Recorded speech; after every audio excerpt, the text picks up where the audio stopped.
In a world crafted by the moon goddess, supernatural beings with the werewolf leadership were destined to be the guardians of peace. But as time unfolded, their thirst for power corrupted their very essence, shattering the sacred bonds of mateship and threatening the future of their own offspring. Welcome to the Alpha's Love channel. If you enjoy this story, don't forget to subscribe and give it a thumbs up. Chapter 1, Third Person's POV. Many, many years ago, the moon goddess created the supernatural creatures. Among the many creatures, she created few with a different kind of red water. They fought differently. They thought differently. They knew what to do to survive. They knew how to do the right and just thing for the sake of others. They were the strongest of their kind. All of them were leaders by red water. Hence, the moon goddess assigned each of them their kind of people whom they should take care of.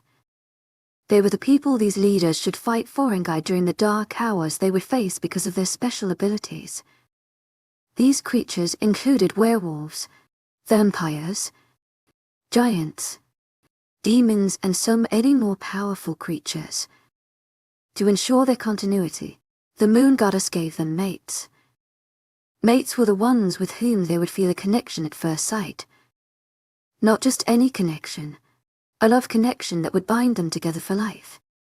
They were each other's other half, a piece that they would cherish till their last breath.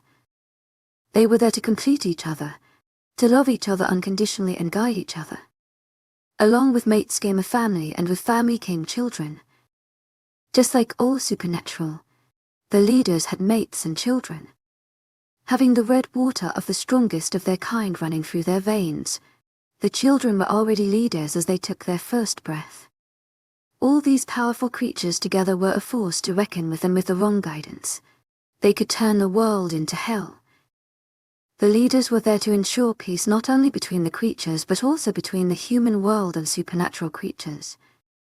They had to ensure that the thin line separating these two worlds would not be crossed from either side. Under no circumstances should humans know about the existence of supernatural, for they would hunt them down. On the other side, supernatural creatures should not prey on those with no special abilities, nor should they prey on each other, risking to erase their own existence. These two major rules kept the balance between the world and prevented the scale from tipping to one side. However, as time passed by, everything was bound to change, and the lives of these creatures were no exception. Starting from when the first supernatural creatures walked the earth till now, where they roamed freely all over the earth, there had been a drastic change in their ways of living and beliefs. Mates, despite being such a pure connection, has been neglected by many. Rejections kept rising between mates, causing severe pain to each other, tainting the once pure relation in the process. As they grew hungry for power, they forgot about what gave real happiness, their family. They neglected the latter and former. Even if there were plenty who still had faith in mate bonds, it was not how it once was. The leaders were no different. The first leaders were passionate. Agent extraordinaire, Nigel Noban. Heartfelt thanks for your unfailing patience, enthusiasm. Caring, loving, and just. But now, the leaders are only hungry for power. Being born as the leaders' children, they knew the throne was theirs. They became confident and looked down on those who were not as lucky as them to have that fate. They ruled by inciting fear in the people they were supposed to protect. The people feared the leaders more than they feared the real threats. With this new way of ruling, the red water of the leaders lost their importance. Where they once meant strength and loyalty, now they just meant a small boost of power. Time passed. Cruel leaders ruled and then left. Great leaders ruled and then left. It became the new cycle of life. They awaited the death of cruel leaders and the rise of great leaders. Enthusiasm-driven world. Not all hope was lost. Werewolf Kingdom present time. In the dark hours of the night, everywhere was surprisingly calm. The calm and slow breeze shook the leaves of trees while the moon shone brightly in the dark night, its rays casting a serene glow over the trees. But little did the people know it was the calm before the raging storm awaiting them that would cause the scale of balance between human world and supernatural world to tip on one side. Most surprisingly, it would not be because of humans. It would be the supernatural creatures who would be their own downfall. In the midst of the night, King Gabriel, the king of werewolves, sat in his office, a piece of paper in his hands. Every time he read the paper, he grew more frustrated, for it was a threat. A threat that could make him lose his kingdom, his people and his family. Not being able to read the words again, he crumbled the paper and threw it across the room, a low growl escaping him as his wolf got agitated, causing his eyes to change colors. With his kingdom at the brink of war with other supernatural creatures, the vampires, his anger was justified. A fight among the different creatures was a rare occurrence, but when it did occur, it left its imprint with thousands of death, destruction and mities being formed. This new war would be a difficult one to win, but he could never surrender for his pride. A knock resonated in the room, pulling him out of his trance. At the sight of his mate, the king visibly relaxed, and so did his wolf. To my agent extraordinaire, Madeleine Noban, heartfelt thanks for your unfailing patience, enthusiasm.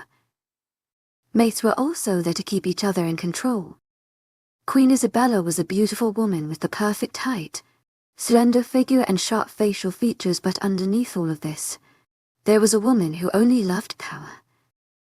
Queen Isabella always craved power. Being mated to the king provided her with all she ever desired. As a queen, she should have been compassionate to others in her kingdom and offered any help she could to the less fortunate, but she was the opposite.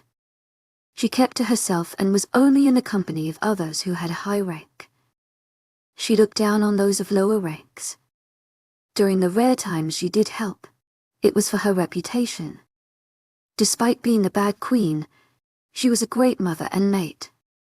She would do anything for her family since she loved her mate and her twins dearly. Is everything all right? She asked as she stood behind Gabriel, giving him a reassuring squeeze on the shoulder. He relaxed under her touch and placed his hand on Isabella's hand that was resting on his shoulder. I'm afraid no. Sounding defeated, it's another note from the vampires. It's time we deal with them. Just as the queen was about to speak, another knock interrupted her, and in walked her twins, Rayanne and Raina, along with Ivory, Rayanne's mate. Hi, Dad, the twins said at the same time. Hello, King Gabriel. Ivory spoke. With a motion of his hand. Drop the formalities, dear. You are part of our family now. Ivory nodded shyly and proceeded to stand next to Rayanne. Ivory was no different from Isabella. Both were beautiful but power-hungry. Both loved their mates, but it was different for Ivory. Her hunger for power overpowered her love for Rayanne. Given the choice between being with Rayanne or being the sole ruler of the werewolves, chances were she would choose the latter in a matter of seconds. Take a seat, Gabriel said. We have to talk about some important things. Is it about the vampires again? Ray asked. Rayanne was the next in line to be king, being the eldest child of the king and queen. Just like many others, he thought having a royal red water made him fit for being king, but in this new world, it only meant a small boost of power. He may be good at fighting and planning strategies, but there were others who could easily defeat him simply because of his overconfidence. King Gabriel nodded and Rayanne spoke up again. But going into that war would be like suicide. We would either lose or lose to many people. Winning would not matter if we had no one left to rule over. I see only one person who could help us. Isabella spoke up. Your mother had been part of such a war long ago and we won it. Maybe she could guide us. She addressed the king. Yes, but it was against the demons. Not the vampires, he replied and began contemplating the idea. But maybe you are right. Are we going to go see her, or? Raina asked, impatiently. She was always one for adventure, but she always created troubles, grave ones, but was never held responsible, for she was the princess. Despite her sweet, innocent and caring exterior, she was nowhere close. That's our only option. King Gabriel said before getting up and heading to their indoor garden, accessible only to members of the royal family, with the other behind him. Standing in front of the big double glass doors, the king motioned the guards to open them. During the past years, the garden had not changed. The king made sure it was taken care of regularly. The garden was not big but not small. Vines grew around the pillars and continued on the ground to the neatly cut grass. Green bushes, adorned with beautiful flowers, grew on the sides of the garden along with big trees in each corner. In the middle of the room, there was a white coffin, placed on a big white concrete structure, surrounded by rose bushes. Petals fell on the coffin from the trees. Next to the structure stood a beautiful white pedestal with golden lines and transparent gems, creating an intricate design on the structure with a white bowl on top of it, the edge decorated with golden flowers. A concrete pathway connected the structure to the double glass door, where the king and his family stood. They made their way towards the coffin. The king brushed away the fallen petals. On the coffin, Natalia Royal was written in bold. Golden letters and golden lines created a beautiful, ancient style. "Are you sure about this?" Wei An voiced out. There was a reason why put herself under that spell. "He's right." Rhaenys supported her brother. "We did promise to not wake her up so soon. If we win the war, it will be worth it," Gabriel said before taking the pocket knife he brought with him. Since the spell could only be broken with a royal's red water, he slit his palm, letting a few drops of red water fall in the white bowl. The red water started swirling in the bowl and the golden lines started glowing, lighting the once transparent stones in the process. The glowing lines ran all the way from the pedestal to the white concrete structure on which the coffin was placed, finally reaching the coffin, making the golden lines as well as the name written to start glowing. A magical glow could be seen around the structure, and the royal family watched. "To my agent extraordinaire, Madeline Nilben, heartfelt thanks for your unfailing enthusiasm." Once it stopped, the king proceeded to open the coffin, revealing a pale yet beautiful woman. "She's not waking up," Rhaena commented. "It takes time for the spell to wear off." Queen Isabella replied. They shifted her to her room and did the only thing they could: wait. A few hours later, as everybody sat in the office of the king, the door busted open, revealing a frantic maid. "Sorry for not knocking, your highness. Your mother is up and she's really angry and breaking things." Breathless, not wasting any time, they dashed towards the room, the sound of objects breaking becoming clearer. As they entered the room, Gabriel had to pull the others back just in time as a vase went flying past them, crashing into small pieces upon impact with the wall. "Mother, calm down," Gabriel said. If there was anything scarier than his mother, that would be his angry mother, and currently she was more than angry. Being woken up from the sleeping spell, Natalia felt angry, tired, frustrated, betrayed and sad. Angry because her peaceful time came to an end. Tired because of the effect of the spell as well as the thought of what awaits her in this harsh world. Frustrated for not being able to get back under the spell where she was offered a form of escapism. Betrayed because the promise her family once made was broken. And finally sad. Sad because of the fact that her broken heart was still as broken as it was when she first went under the spell. "How can I calm down?" she exclaimed. "You broke the promise you made. You knew why I was under that spell." She left the last part hanging, and Gabriel visibly flinched at his mother's words. "We did not have any choice, Mother." Isabella spoke up. "We are in dire need of your help." Natalia calmed down a little upon hearing that the kingdom needed help. Even if she was no longer queen, They were still her people and she would do whatever she could to help them. What happened? She finally asked. Do you have any idea how to defeat them? You did defeat the demons once, Gabriel asked as he finished explaining her everything that happened. During the war against the demons, our main strength was our unity. Not only unity among us werewolves but with the other creatures. We should get more allies and fight as one. I will get right to it, Gabriel said. One more thing. The entire royal family should fight side by side, not just you four. All of them looked at her in confusion. What do you mean? Raina asked. We are all here. Ivory is also with us. To my agent extraordinaire, Madeleine Nobel, heartfelt thanks for your unfailing patience, enthusiasm. Natalia said. Chapter to third person's POV analyze. Everybody visibly tensed at the mention of the youngest princess, for it was after a long time that her name was spoken between the walls of the castle. She will not be coming here, Gabriel said firmly. Under no circumstances should she set foot here. You know what she did? Yes, grandmother. Raina added. How can you forget what happened all those years ago? I did not forget anything. To my agent extraordinaire, Madeleine Nobel, heartfelt thanks for your unfailing patience, enthusiasm. Natalia glared at her, enough to make her stop talking before she directed her attention back to Gabriel. Before she could speak, Ray added, instead of helping us, she might as well kill us. He exclaimed, she has all the reasons to do so. The kids are right, mother.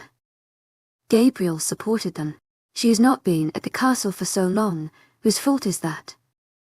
Natalia retorted. It was her full trainer interjected. She got what she deserved and she is not coming back here. Young lady, don't you know you should not speak unless spoken to? Raina grew angrier at Natalia. It was only minutes since Natalia was back and Raina already disliked her. It was very rare that people spoke back to her and she despised when that happened. She won't be of any help. Rayan spoke. She was not here. She did not train. She does not know anything about our ways. She doesn't know our people. Hell, she does not even know us properly. You and your sister both should retake some basic etiquette classes. Natalia said, but unlike Raina, Rayan did not stop talking. I am the future king. I have all the right to voice out my opinion when it concerns the future of my kingdom, he said rudely. Just like any other leader, he did not like it when his leadership was questioned. You're the future king. Natalia emphasized on future king. You are not yet. You are still a prince. You are not queen either then. Ivory stepped up beside Rayan. Confusion crossed Natalia's face as she looked at the girl. Who are you again, dear? Ivory felt insulted at her words but nonetheless maintained a polite smile as she introduced herself. I am Ivory, Rayan's mate. Ivory, dear, I have already been the queen unlike Ray and you who have yet to even sit on the throne. She replied politely yet sharply. So don't question my authority, dear, because I may longer be the queen, but my authority remains as it was. I might even have more authority than Gabriel considering how long I was the queen. Forgive Ivory, mother, Isabella said. She was just trying to support her mate. Sorry, mother, but I don't think analyze will be helpful in this case. Whatever Rayan said is true. We have to be practical. We need strong people who know how to fight. Did you ever meet her in the past years? She questioned her son. No. You said we need to be practical, but is this practical? Gabriel was confused. You have not met the girl in the past years. How do you know whether or not she knows how to fight? Don't know about fighting, but she is very well capable of murdering people. Raina muttered under her breath, but it did not go unnoticed. As everybody's eyes landed on her, she realized her mistake, but instead of apologizing, she continued. She will never be my sister. She is weak and pathetic. She is right. How can you forget what happened all those years ago? Grandma. It was because of her you went under that spell, Ray, and added like it or not. She is your sister, she exclaimed as she started running out of patience.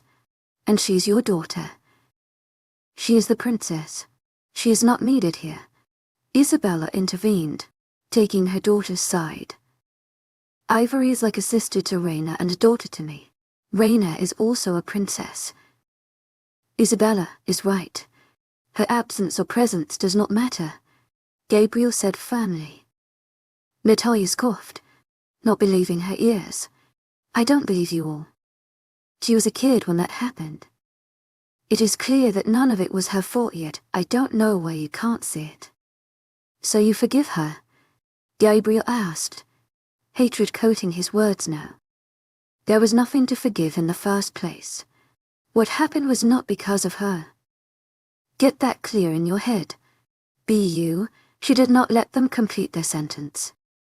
You broke the spell. You woke me up because you needed my help, and now what I am telling you what I think is best to do. You are not taking it. She was furious at this point. You know, I could very well just leave and leave you all to face this war on your own, because by listening to how you are talking, your defeat seems almost certain. She scoffed. But I won't. These are my people too, and I won't let them suffer because you all have too big of an ego to realize the truth. You would rather die than call back the girl who could help us. The same girl who is your daughter, your sister. All of this because of something that was not even her fault. To my agent extraordinaire, Madeleine Noble, heartfelt thanks for your unfailing patience, enthusiasm. I've heard enough from you for the day. She glared at Gabriel. I know what I am talking about. If she is not by your side, you will perish. You will fall, and along with you, the people will too. Her voice boomed in the room as her wolf started to get agitated. Everyone was confused as to why Natalia was bent on calling Annalise back, but little did they know Natalia had a special gift. She could see the visions of all the ways an event could end in the future. When they mentioned the war with the vampires, she got to visions. In one of them, the whole royal family was fighting side by side, including Annalise, and they came out victorious. In the other one, Annalise was not in the picture and they welcomed their due. Though the visions were not always entirely true. Given the slightest change of event, the outcome could be completely different. Calling Annalise could make them win the war only if everything went as it was supposed to, with no interference. However, it looked as if it would be difficult to have the expected outcome, judging by their opinion on her. During the years Natalia was under the spell, she came to terms with the truth. There was nothing she could do to change anything that happened. She never held Annalise responsible for anything that happened that night. If only her family could open their eyes and see it too. Being born 2 years after the twins, Annalise was always treated differently. She lived in the shadows of her older siblings. Despite being born into the same family, it was as if Annalise had different parents than Ray and Raina. Her own father regarded her as nothing but a burden. Her mother was no different. Isabella did not care for her as she did for Ray and Raina. Despite her loving, motherly instincts, she could not bring herself to love Annalise. On one side, Ray and Raina were spoiled, pampered and given everything on a platter, but on the other side Annalise did not have it easy. Most of the time she would be ignored or even get talked out of it. On the rare times she did get something, it was already used by her siblings first. Be it dresses, toys, books or training, she never got anything she wanted. Despite her unfair treatment, she never said anything, hoping that one day everything would change and she would get a happy, loving family like in the fairy tales. Ray-Ann and Raina were her siblings. As a brother, Ray-Ann should have cared for her, protected her, fought for her, played with her and guided her. As a sister, Raina should have supported her, helped her in her time of difficulties, played with her, taught her new things and experienced so many things together as sisters. None of it happened. They turned their backs on her. They rarely talked to her, and when they did, it was never kind words. They followed in the footsteps of their parents, bullying her and accusing her of things she never did for the sake of their fun. All of these just because of one simple prophecy, the words of Asiya when she turned 1, she will be responsible for the doom and the rise. She will bring death but also a new life. With her dark, black shadow inside her and the evil next to her, she shall bring chaos along with peace. She will be the light guiding some but also the dark for some, bringing their doom. Those few sentences were enough to make her family wary of her and her powers. Being her father but also the king, Gabriel was worried that the doom she would be responsible for would be that of his own kingdom. Would she bring death to their door or life? Would she be their light or their darkness? Not diving any deeper into the prophecy, they assumed the worst. They did not bother finding out about her powers. They simply cast her aside. As the future king, Rayan felt that Annalise was a threat to his position. Raina was afraid that her parents would give her little sister more attention than her. After what happened that night, their wariness turned into hatred for her. They thought they had figured out the prophecy. Keeping her at the palace any longer would be their own downfall. So, they decided to send her away, and they felt no remorse while doing so. They had long waited to get rid of her, ever since hearing about the prophecy, but that night, they found a valid reason. Once sent away, they never bothered to know about her. Was she alive? Was she dead? They did not bother at all. All these years later, Natalia had only one regret.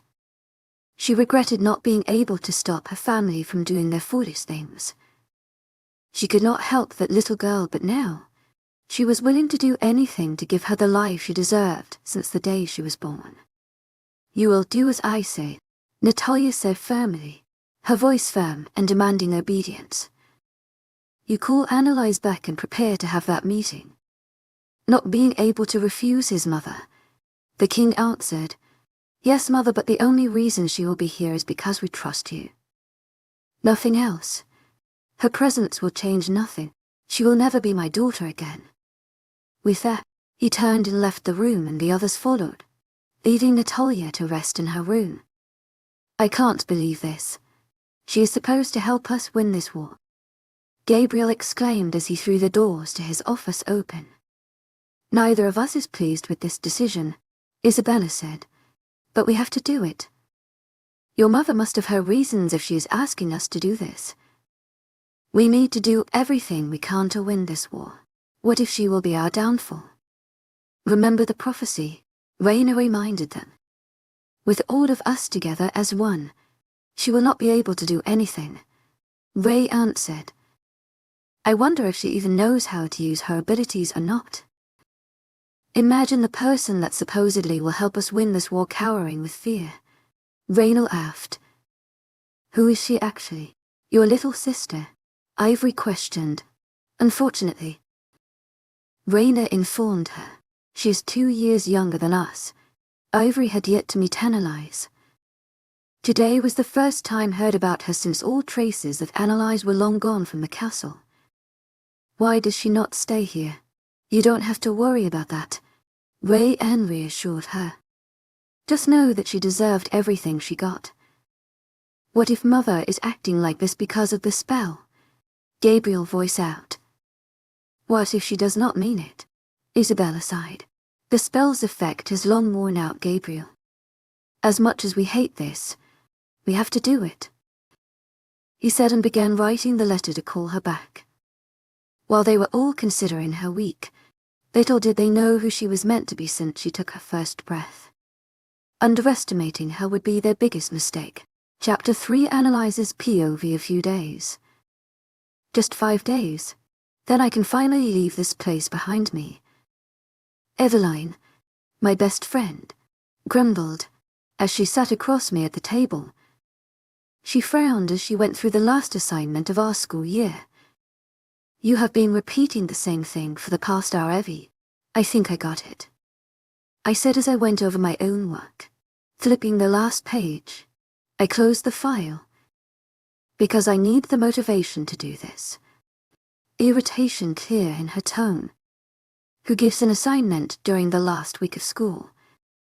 A groan escaped her as she aggressively flipped pages while I leaned back and watched her. Amused.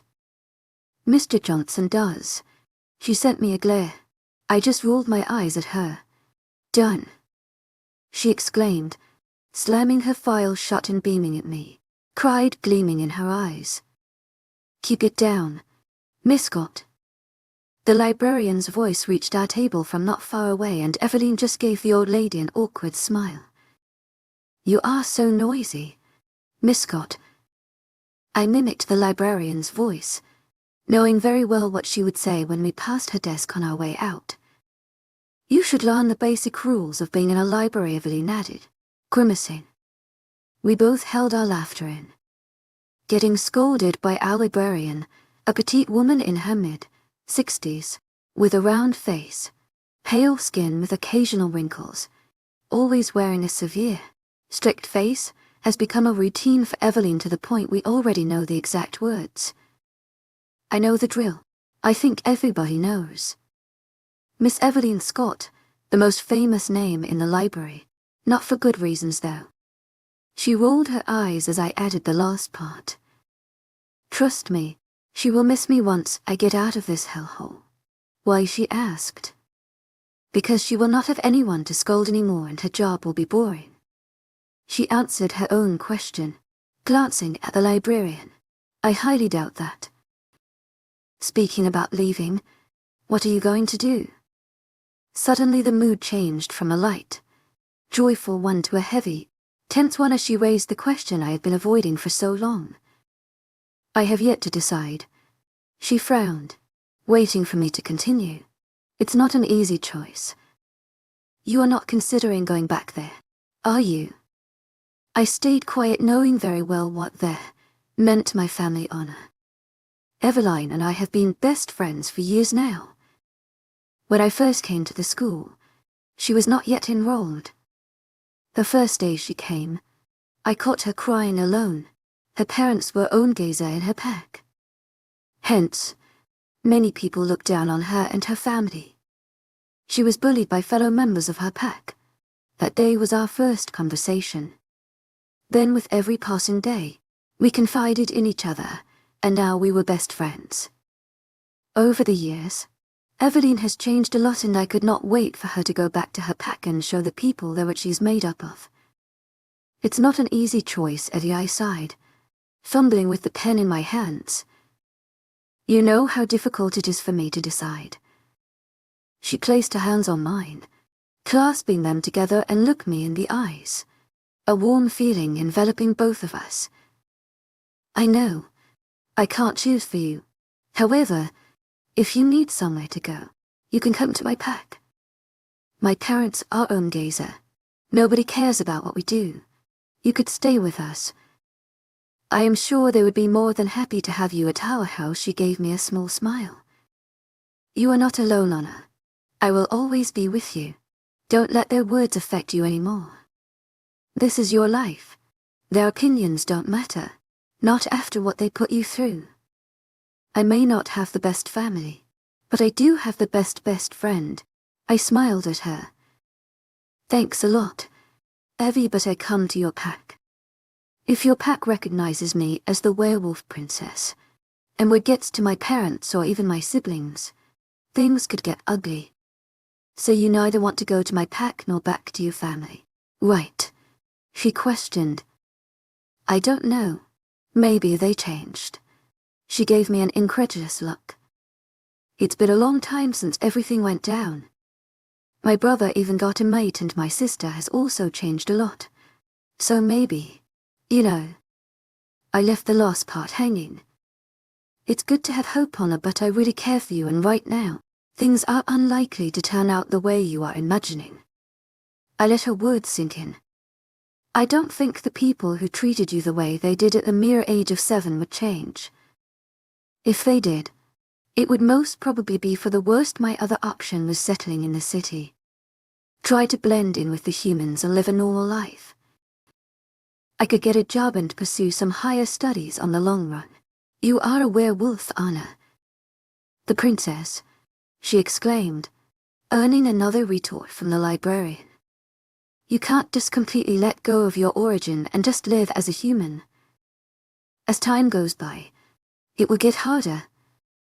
You will have to connect with your wolf, go for runs, and in your case, you even have to control your mysterious powers. What if people find out who you are? Most importantly, what about your mate? I groaned. I feel is going to explode. She sighed before speaking again. Look, Analyze. I don't want to impose anything on you. As I said earlier, it's your life, your choice. But we both know you need to make up your mind by the end of this week. Thank you. To my agent extraordinaire, Madeleine Noble. Heartfelt thanks for your unfailing patience, enthusiasm. My voice came out as a whisper due to the lump being formed in my throat. I will make up my mind soon. I can feel it. Choose what's best for you. Don't let anyone influence your decision. Not even me. Don't let them hurt you again.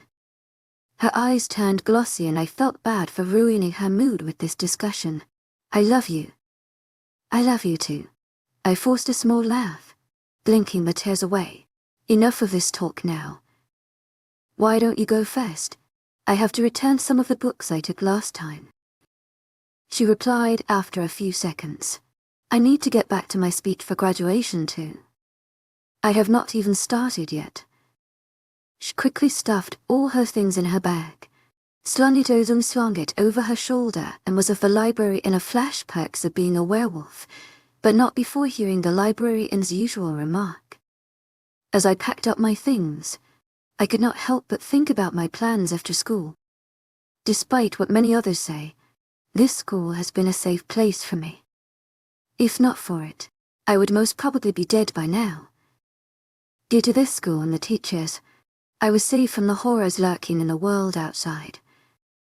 I still remember vividly that night when everything changed for the better. To my agent extraordinaire, Madeleine Noble, heartfelt thanks for your unfailing patience, enthusiasm. To my agent extraordinaire, Madeleine Noble, heartfelt thanks for your unfailing patience, enthusiasm. Dark night was strangely calm as I walked through the empty streets. Ignoring the prickling sensation of the cold winds, I continued down my path. Kicking the pebbles in my way, I walked towards a nearby bench where I sat down. I leaned my head against the backrest and closed my eyes, relaxing upon hearing the familiar rustling of leaves combined with the howls of owls of occasional gusts. I took in a deep breath, the cold air hitting my nose. My thoughts went back to the daily nightmare I have. Ever since what happened that night, the same nightmare has been playing in my head again and again. Every day, every night, no matter what I do, I can't escape it. It has plagued my memories and I am afraid it will be forever. Waking up at 3 a.m. Again this morning, I needed to clear my head. I snuck out of the house without being seen by Christine, my nanny. Ever since my parents sent me away, Christine has been care of me. She catered to my food, clothes, school and recreational activities, though she never showed any affection to me. All she did was out of her sense of duty toward the kingdom queen of werewolves. Growing up, I have always heard stories about princesses' lives. The perfect life, a loving family, beautiful dresses, being pampered, getting everything on a platter, a Prince Charming and a lovely castle. However, in my case it was different, very different. I had a family but they were not loving. I had dresses but those already worn by my sister. I was never pampered and I rarely got what I wanted. A Prince Charming never entered the picture. Instead of a castle, I was in an apartment with a nanny and no contact with my family. The only thing I awaited most was my shift. At 16, I am supposed to shift and I am still 13. Once I shifted, I would no longer be alone. I would have my wolf who would act as my friend, my sister, my confidant and hopefully like me. With her by my side, I would be different. I would be stronger, smarter and more confident. At times I can't help but wonder if my parents would be proud of me if I shifted. Would they want me back? As much as the latter seemed impossible, it is one of my earnest wishes. I wanted to feel loved by my parents, my siblings. I wanted their support. I wanted to make them proud. A sound from the vicinity made me open my eyes. Looking around, I found nothing but I felt someone's eyes on me, following my movements. A rustling noise from the bushes caught my attention. At the same moment, the light near the bench started flickering and the wind blew stronger, making the leaves rustle. Dread settled in my stomach as my hair stood on end.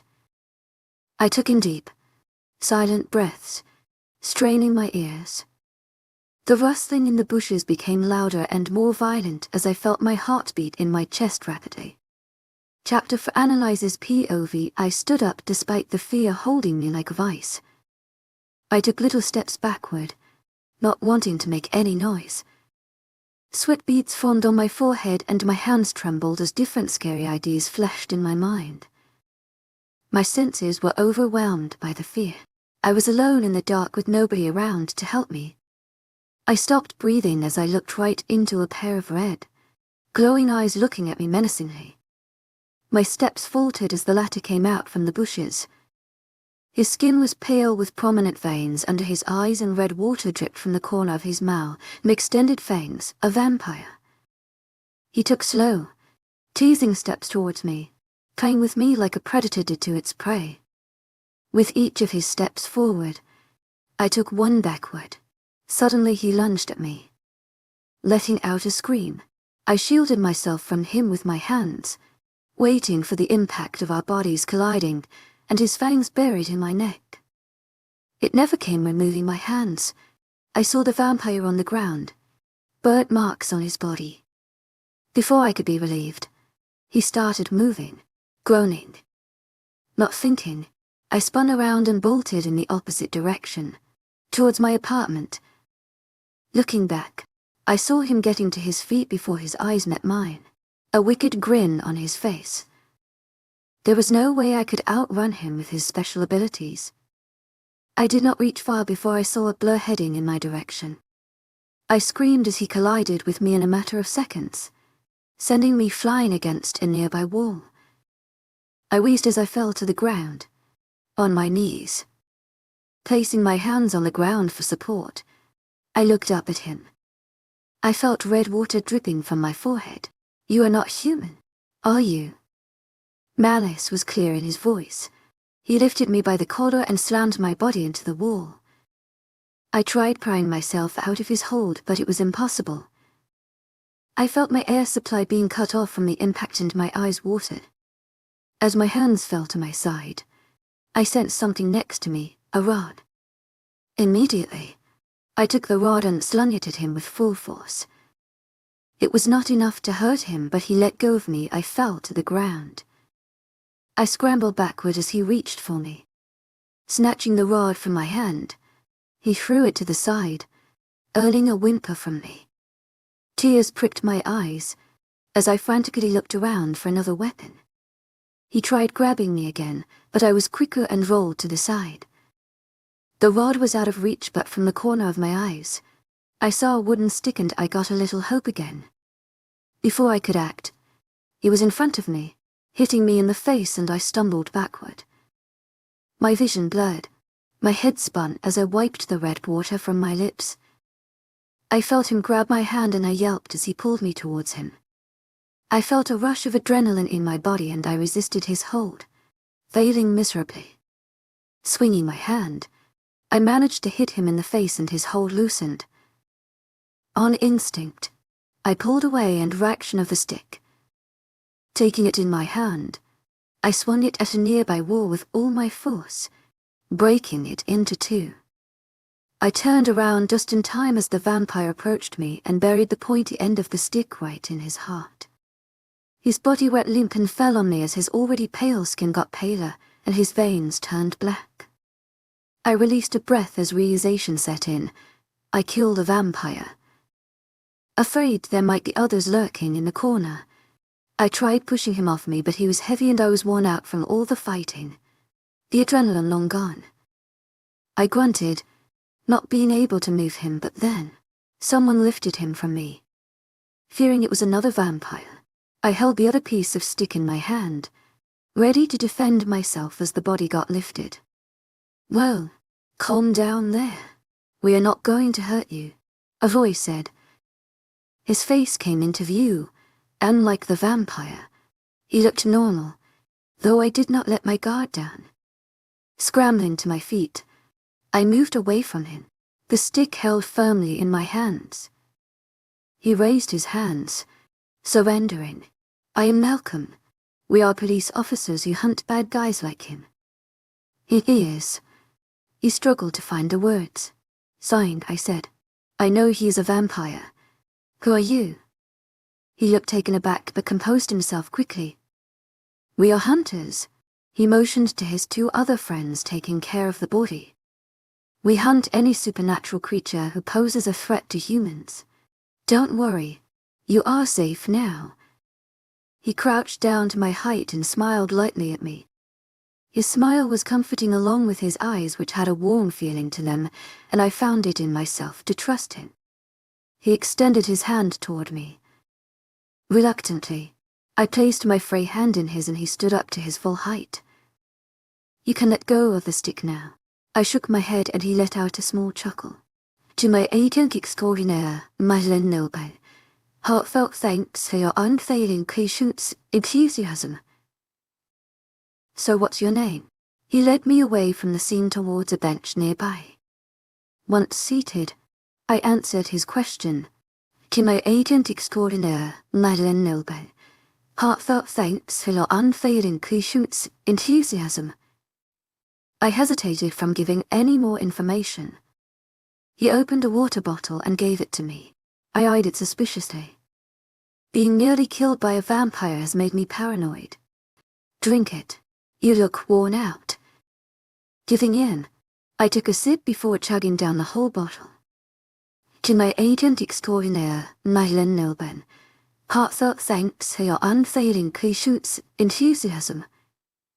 "How do you know about vampires?" he questioned as I gave him back the bottle. "I am a werewolf," I admitted. "Then why are you not in your pack? And where are your parents?" I stayed quiet, not knowing what to answer. "You don't have to hide anything. I swear I won't hurt you. You can't trust me." He extended his pinky finger towards me with a sheepish smile on his face, completely contrasting his rough exterior. I found myself smiling as I interlocked our fingers together. "Promise.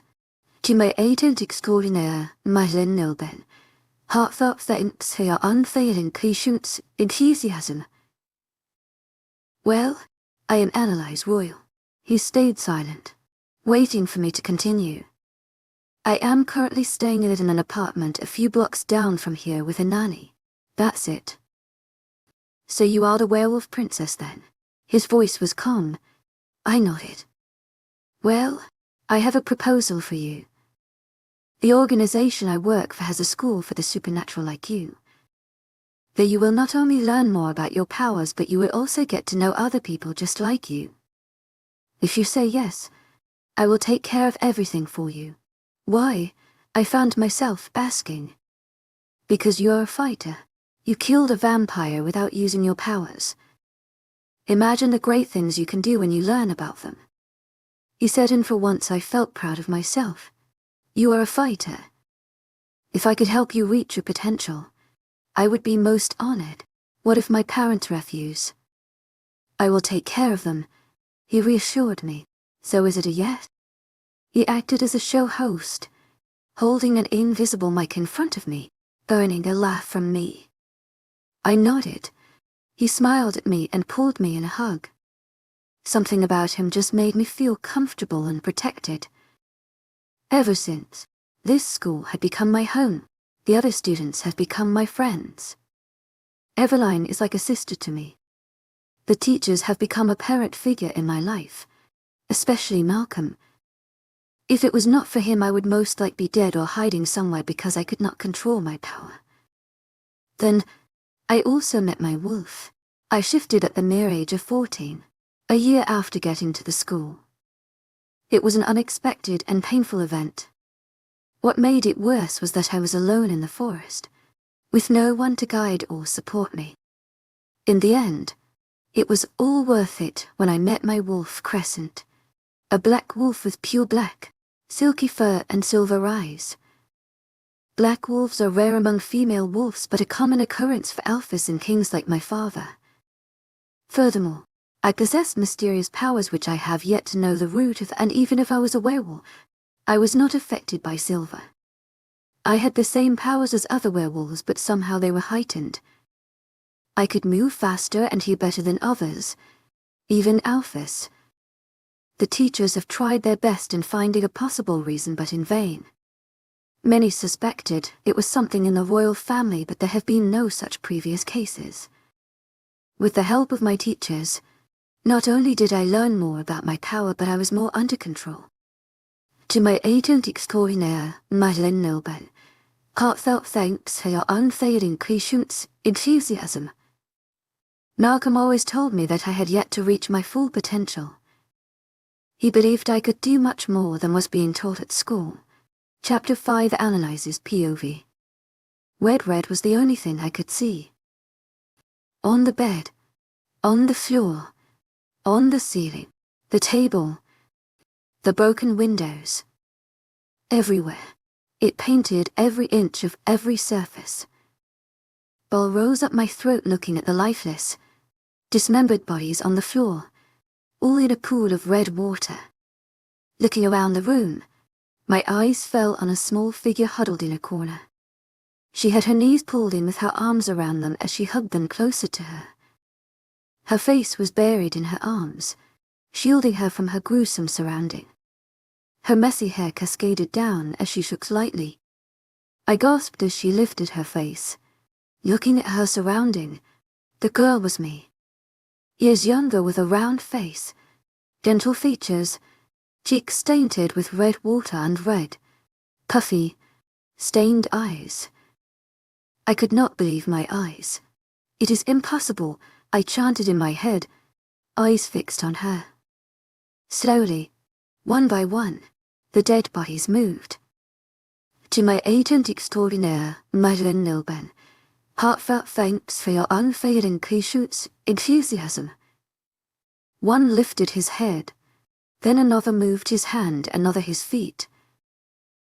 They all got on their feet and the sounds of their bones cracking reached my ears along with their snarls. No, I whimpered, my voice shaky. In a matter of seconds, they were all forming a barrier between me and my younger self. I moved around, getting a better view.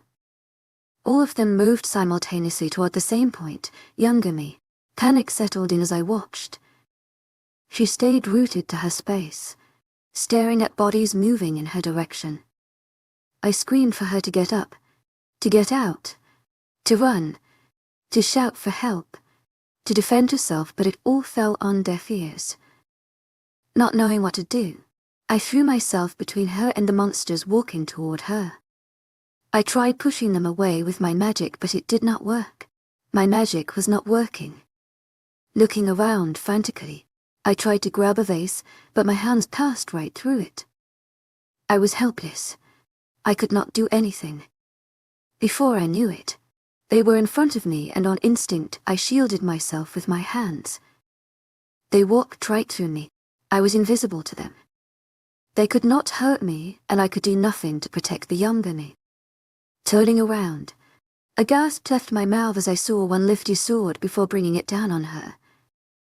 The last thing I remember is screaming before everything turned black and I fell in an endless abyss. I jolted awake screaming. My breathing came out ragged as my body shook slightly from the horror. My hair stuck to my forehead due to the sweat and my hands fisted the blanket tightly. Scrambling on the bed, I turned on the table lamp. Looking at the clock, it was still 5 a.m. A sob escaped my mouth as I hugged my niece close to me. It was just a nightmare, I reassured myself. My heart still pounded in my chest as I got my breathing back to normal, though the tears kept falling. At times like this, I am thankful for not having a roommate. I stayed in the same position for the next few minutes before my breathing was stable again. Not later. It was time to get ready for school. Throwing the covers off me, I got out of bed and got ready for yet another day at school. Once ready, I grabbed my phone, not bothering to take my bag since we were free this week, and went to meet up with Evelyn at the school cafeteria for breakfast. "So, did you decide yet?" Evelyn asked as I took a bite of my food. I just shook my head, not having the strength to talk. She sighed but did not push me any further. The rest of breakfast went by quickly as we engaged in small, light talks, ignoring the elephant in the room. "You want to accompany me to the mall to search for a dress?" Eveline suggested as we exited the cafeteria. My sentence was cut off by the headmaster's voice resonating in the entire school. "Annalise Royal is needed at the office, please." I felt several pairs of eyes settle on me while I just frowned in confusion. "Did you get into trouble without me?" Evelyn asked. "I guess we will find out soon." "Go ahead. I will meet you in your room in a while," Evelyn said and shook me forward. "What about the mall? You are more important than a dress on her." She rolled her eyes. I laughed and made my way toward the headmaster's office, feeling nervous as the other students' gazes were fixed on me in the hallways.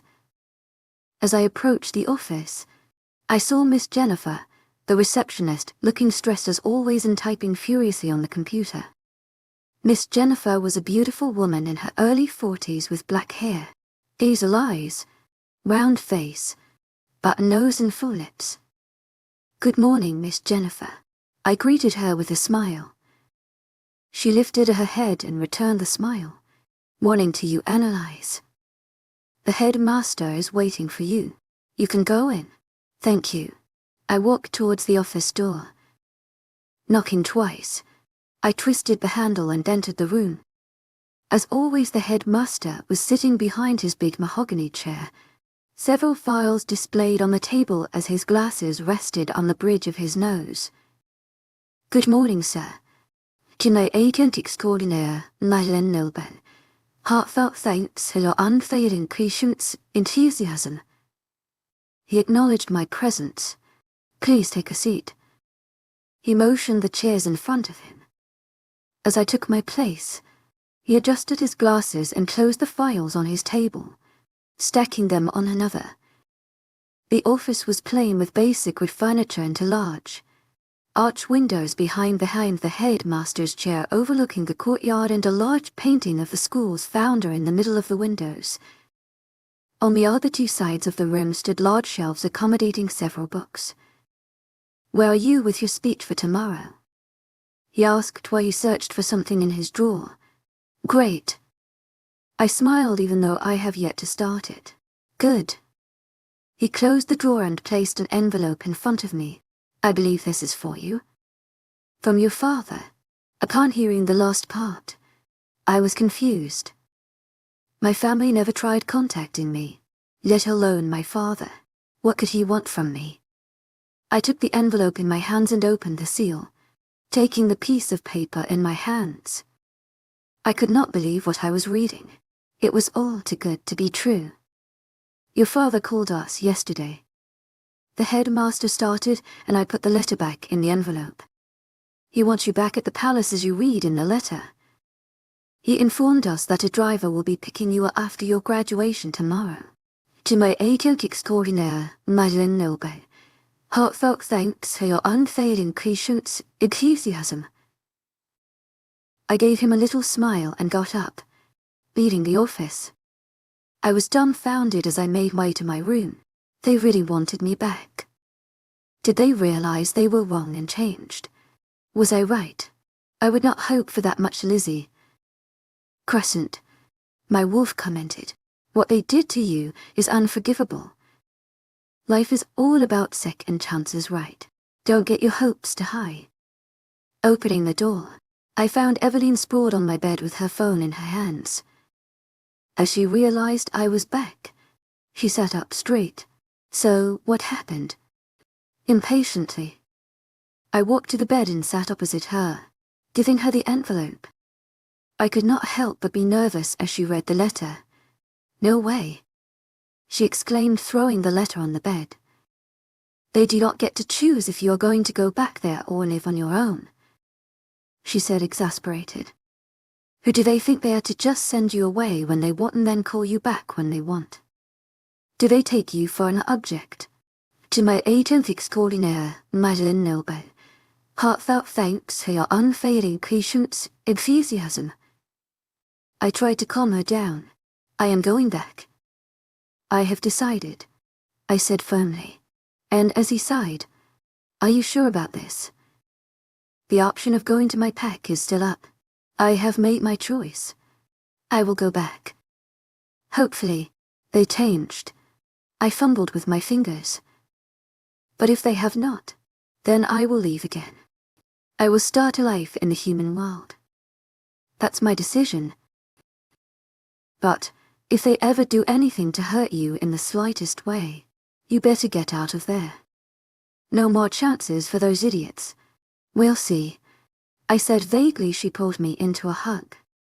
"Well, I guess that this is our last day together since you are not coming to my pack." I hugged her back. "Let's make the best out of this day. But first go get that dress of yours. You need to look your best tomorrow," I said as I pulled away. "Then we can have a girls' night tonight. Accompany me to the mall. I have to meet up with someone. We'll have our girls' night for sure," I reassured her. "Fine then. See you in a while." She hugged me one last time before getting up and leaving the room. "What are we doing then?" Crescent asked as I got up from the bed. "Meet up with someone like I said." I shoved the letter in my bag and zipped it up. With my phone in hand, I made my way to the training hall. As I neared the hall, I could already hear his voice resonating in the area. "Stop fighting like a baby. I have seen kids fight better than that." He shouted at whoever was training. "Stop giving them a hard time. It's the last week of school. To my agent extraordinaire, Madeleine Noble, heartfelt thanks for your unfailing patience, enthusiasm." Malcolm turned around. Even in his late 30s, he still looks like that night, if not better, with his 6', muscular body, square shoulders, firm jawline with a 5 o'clock shadow. "Training is over," he shouted, and the worn-out students quickly scrambled away, taking all their belongings with them, while Malcolm laughed. "What are you doing here at this time, little fighter? Shouldn't you be with your friends spending your last day together?" "Yeah, but I needed to tell you something first." I followed him as he went towards a nearby bench and got this bottle of water. "My parents called me back. So are you going back?" Displeasure clearly written over his features. "Along with Evelyn, he is the only person to know about what happened to my family," I said quietly. "But if they did not change, I will return back," I added. "You made your choice," he finally said after a moment of silence. He kept his bottle back on the bench. "I really hope things go as you want and that they changed. But if you ever need anything, and I am serious right now, no matter how big or how small your problem is, if you need help, I will always be there to help you." "Understood. I know." I nodded. I had something else to say too. "Go ahead." I cleared my throat. "I have never properly thanked you for everything you did for me." "Honor," I did not let him complete his sentence and continued. "If it was not for you that night, I would most probably be dead by now. Without your help all these years, I would not have control over my powers. I would not have met such wonderful people in my life." Tears welled up in my eyes. "Whether you accept it or not, you have been a father figure in my life and you will always have a special place in my heart. Even if I am leaving tomorrow, I won't ever forget you or what you have done. With a small smile, I extended my pinky towards him. He let out a chuckle as he interlocked his finger with mine. "Promise," I added, my voice cracking at the end. He pulled me in a hug. "Even without me, you would have made it this far. You are the daughter I wish I had, and I will not forget you either." Before I started crying, to my agent extraordinaire, Madeline Nilben, heartfelt thanks for your unfailing patience, enthusiasm. Okay, enough now. You are so sweaty. He rolled his eyes as we pulled away and ruffled my hair. "Will you be here tomorrow?" "I have other work. I won't be here," he replied. Disappointed, I guess this is good by then. I sniffled. He just nodded in return. Sighing, I turned around to leave. Only a few steps away, he said, "Don't forget that you are a fighter analyze and you can do so much more than you know." And this is not goodbye. I smiled at him, and if I was not wrong, his eyes were glassy. Before I could confirm anything, he took his things and left the room through the other door. "Let's hope for the best now," Crescent said as I made my way to prepare for our girls' night. Thank you for tuning in. If you enjoyed this episode of the story, please give it a like, and don't forget to subscribe to get notifications for updates.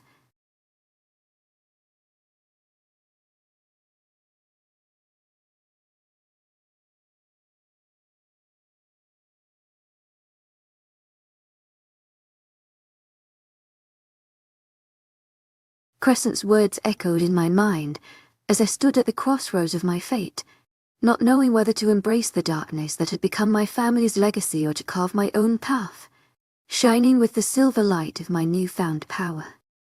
Welcome to the Alpha's Love channel. If you enjoy this story, don't forget to subscribe and give it a thumbs up. Chapter 6 analyzes POV. After all these years of being between the walls of the school, it was finally time to say goodbye. Graduation was finally here. It was time to part company with my friends and teachers. I would finally leave, taking with me nothing but memories of the past few years, memories about my first day here, my first meeting with Eveline, training with Malcolm, the first time I learned about my powers, and many more, which will stay with me till the day I die.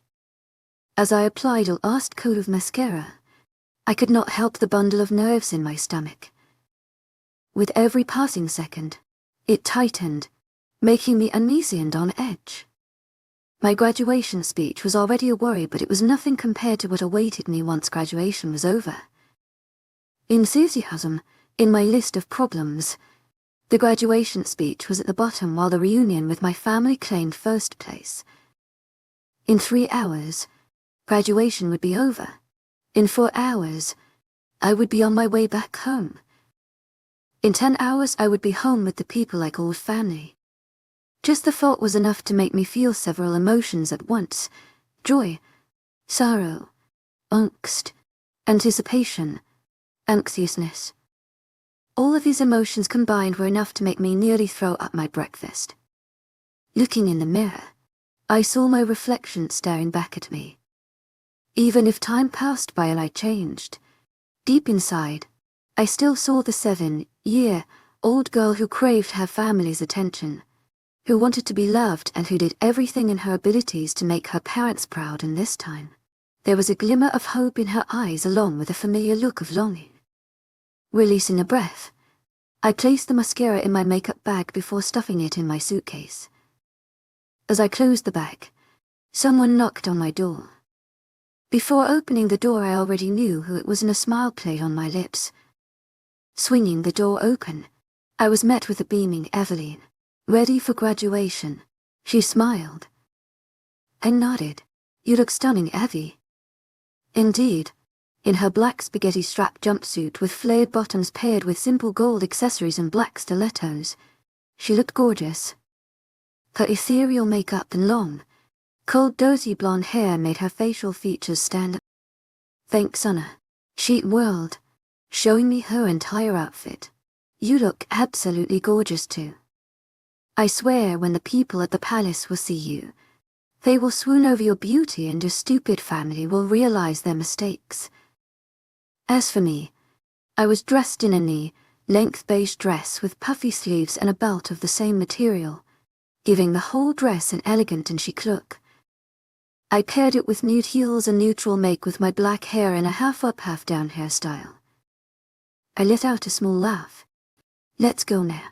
We don't want to miss anything." She squealed excitedly as I went back inside to grab my phone. "Even the headmaster's speech," I commented, closing my door behind me. Eveline linked our arms and we walked towards the hall. I think I could endure one last and final boring speech of the old man. I just shook my head at her comment. As we neared the hall, the hallways were bustling with students, teachers and parents here to support their children. Excited chatters and laughter of students accompanied by their families filled the beautifully decorated hallways. Flowers and vases stood on stands at regular intervals on both sides of the hallways and fairy lights adorned the walls along with balloons of themed gold, white and rose gold. With the witch's magic, sparkles fell on everybody passing the hallway till the hall. Despite the convivial atmosphere, some were still in a rush ensuring their outfits were on point or for the last-minute decorations. I found myself smiling at the scene as we walked toward the entrance of the hall. It was no different from the hallways with the same theme going on, though it was more detailed.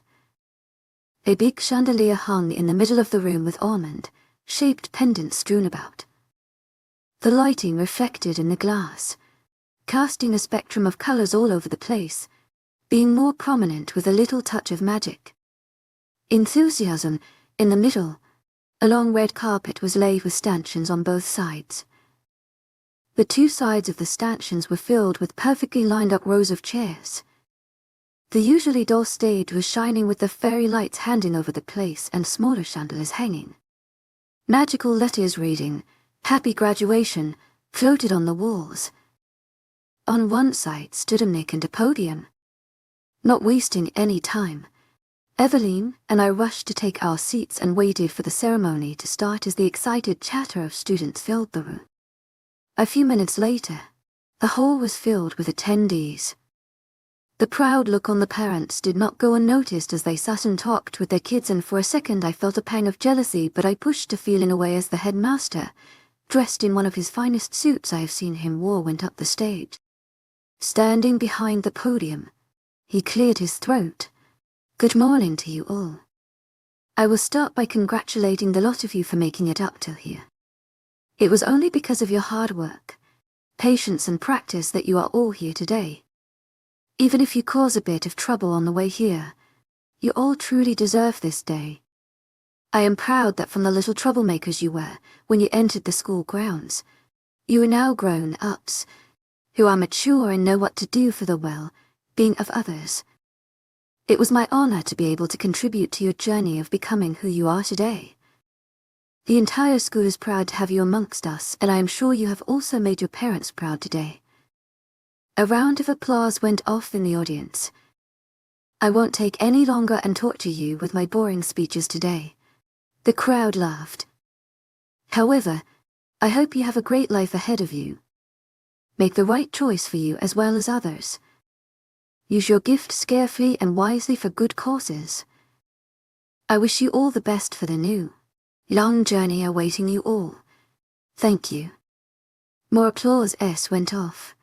"Now I would invite Annalise to make her speech," he said before leaving. As more applause went off after the announcement, I felt myself becoming nervous. Preoccupied with thoughts about my family, I completely forgot about my speech. As people turned to look at me, I regretted not making my speech. Due to my lack of preparation, the nervousness was now doubled. As I stayed rooted to my place, I felt someone grab my hands. Eveline looked at me, a soft and encouraging smile playing on her lips. "You got this," she whispered, giving her a small smile. I forced myself up. Taking a deep breath, I made my way toward the stage, feeling the gaze of the people watching my every step. As I stood behind the podium, I wiped my sweaty palms on my dress and let my eyes wander around the crowd, being met with many expectant looks. I recognized some of the faces as my classmates and others, random students I passed by in the hallways every day. Even if I did not prepare the speech beforehand did not mean that I should not say anything. I knew these people for a long time, many years. We all shared the same experiences at school. We learnt to fight together. We learnt to fall together, and we learnt to get back up together. We lived the same moments one way or another. This day was not an accomplishment for only me but also many others, and I was not going to let a foolish mistake on my part ruin this day. "You got this," Crescent added. Determined, I stood up straight and faced the audience and offered a small smile. The sudden rush of confidence felt strange yet amazing, overwhelming all of my senses. My heart was pounding in my ribcage, but not because of nervousness or fear but because of excitement. At that moment, I knew I could do it. I never felt this way before and I loved it. It was a new side of me, a hidden side that I would no longer hide. Good morning, everyone. Firstly, congratulations to us all students who made it here today. I know school is not exactly heaven on earth. Some would say it is very far from it, to the point that they consider it to be a hellhole or prison. To my agent extraordinaire, Madeleine Nilben, hearts out thanks for your unfailing patience, enthusiasm. Using air quotes at the end, and a few laughs erupted in the crowd, making me a bit at ease. But hey, we got through it despite the countless challenges we faced on our way here. Be it our studies, our powers, we got through it all. I took in a deep breath, letting my words hang in the air as I thought about my next words. This journey has been a great and memorable one which I think none of us would ever forget. However, we owe a lot to the teachers who have been our side throughout this journey, not only as art teachers but also parents or even friends. Students cheered in acknowledgement. I would like to thank all the teachers here for helping us control our gifts and find our true selves. I apologize for all the migraines we caused you all during this journey. Several students laughed and teachers joined in too. Most importantly, the headmaster. Thank you for opening this school for us. I know we have not been angels. Most of the time we were far from it, and I know we played a huge role in turning your hair white. He shook his head with a smile. But thank you for believing in us despite the mistakes we have done. Lastly, thank you to all the students here. We have all stood with each other together and supported each other. I hope that we have a great future ahead as we leave this part of our life behind. We should use our powers and knowledge for the good. Let's not let the efforts of the teachers and headmaster go to waste. Thank you and happy graduation to us all. Many cheers went off in the audience, accompanied by thunderous applause. I found myself beaming at the scene as my nerves buzzed with excitement and satisfaction. Maybe speaking up in front of many was not so bad after all. You did great, Crescent said as I descended the stairs. Great job, girl. Eveline cheered as I went back to my place. I can't believe I did it. I smiled at her before pulling her into a big hug, both squealing. The ceremony continued with other chosen students going to make their speeches. Soon it was time to get our certificates. As I got called up on stage, I imagined my family being in the crowd, watching me get my certificate with pride in their eyes. But when the teacher handed me my certificate and I looked over at the audience, I realized it would only remain adulation.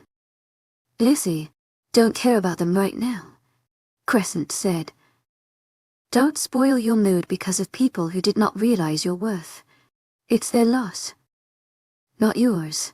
You got the certificate without their support. Everything you are today is because you did it. You put in the effort, the hard work, the determination, not them. What you are today is solely because of your merit, not even me. I am so lucky to have you as my wolf, Crescent. And I am lucky to have you. Congratulations, Smiling, I made my way down the stage, waiting for Evelyn. She was talking with her family. As soon as she was over, she came by my side and we headed to our rooms to take our suitcases. As I rolled my suitcase to my door, Miss Jennifer came to my room, informing me about the arrival of my driver. Taking one last glance at the room that has been mine over the years, I closed the door and stepped into the hallway. I walked towards the exit with a heavy heart. I felt like I was leaving a huge part of me behind, but then again, life goes on, and along with it, we should move on too. I exited the school and saw Evelyn standing there. Two black cars were parked not far away. I recognized the car that the Redwater Moon pack, Evelyn's pack, was considerate enough to send for her, and the werewolf royal family sigil, a werewolf howling with a crescent moon behind it, on the other car. As I stood beside Evelyn, I realized she had already kept a suitcase in her car. Her family were all seated in the car. She was waiting for me. She turned, looking at me with teary eyes. It was very rare that I saw Evelyn cry. Seeing her state, I could not keep the tears at bay. It was time to say goodbye. Without any words, she pulled me into a hug. I will miss you so much, Evie. I will miss all your antics and your jokes. I never thanked you properly for being with me all this time.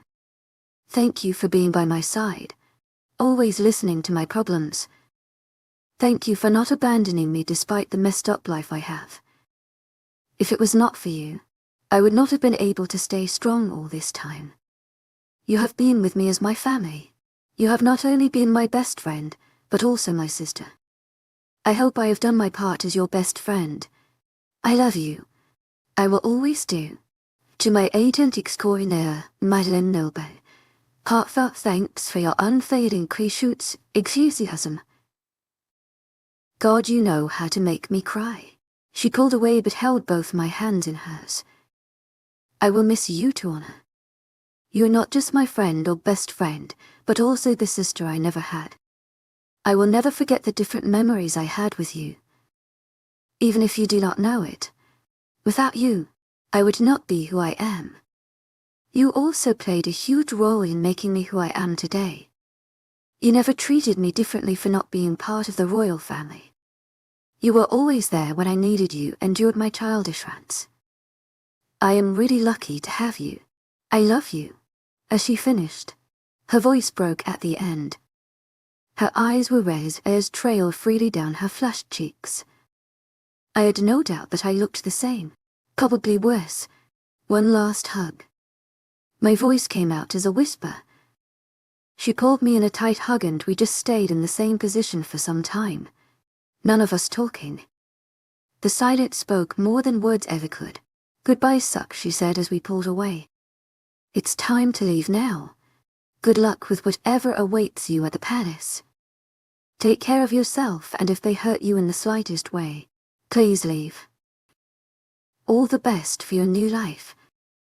Make sure to make all those who look down upon you regret their words. Trust me, I will. They won't know what hit them. That's my girl. I beamed at her despite the tears. Goodbye, Evie. Goodbye. With that, she turned and walked away, towards her family who engulfed her in a hug. I took the suitcase in my hand and turned the other way. The scene completely contrasted with the previous one. Instead of a loving family, proud of their daughter, there was just a car with a driver dressed in uniform waiting for me. Seeing me, the driver walked towards me and took the suitcase from me. He put my suitcase in the trunk before opening the door for me. Muttering a small thanks, I slid into the back seat. Not later, the driver entered the car and we drove away. Congratulations on your graduation, Princess Annalise. He offered me a small smile from the driver's seat. Thank you. Please call me Annalise. No, Princess. That would be considered disrespectful. He said apologetically. Okay, sir. You should call me Richard. Why, I shot back. According to traditions, only those with high post can be addressed as sir. I scoffed at his words. And who started these traditions? I questioned. It has been going on for generations. That's right. It has been going on for generations. He stayed quiet, listening. These stupid traditions were started by stupid kings long ago who were foolish enough to think that being born in the royal family or high houses meant you deserve respect. They did nothing to get those titles. All they needed was to be born into the right family. What about those who work harder than these kings yet get treated like they're just dirt underneath you solely because of the family they were born in? I continued, not knowing where the spite for these traditions came from. In this world, titles mean nothing. They are no longer earned. They are just handed to spoiled brats instead of going to hardworking people who would actually make the kingdom prosper and not continue following the stupid traditions. Involuntarily, a small smirk played on my lips as I saw his speechless face. I don't know where the courage to speak like this came from, but I liked it. Maybe it was the sadness that got to me, or the rush of confidence from earlier was still there, or simply because the traditions were wrong. Studying at a school where everybody was treated the same and ranks or titles did not matter has changed my perspective of the hierarchy in the werewolf kingdom. You are right, Annalise. He just said, and I smiled to myself, pleased that I managed to get him to change his mind. Glad you agree with me. Tu es agent extraordinaire, Madeleine Nilben. Heartfelt thanks for your unfailing Christ's enthusiasm. He nodded with a small smile before saying, you should get some rest. It is a long journey. Coming, I leaned my head against the window, watching the trees pass by in a blur. In a matter of minutes, I found myself falling asleep as the exhaustion from the day finally took its toll. Chapter 7 analyzes POV. It was dark but peaceful. I could not see anything, and yet I felt like I saw everything. It was like I was floating in the air. Where I would usually be scared to find myself alone in a dark abyss, I felt as if I was in an oasis of serenity because I knew I was not alone. Not far from me, I saw a wolf. A black wolf with familiar silky fur and silver eyes, Crescent. I could not help but smile at her as she headed towards me. I caressed her fur as she stood in front of me, placing my forehead against her head. Out of nowhere, the dark abyss was illuminated as streaks of colors floated around. I realized that it came from me. Streaks of colors escaped my hands into the surrounding as Crescent went ahead, playing, chasing the stripes. Soon, all of the glowing stripes surrounded her. I watched with shock and awe as they entered Crescent, both of them blending. I could not believe my eyes as I saw Crescent's fur release a glow all around her body, and her eyes were the brightest silver I ever saw. The power radiating from her was warm and powerful. Instead of coming back to me, she just sat there. This is who we are, Lizzie.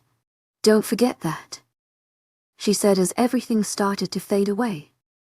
My eyes opened and I had not realized that a smile was playing on my lips. The dream was weird but comforting. It was the first time that Crescent and my powers were all in the same dream, and it did not end up turning into a nightmare. What was that, Crescent? I asked her, the picture of her still in my mind. She looked so gorgeous and just powerful. You, she simply said before retreating. You woke up just on time. Richard's voice snapped me back to reality. My parents. I was going to meet them again. I looked outside and saw the beautiful castle as we pulled to a stop in front of it. Richard got out and rounded the car, opening the door for me. Thank you. Several memories played in my mind at the sight of the castle. It's been years since I last saw it, but it has not changed. Not drastically, at least. It was still of the same color, a mix of beige and brown for the walls with dark brown borders around and a dark brown roof, giving it its ancient look and feel. The walls were covered with vines as they tangled with each other. Big beige towers stood at equal distances at the corners, dwarfing the rest of the structure. On top of each stood the Werewolf Kingdom's flag with the same symbol that was on the car. In front of me stood the entrance with big, white double doors. A cobblestone path started at the entrance and stopped a few feet away from mine. The entire path was covered by a roof, supported by pillars. On top of the door, there were golden lines carved, forming intricate designs as they merged to finally create the sigil. As Richard came by my side with my suitcase, I walked towards the door guarded by 2 guards. They looked at me weirdly, a questioning look on their face, but upon seeing Richard with me, they opened the door, allowing us to enter. Thanking them, I followed Richard. As soon as I stepped into the castle, I felt nervous. The usual nervousness took over as my palms started getting sweaty. I did not know what awaited me here. Was I right about my family or wrong? I truly wished it was the former. For a long time, I wanted people to love me for who I am with all my flaws. I had Evelyn, who I loved dearly, but I wanted to experience the love of a family. My family. As we stood near the entrance, a petite redhead approached us. As she got closer, I realized she's a maid here. She was dressed in the usual elegant black dress with the golden werewolf sigil embroidered on the left side. She gave me a polite smile before addressing Richard. Well, who would this beauty be? I felt my smile drop at her words as Richard scowled next to me. I felt a pang of hurt but quickly masked it up with my smile again. I tried not to dwell on the fact that they did not remember me. Before Richard could answer, I did. I am Annalise. I offered her my hand along with a small smile. She looked me up and down before realization settled in. The shock was clearly written on her face. Sorry, Princess. I was not informed of your arrival. She bowed ahead of me. The hurt from mere seconds ago somehow got bigger. They are assholes, Lizzie Crescent said. I did not know how to feel about the fact that they did not inform them about my arrival. No wonder those guards gave me those looks. Not only did they not know that but they did not even recognize me. I have changed significantly over the years. From a chubby 7-year-old, I was now a grown-up. At 18, I had a great figure with the right amount of curves at the right places from several years of working out and training. My hair had turned darker and it went down to my mid-waist. My facial features were now sharper and my once blue eyes had turned purple when I shifted. I will never forgive them. They have clearly not changed. Deep inside me, I was starting to agree with her. It's okay. I managed to say, my name is Lily. She introduced herself, taking the suitcase from Richard. I will show you to your room. She turned around and started walking away. Before leaving, I thanked Richard. I quickly fell in steps with Lily as we walked through the familiar yet confusing hallways. We stopped in front of a room. Turning the knob, she opened it and entered. Keeping my suitcase in the middle of the room, she went ahead and pulled the curtains before opening the windows, letting light and fresh air into the room. At first sight, I knew it was not my old room. The room was bigger compared to my room at the school.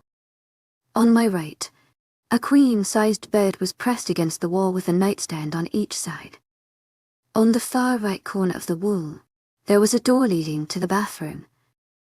Different pillows were arranged on the bed in different shades of beige and grey. To my left, there was a TV mounted on the wall and a small seating area with one chaise and 2 armchairs along with a coffee table in the middle on a big rug. A small fireplace was situated under the TV. On the other side of the TV, there was another door, leading to a walk-in closet. The most beautiful part of the room was definitely the small balcony opposite to where I was standing, enclosed by transparent floor, 2 ceiling windows as it overlooked the gardens.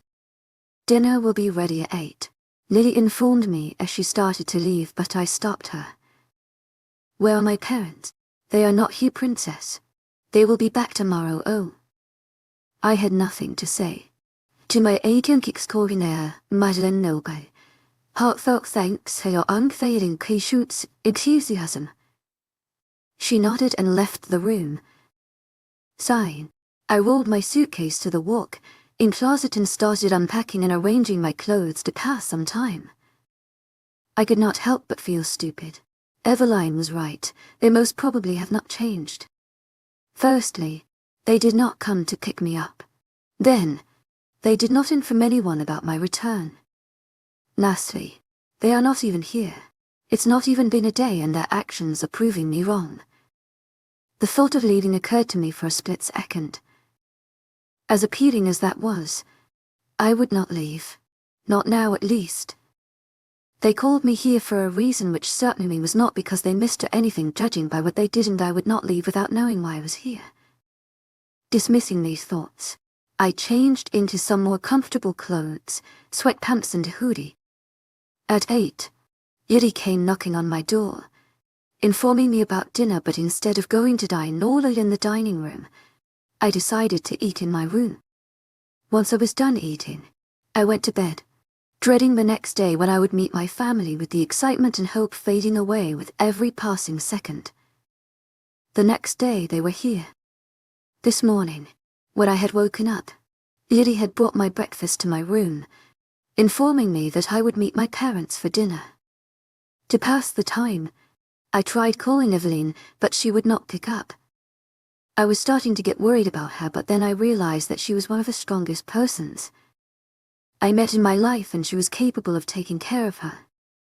The rest of the day passed by in a blur as I explored part of the castle under the scrutinizing gaze of the guards, nearly getting lost and missing lunch. "You look gorgeous, Lizzie," Crescent complimented me as I applied the last touch of makeup. "It is what I usually wear, Crescent," I reminded her as I looked at the white sundress with beige flower patterns over it. A knock pulled me out of my trance. "Coming." "To my agent extraordinaire, Madeleine Lilburn. Heartfelt thanks for your unfailing patience, enthusiasm." Slipping on my wedges and taking my phone in my hand. Opening the door, I was met with Lily waiting. "Princess, you look beautiful. Your family is waiting for you in the dining hall." "Thank you, Lily. Please call me Annalise." I smiled at her, closing the door behind me. I did not let her complete her sentence. "No ifs and buts, because trust me, I will convince you otherwise." She gave me a small smile before guiding me to the dining hall. "They are already inside." "Knock before you enter, Annalise," she informed me. I gave her a nod as she continued down the hallways before disappearing at a corner. Taking a deep breath, I calmed myself down. I was about to knock but retreated my hands. "What happened?" Crescent asked. "Did they ever visit me in the past years?" "No." "Did they ever call me?" "Again." "No, ever since we got here." "Did they do anything relatively nice?" "No, Lizzie, but why are you asking me this?" "Since they did no such thing, should I follow their stupid rules?" "I know." "Great." "No knocking then," I said to her and took a deep breath, calming my nerves. Without knocking, I pushed the 2 doors open, entered the dining room where all several pairs of eyes landed on me. Here goes nothing. Chapter 8 analyzes POV. The room was big for a dining room just for the royal family. I still remember that the castle had several dining rooms. One just for the royal family, another one for when other kings and queens came, and lastly one for big feasts. Even if the castle looked the same from its exterior, the interiors had changed. The once dull, brown walls of the dining room were now painted white with beige borders and beautiful golden designs carved, giving it a more modern look. On the opposite side of where I stood, there were 2 big arc windows with curtains secured to the side, allowing the moonlight to enter the room. Between the 2 windows, there was a fairly big fireplace. On the mantel stood several candelabra with lit candles. Behind the candles, the family sword was displayed in all its glory as it has been for the past years. Higher on the wall hung the portrait of my family, making a wave of sadness rush over me. On the left side of the room, there were 2 doors which I would be guessing led to the kitchen or other hallways to get here. The right side of the room was void of any decoration except for an ancient grandfather clock. In the middle of the room, there was a table with a round tent chairs arranged around it. all perfectly spaced with two at the head of the table and the remaining evenly spread at the side.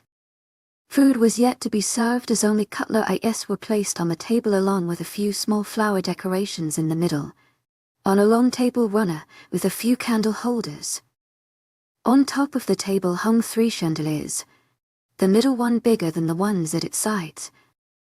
I diverted my gaze from the decorations only to be met with several pairs of eyes, my family, staring back at me. Different emotions shock. To my agent extraordinaire, Madeleine Nilbert, heartfelt thanks for your unfailing patience, enthusiasm.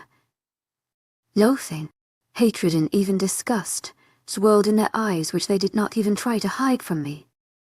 At that moment, I did not know what to do, but I did know that things were not what I had been hoping for. At the head of the table sat my father. On his left sat my grandmother, who I was shocked to see, followed by my mother. On his right sat Ray, and followed by an unknown girl, but I was guessing she was his mate. And lastly, to my agent extraordinaire, Madeleine Nilbert, heartfelt thanks for your unfailing patience, enthusiasm. Seeing them all sitting as one happy family, I could not help but feel like I was intruding. My father still looked like he did all those ago, with the same blue eyes, black hair and sharp features except for a few more wrinkles. As for my mother and grandmother, they looked even more gorgeous than they were. The people who did change were my sister and brother. Rayan was no longer the short, meek boy. He was grown with a well-built body, and his brown hair, which he inherited from my mother, was perfectly styled, with not a single strand out of place. His face was no longer chubby, and his hazel eyes were now of a darker brown. Raina was no different. She grew up to become a beautiful woman. Unlike my brother, she had inherited my father's black hair but my mother's hazel eyes. However, her hair was now dyed auburn with a few blonde highlights, and her eyes had turned a bit darker too. Sitting there with the perfect posture and etiquette, she looked like a perfect princess, unlike me. The unknown girl was pretty too, with her ash blonde hair, emerald eyes and soft facial features. None acknowledged my presence except for my father, who just nodded at me and motioned to the empty seat which was next to Raina. I felt like I could throw up at any moment. This whole situation was frustrating to me. As I sat down, I could feel Raina glaring daggers at me, but I decided it would best to ignore her. My mother, who sat on the opposite side, looked at me up and down, taking in my appearance. Ignoring her, my eyes met that of my grandmother, and all of a sudden I felt guilty, but a gentle smile from her made me a bit ease. At least someone who has a bit of manners in this room, Crescent commented. Nobody spoke as the doors leading to the kitchen opened and maids entered the room, bringing in dinner. Once it was served, they retreated to the kitchen except for two who stood by the door in case we needed anything. Despite the feast on my plate, I had completely lost my appetite. While food could always lift my mood, it did nothing. Everybody started eating. Not knowing what to do, I took my fork and just played with the food on my plate. The sound of cutlery clashing against the plates was interrupted as Raina started talking to father about things I had no clue about. Soon the others joined in too. To my agent extraordinaire, Madeleine Nilbert, heartfelt thanks for your unfailing patience, enthusiasm. Laughing and joking around. With each passing second, the food on my plate turned into a disaster, a mush of meat. Potatoes. To my agent extraordinaire, Madeleine Nilbert, heartfelt thanks for your unfailing patience, enthusiasm. Rice, after the constant stabbing of my fork. They completely cast me aside. They acted like I was not even present in the room. I felt like I was in a museum. I was the art piece consisting of a single stroke of paint that people ignored to view the more complicated and bright work. But I was not letting that happen. Bored of their small talk, I dropped my fork on my plate with a cling sound. Everybody stopped talking and all their attention shifted on me. Despite the nervousness and slight fear I was feeling, I cleared my throat and leaned back in my chair. Now that I have your attention, may I know why you called me here? Not being able to stop myself, I added, King Gabriel. I was just as shocked as he was upon hearing what I said, but it was too late to take it back. I just raised an eyebrow at him, praying I did not look nervous. Before he could answer, my mother intervened. Have you forgotten your manners? What would people say if they heard you talking to your father like that? Her words took me back to when I was 5, freshly learning about etiquette from her. A princess should not sit like that, a princess should not eat like that. A princess should walk like this, a princess should dress like this. A princess should do this, and the list was endless. They would probably say that I had a death wish talking to him like that. I pretended to be in deep thought. That's all because they do not even know who I am. I motioned to one of the maids who stood near the door, listening to the conversation. She just bowed her head, confirming my words. How would they? I mean, it's not like my parents cared to tell anyone that I was coming back. To my agent extraordinaire, Myelin Nilben, heartfelt thanks for your unfailing patience, enthusiasm. Not even trying to hide the distaste from my tone. It's not like your arrival is a great thing, Raina muttered beside me. Did anyone ask for your opinion, sister? I glared at her and was surprised to see her quiet. Something about her reaction made me smirk. Mother, you were talking about manners, but it looks like you forgot to teach her first. Don't speak unless spoken to. Prince Etiquette Rule 15 if I am not wrong. Right, mother? I quoted the words of when she taught me etiquette. I had someone let out a small chuckle but ignored it. I know what I should teach my daughter. My mother said, glaring at me, but I just brushed her off. Don't think that by wearing new clothes, make up and twisting words, you will become more powerful. Deep inside you will still be the same weak girl, always living in my shadow. Her tone was full of hatred. Remember who you are. Lizzie Crescent encouraged me, and Raina's words did not hurt as much as I thought they would. You are right. It will not make me powerful. I started because I am already powerful. The image of Crescent in my magic was in my mind. Instead of replying to me, she turned towards our father, a helpless look on her face. My father's face contorted in one of anger before he spoke. What have you talked to my family, girl? I scoffed at his comments, not believing my ears while Raina smacked at me. Family. I muttered under my breath, chuckling darkly to myself as they all stared at me. Well, why did you call me back then? Because it looks like I am not welcomed here and that I am intruding your family moment. You have turned into a spoiled princess. Ray Ant spoke up, shaking his head. Spoiled? I said, in disbelief. Can you tell me who was with me to spoil me all these years? He remained quiet. Mom, Dad, Grandmother. Wait, they were not with me all this time. To my agent extraordinaire, Myelin Nilben, heartfelt thanks for your unfailing patience, enthusiasm. The hatred in my voice becoming stronger. All that nanny you gave me. My teachers, none of them spoke, knowing very well I was telling the truth. And please, don't start throwing that stupid princess tile at me. You're the princess. You might as well behave as one. My father glared. You can't be serious. I laughed. You just told me that I am spoiled. Mannerless. Disrespectful. Are those the new qualities of a princess? You are so ungrateful, my mom said. To my agent extraordinaire, Myelin Nilben, heartfelt thanks for your unfailing patience, enthusiasm. I glared at her. Your non-existent love and care. The old clothes and toys you gave me. Or should I be grateful that you sent me away? You are crossing your limits.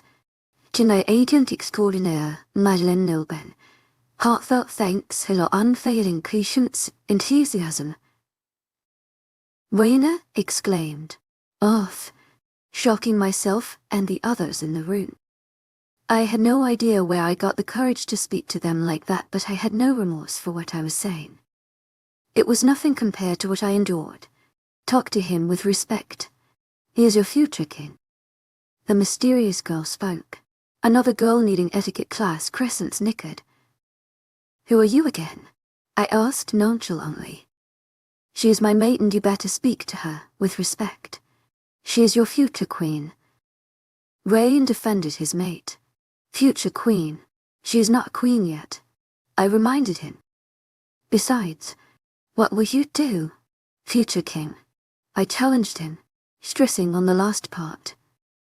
I could already feel the agitation of his wolf as his authority got questioned. Going to send me away again? My father shouted, standing up and slamming his hand on the table, shocking everyone. Just like Rayan, his wolf was agitated as everybody submitted to him, bowing their head as they felt his powerful aura in the room, but I did not. Somehow, his authority did not work on me as I kept my head high, staring right at him. If he was shocked, he did not show it. Enough of your disrespectful behavior now.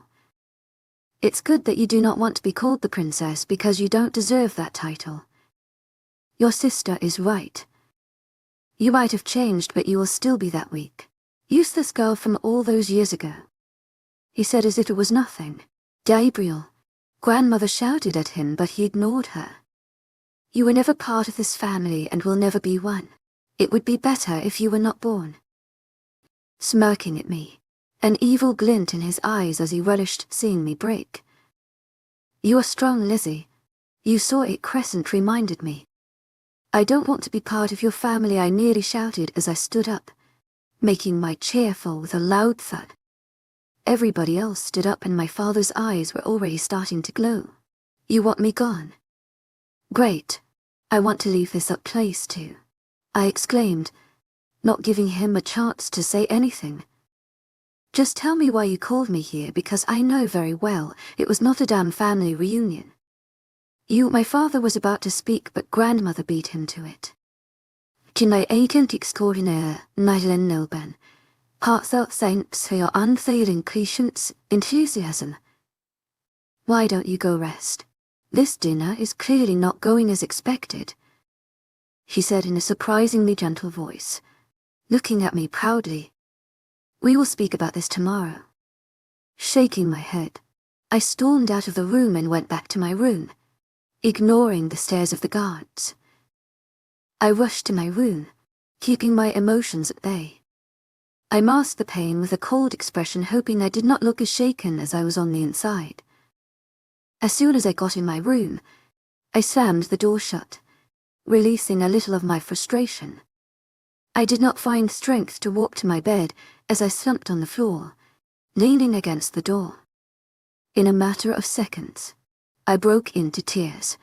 All their words were playing in my head like a broken record. How could someone treat their own daughter, their own red water like this?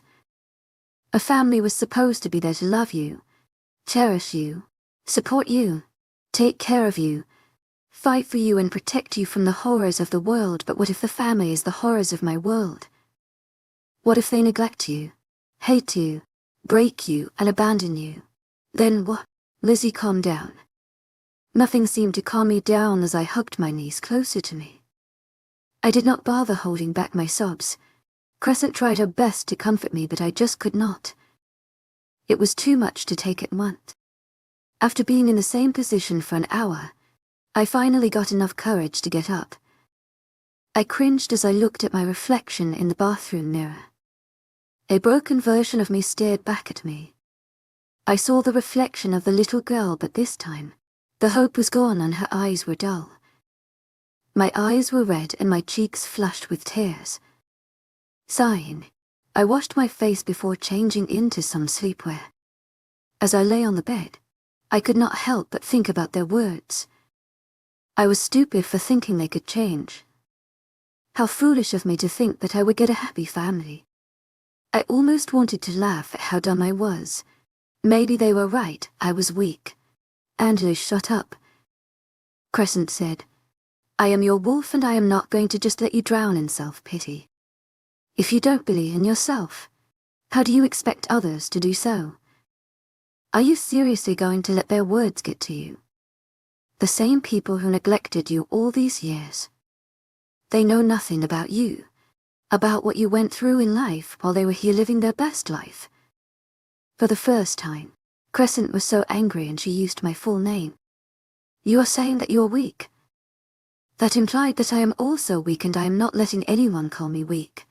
Not even you. You saw what we are. We are not weak. You are not weak. You are strong and powerful. Don't let them drag you down. Know your worth. Crescent, I replied, feeling guilty.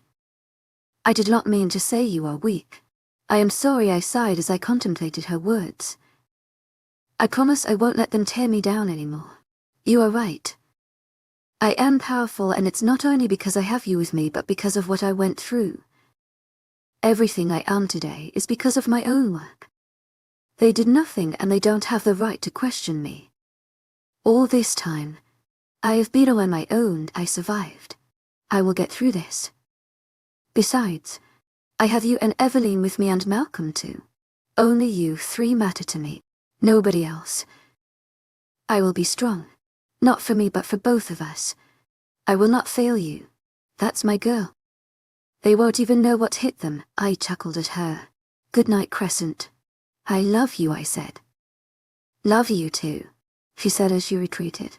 Despite being exhausted, I could not sleep. I knew it would never be the same anymore. The little hope that was now gone, leaving behind it a void and cold place. Today they crossed the line. The old me was gone. They killed her through their words and actions. Deep inside I knew I would get through this. I would finally put them in their place once and for all. I will make them regret all of their actions. They brought this on themselves. That was a promise from the new me. Don't forget that you are a fighter, analyze, and you can do so much more than you know. Malcolm's voice played in my head. You are not alone on honor. I will always be with you. Don't let their words affect you anymore. This is your life.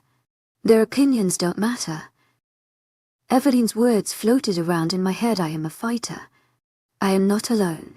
I am strong. I am powerful. They might not have changed, but I certainly will. Chapter 9, Anila's POV. I kept tossing around in my bed for the next few hours until I picked up some noises coming from outside. Through my werewolf hearing, I heard screaming from downstairs followed by sounds of crashing. I immediately sat up straight in my bed, heart hammering in my chest. Crescent. You might want to wake up, I said as I got out of bed, walking cautiously towards my door.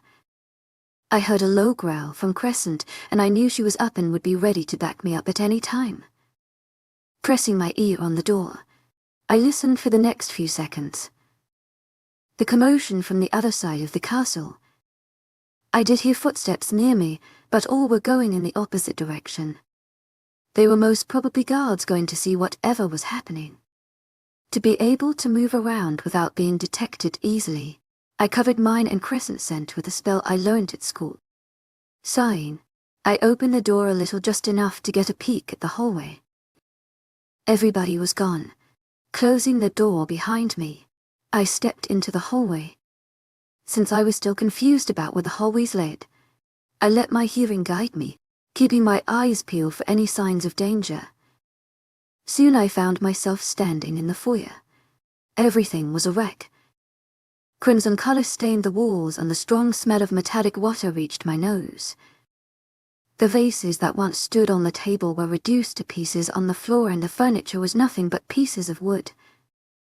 On the floor lay countless bodies in pools of red water. I recognized the black uniforms of some, but others I did not. They were most probably the ones who attacked us. I heard more noise coming from the hallway to my right. Avoiding the bodies and red water, I walked in the direction of the noise. Only a few steps later, I caught the familiar scent of my father. I decided to follow. Walking down the hallway, There was no sound except for my breathing and the occasional screams coming from the other side of the walls. I did not know where I was going at all. I halted in my steps as I found myself at a dead end. Inhaling in a deep breath, I still caught my father's scent, and it was stronger this time. I looked around but saw nobody. Just then, a light breeze caressed my hair and I looked at the open window on the wall in front of me. A piece of clothing hung, moving back and forth with the wind.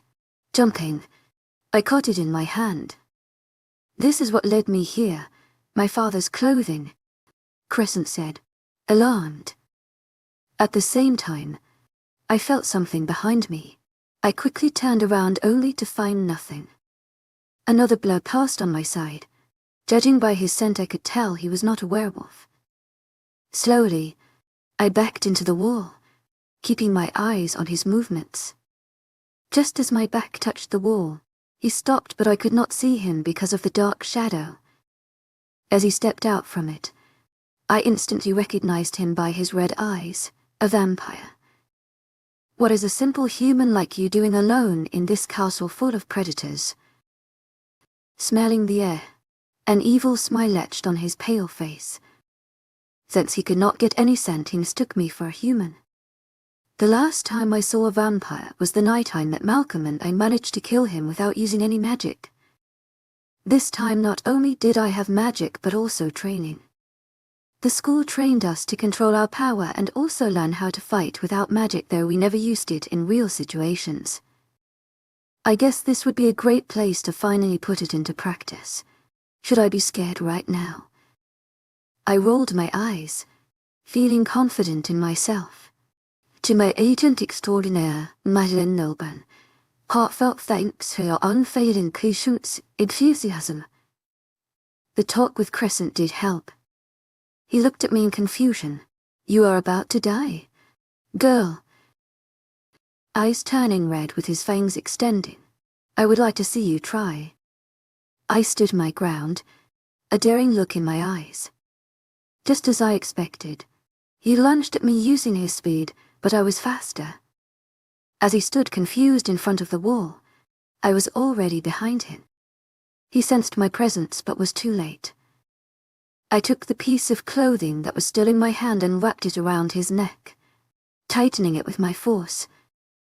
Before he could tear the clothes around his neck, I heard his bones cracking from the force I exerted, and his body went limp. I let go and he fell to the ground. Turning around, I used all my senses to inspect the surrounding. As a result, I felt the presence of other vampires in the corners. Come out of your hiding place. I know you are here, I said in a sing-song voice. Just as I expected, more vampires stepped out from all sides, all ready to attack. The one in front of me smirked as he realized they had me cornered. A little early to be happy, don't you think? I raised an eyebrow at him. Instead of replying, he came straight at me. Despite his fast moves, I grabbed him by the neck, only seconds away from biting me.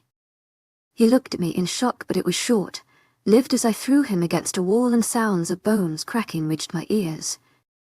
All the other vampires had formed a semi-circle around me as they advanced together, snarling.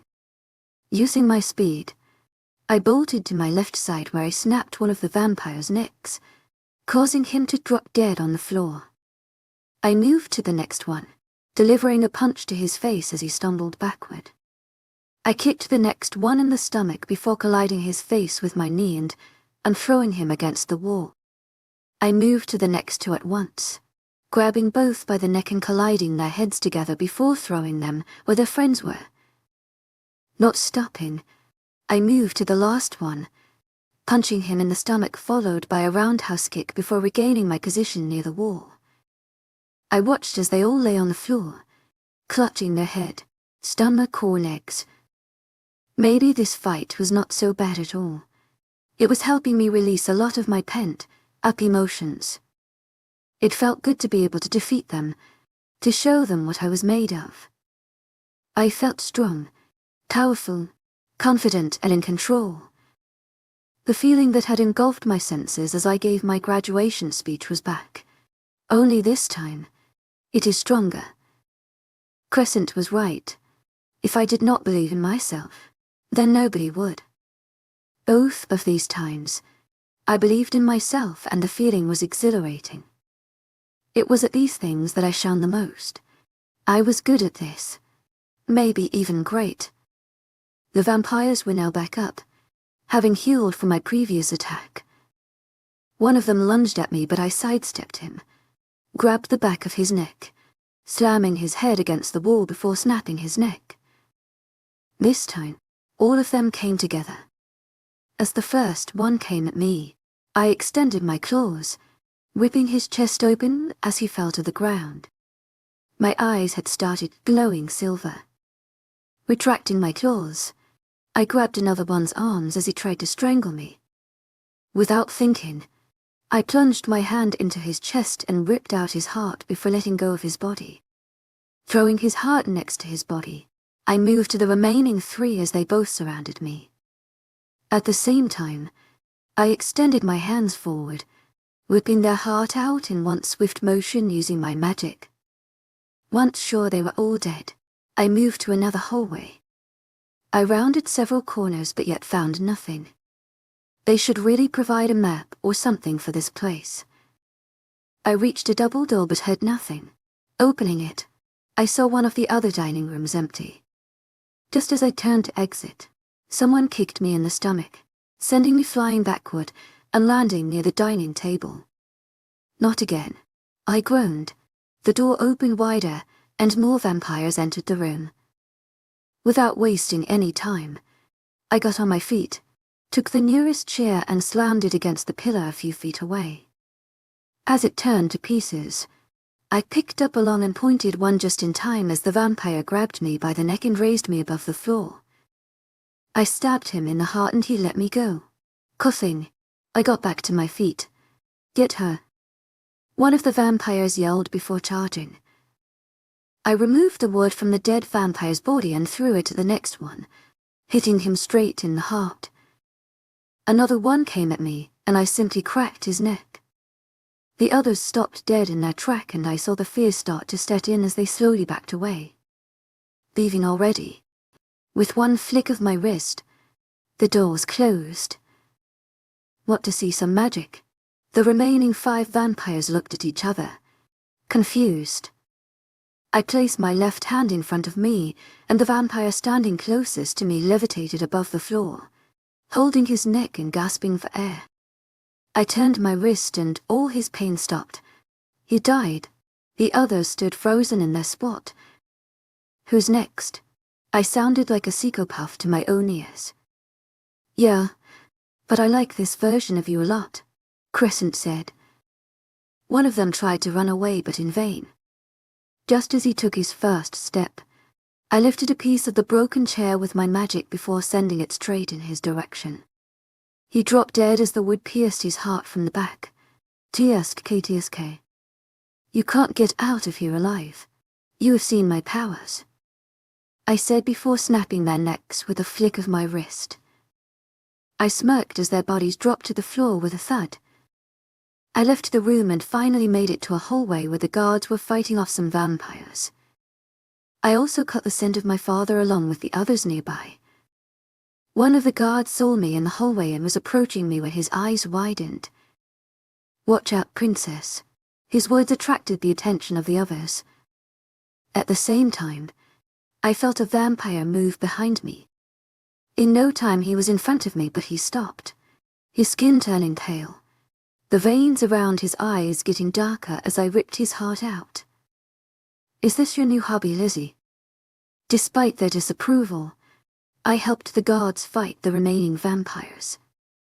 "Are you okay, princess?" the guard who warned me earlier asked. I turned around to face him. If I am not wrong, I saw him and some others gulp at my state. I had fresh and dried red water on my face and clothes. My hair was probably a big mess. What completed my look was definitely the heart I held in my hand and the red water dripping from my palms to my wrist and forearms, covering the tattoo on my inner wrist. I simply threw it aside. I'm fine, I said simply, trying to wipe the red water off my hands on my shirt. He introduced himself. Thank you for helping us, Princess. He bowed his head a little and the others followed her. No problem, I said awkwardly. Where is my father, by the way? In the study room, Princess. Another guard spoke up. Could you show me the way, please? I stood there just looking at him, not knowing where to go. Thankfully, they showed me the directions. After many twists and turns and dead bodies, I finally found the study room. As soon as I opened the door, my hands flew in front of my face, catching an arrow only centimeters from my face. To my agent extraordinaire, Nocturnal, heartfelt thanks for your unfading patience, enthusiasm. I threw the arrow to the side, glaring at the person who shot it. He quickly kept his bow to the side.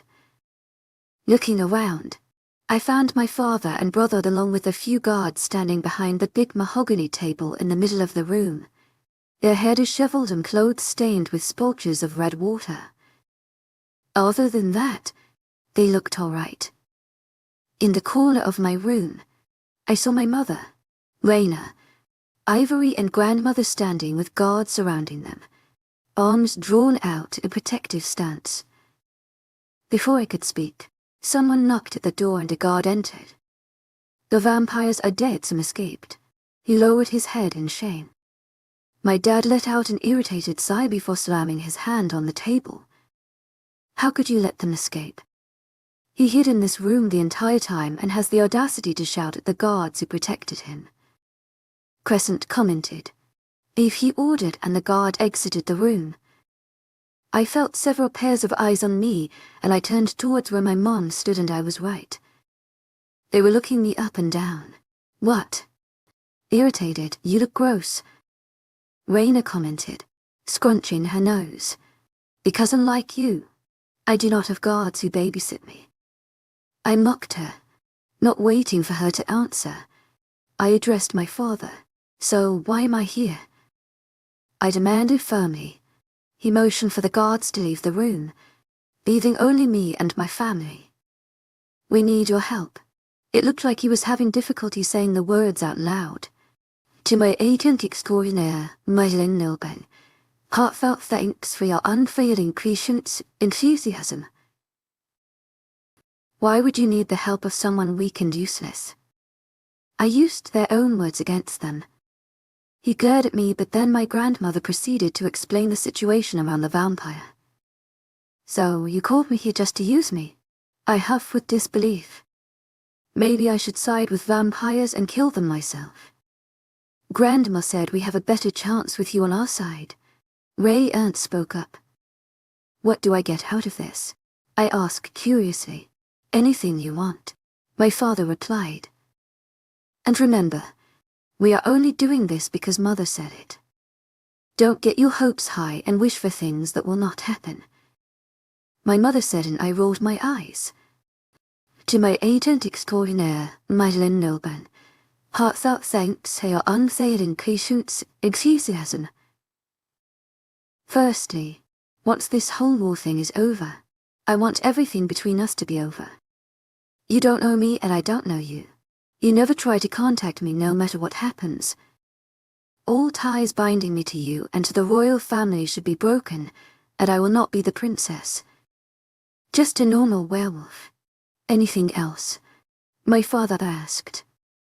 He looked a bit taken aback by my demand, but nevertheless stayed quiet about it.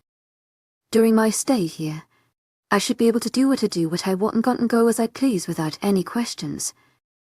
You should not interfere with my life at all, and since I don't know how long I will be staying here, I need money because I don't have a job. You will be given a fixed allowance. I am not 10-year-old. To my agent extraordinaire, Nocturnal, heartfelt thanks for your unfailing patience, enthusiasm. I will spend as much money as I need. No limit. They brought this on themselves when they said I could have whatever I wanted. Besides, I don't think that my purchases would even make a dent in the amount of money they have. Done, he gritted out. I am not done yet. I gave him an innocent smile. I need a car. Since you need my help, I want to be seated on your right in meetings and all. He was about to interrupt me, but I continued. Any news regarding the vampires or any other threat should be reported to me directly as soon as possible. No actions will be taken without consulting everyone, including me. That's all I think. I said in a nonchalant voice. You will not be seated on my right in meetings. He gritted out, glaring at me. The seat to the right of the king was that of the queen or someone with authority. Fine then. How about the seat on your left? I smirked at Rayanne. The seat to the left was reserved for the next ruler, and here, it was Rayanne. Mother is sitting on my right, and Ray on the left of Gabriel. My mother glared.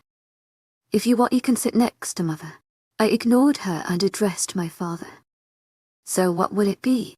On your left or your right? I did not really care where I sat, but it felt good to see their egos get a little crushed. Both seats to my father's right and left are kept for the most powerful ones in the family after my father, and if I could sit there, I was pretty sure they would not be pleased. They would be pissed, but something I looked forward to, especially if I was the reason behind it. He looked like he was at crossroads as his eyes darted between grandmother and Rayanne. We need her, Gabriel. My grandmother reminded him. You can take Rayanne's seat. He finally caved in. "Bu," I cut Rayanne's sentence. Great. You will receive all the news and will be consulted for any plan of action just like the rest of us. I just nodded, pleased. Since this is done, I will take your leave now. I turned on my heel and was about to leave when my mother said, We have a meeting tomorrow with other people who will be our allies. Dress properly and make a good impression on them. I will do what I want. I simply said as I exited the room, Thank you for tuning in. If you enjoyed this episode of the story, please give it a like, and don't forget to subscribe to get notifications for updates.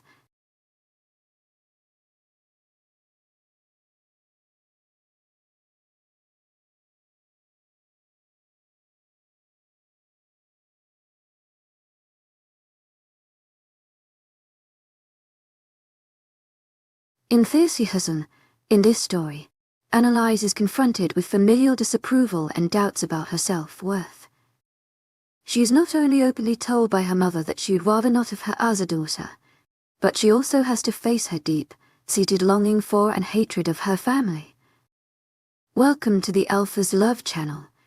If you enjoy this story, don't forget to subscribe and give it a thumbs up. Chapter 10, Annalise's POV. After 2 hours of indecisiveness, pacing around and arguments with Crescent, I was finally ready. The meeting was about to start in around 10 minutes and I had no other choice but to wear what I already had on. The outfit I chose was definitely out of my comfort zone. I always went for the same casual, soft, pastel or nude-colored and comfortable clothing, but this time, I decided to try out something different. Something new. I was wearing an all-black outfit. Earlier today, after getting into an argument with Raina and the others, I left the palace to grab something to eat. It was also the perfect opportunity for me to test out my new car. While I should have been feeling guilty about just using other people's things, I did not. On my way back, I made a stop to get myself a new outfit. When I had stepped into the shop, on instinct, I went towards the beige, formal dresses. I had already settled on one, but while I was paying, something else caught my eye. The clothing on the mannequin just screamed perfect. Even if the beige dress was my style, I could not help but want the other outfit.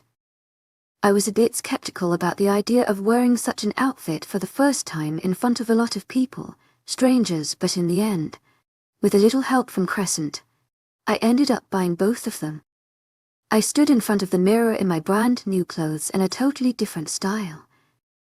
Instead of my usual soft dresses, I had a black suit on, black pants, a black lace top underneath it, and a black blazer.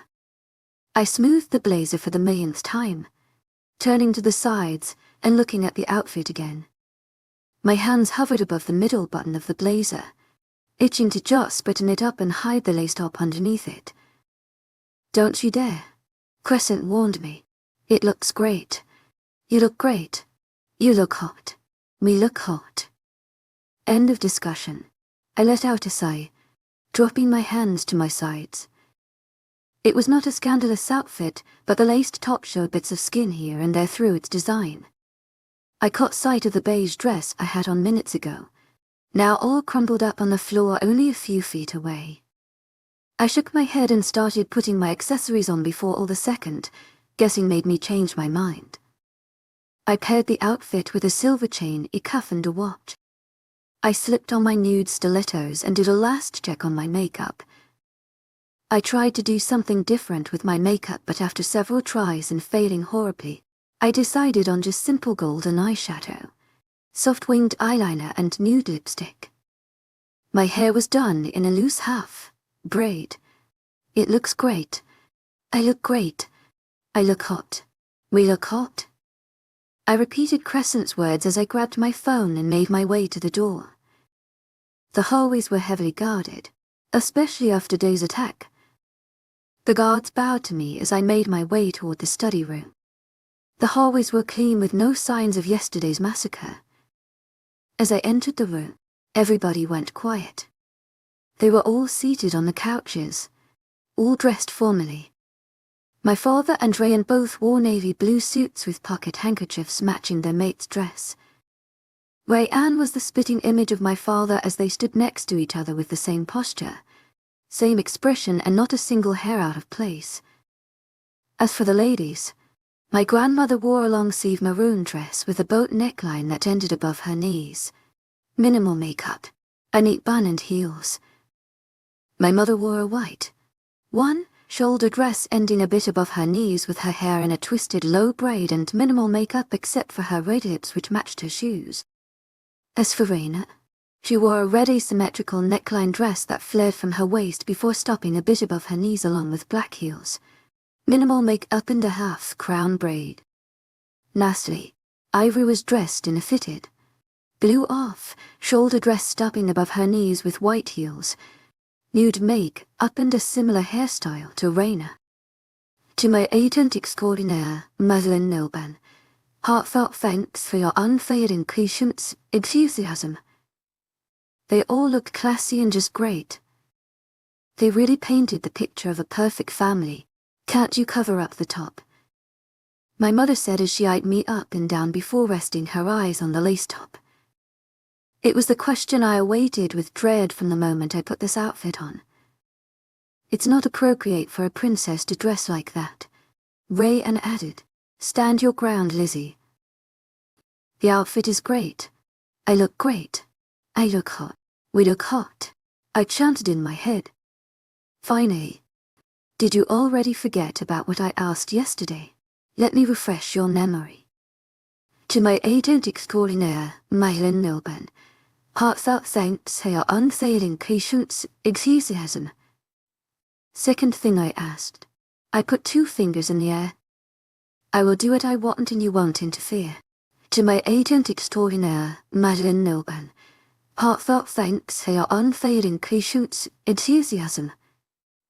I hope that answers your question. Not a word from you two. Grandmother glared at Raina and Mother who were about to share their opinions. If the others hear you all fighting, do you think they would still be keen about working with us? As for the clothing, she can wear what she wants. Your Highness, a guard entered the room. All the guests have arrived. Father nodded in acknowledgement and the guard left. Everybody stood up. Mother and Ivory going to their mates and ensuring their clothes were on point. Let's go, Father said as he and Mother exited the room, hands linked. Rayan and Ivory were next to leave and then Raina, who glared at me in the process. I was about to leave the room when someone pulled me back by the arm. I looked at the person to find my grandmother looking at me apologetically. Ever since I got here, she never treated me like the others.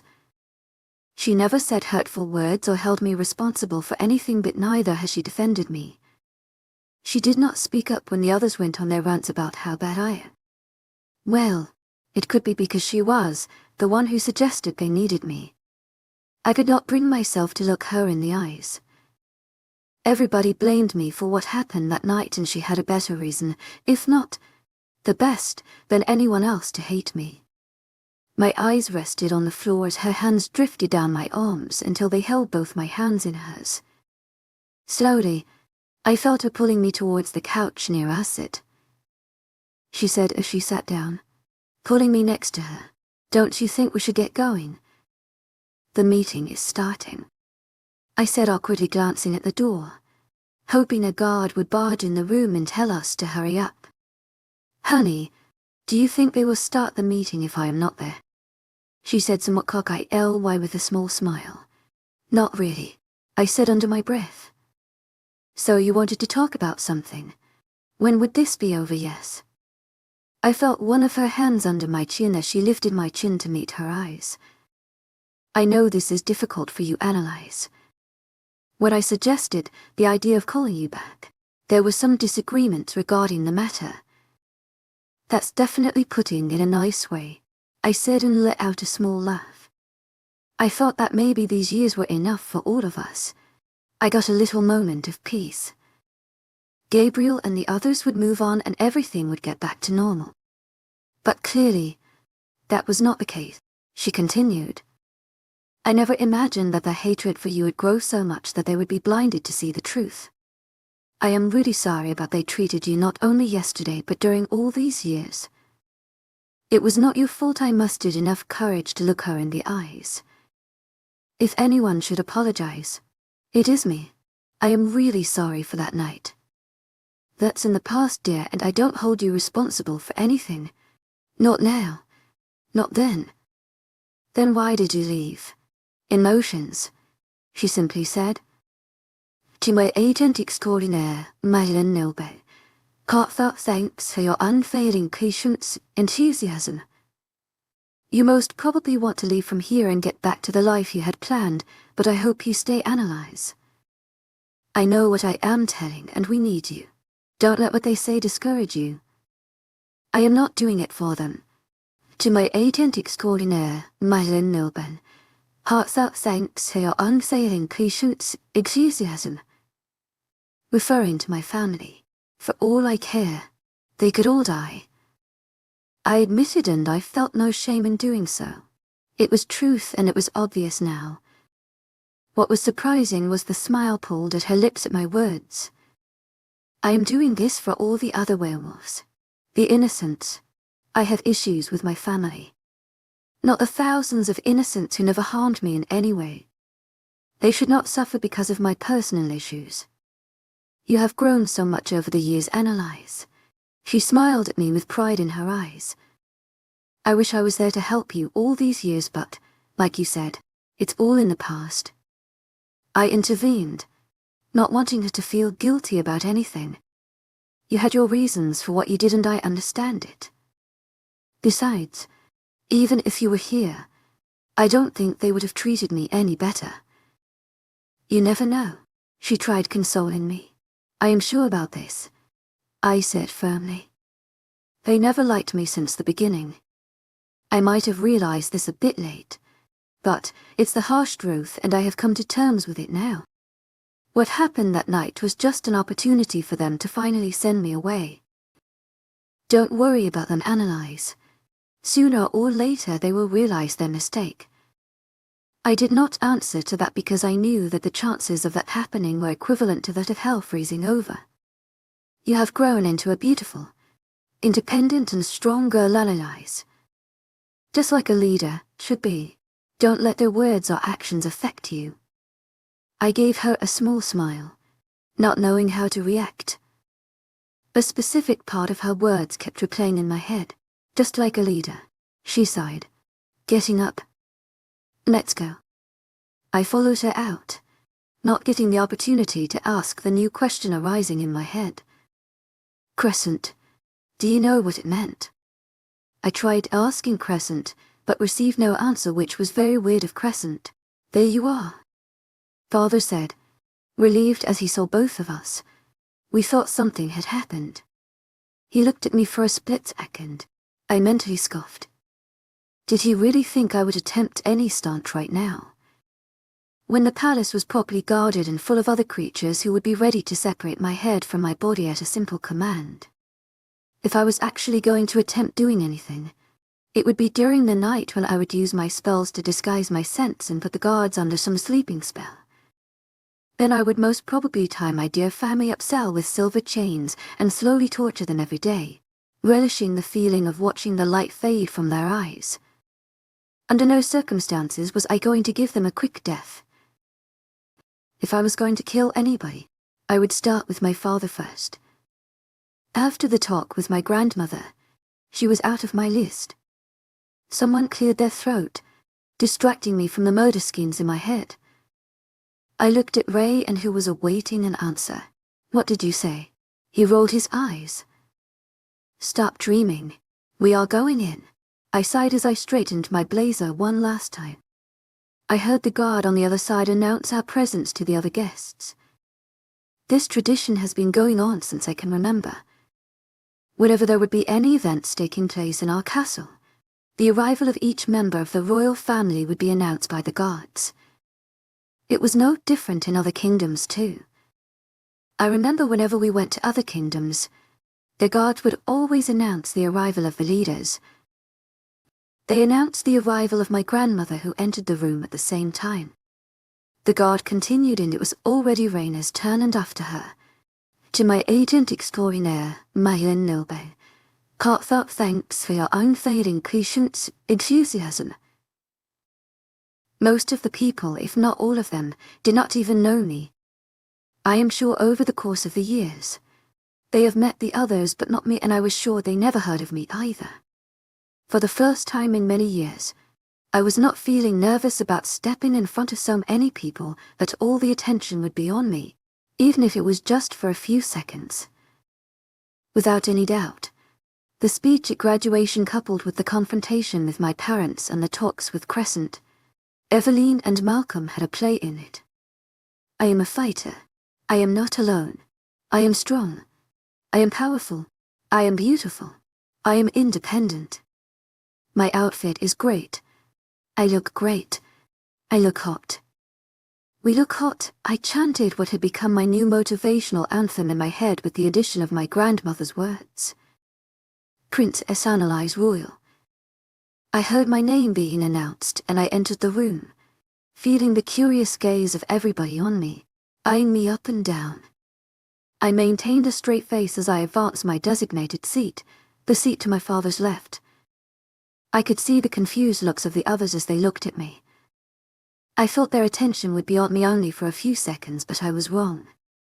The fact that I was seated to my father's left instead of Ray and the future king only increased their curiosity. Tired of their burning gaze on me, one by one, I met their questioning looks with a glare, and they all thankfully looked away from me.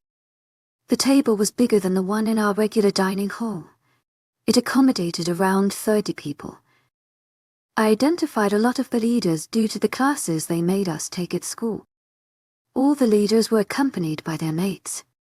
The rest were the most powerful werewolf packs along with their beta and gamma.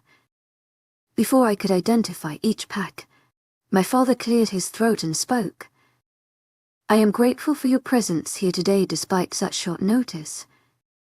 My family and I are pleased to have you all in our midst and without any delay. Let's start the meeting and discuss the more pressing matters." The meeting continued as they all engaged in a discussion about the attacks from the vampires. Only 10 minutes in the meeting I could no longer concentrate, which I found odd. I was not easily distracted, especially not if important matters were on the table. This time it was different though. It was not the usual boredom you felt in class. It was not the need to just think of something else to distract yourself from the boring talk, because right now, what the leaders were discussing was anything but boring. It was not even that their voice was not enough to grab your attention. They were leaders who spoke with confidence. Not only was I distracted, but I was also uneasy. I felt my body start to heat up, starting from my toes and spreading all the way to my fingertips. My toes curled in my shoes as I felt my stomach churn, but not in an unpleasant way. It was a mix of excitement and anticipation. I fisted my hands to calm myself. I felt my heart starting to palpitate and my breathing turned ragged.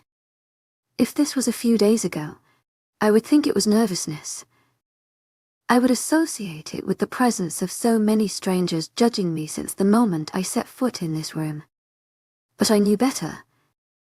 Crescent started getting agitated too as she paced around my mind, mumbling incoherent things. If I was not wrong, there was a small wolfish smile. My mind clouded with Crescent's words and my own thoughts. Her pacing did not slow as I heard muffled footsteps in the hallways approaching the room.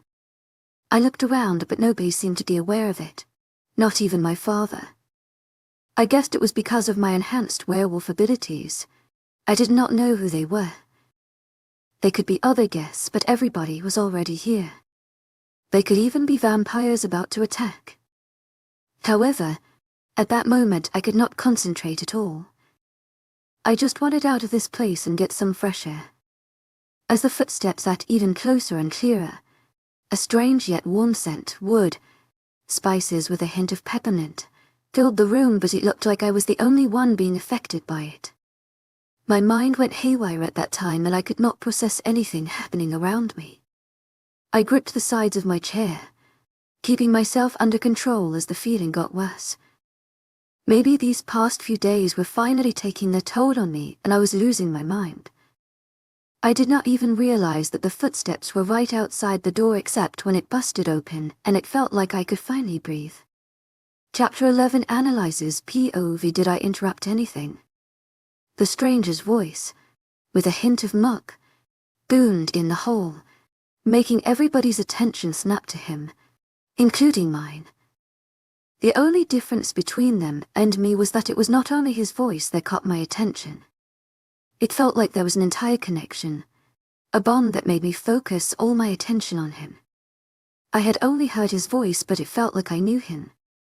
His voice was deep and husky, which made me feel a tingling sensation all over my body. Despite the gravelly tone of his voice, it felt like soft music to my ears. Even though his voice held a hint of muck as he spoke, it was firm. Just a few words from him were enough to know he was powerful. He was confident.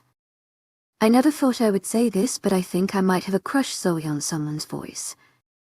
The previous weird sensations had somehow dissipated, but I could feel Crescent's excitement as she jumped around, still going on with her gibberish language. My eyes trailed on his body, taking in every detail of his body, every muscle. He was tall, around 6 ft, for which was even taller than my father. He was dressed in a black, too, with a crisp white shirt underneath. The clothes fitted his muscular body perfectly. The material of his blazer clung to his arms like a second skin, making every muscle more defined and prominent. With the slightest movement of his hands, his muscles flexed. The white shirt did nothing to hide his well-sculpted body. A faint outline of his abs could be seen. The skin covered with tatters peeking through the first two and unbuttoned suddenly made my throat go dry as I struggled to swallow. I was definitely going insane. First his voice, now his body. My eyes rested on his face. God, he was so perfect. Even at a distance, I could see his sharp facial features, sharp jawline, defined cheekbones. He had full lips and dark hair similar to mine, only his were a bit darker somehow. And like my father and Ray-Ann, who had their hair done neatly, his was not. Despite some of his hair being out of place, it was imperfectly perfect. The few dark strands falling on his face only made his beautiful eyes, framed by beautiful, dark lashes, stand out. I don't think I ever used the words perfect and beautiful so many times at once. After trailing all around his face, taking in every detail I could, my eyes finally met his. dark blue eyes that resembled sharp, pointed, dangerous icicles that could tear you in just seconds, but also the peaceful, rhythmic cries and for the ocean stared right into my purple ones. My breath hitched in my throat. Then it hit me. Mate. Mate Crescent, and I said at the same time. My eyes were probably wide as saucers. Only minutes ago, I was restless and wanted out of here. But now I was frozen, unable to move as I got captivated by him. Whatever they said about the emotions when you first lay eyes on your mate was wrong. Because right now, everything I was feeling was tenfold what they said. My entire body felt alive, a buzzing sensation taking over. Then, realization settled in. If he was already looking at me, then that meant he had seen me checking him out from head to toe. Just the mere thought was enough to make me blush. I felt all the red water rush to my cheeks. I was certain it did not go unnoticed by him as I saw the slightest smirk pour at the corner of his lips. I wanted to look away and hide that annoying blush from him, but I could not. Everything around me disappeared as all my attention rested on him. I did not know how to feel when my father's voice brought me back to reality. Should I be content to finally be out of the embarrassing situation of getting caught drooling over him, or should I be pissed at my father for ruining the moment? Be pissed, Crescent answered. Who let you in my castle? My father near shouted as he stood up. I allowed myself in, Gabriel. He answered, and gasps were heard from all the sides of the table. Addressing a king by his name, without any formal titles, was considered disrespectful, irrespective of your own title, though the punishments for those of lower ranks were harsher than those with prestigious titles. As he broke eye contact to direct his answer to my father, I took one last look at him.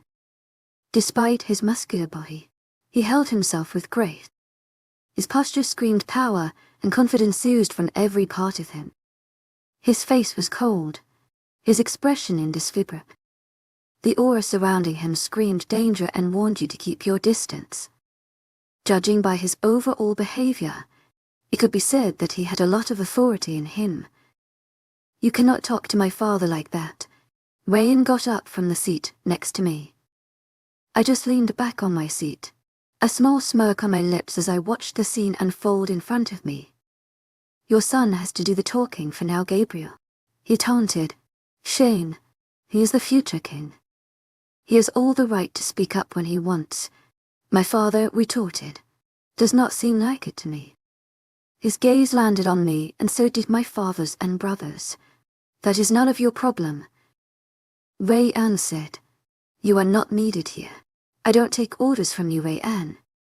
I realized that I did not even know his name yet. Who was he exactly? Why was he here? Why did my family hate him this much? How could he just get away with how he was talking to my father? Leave Alexander, before my guards give me your head. My father said, his voice loud with his wolf side starting to show. Alexander, what? His name? Alexander Crescent clarified.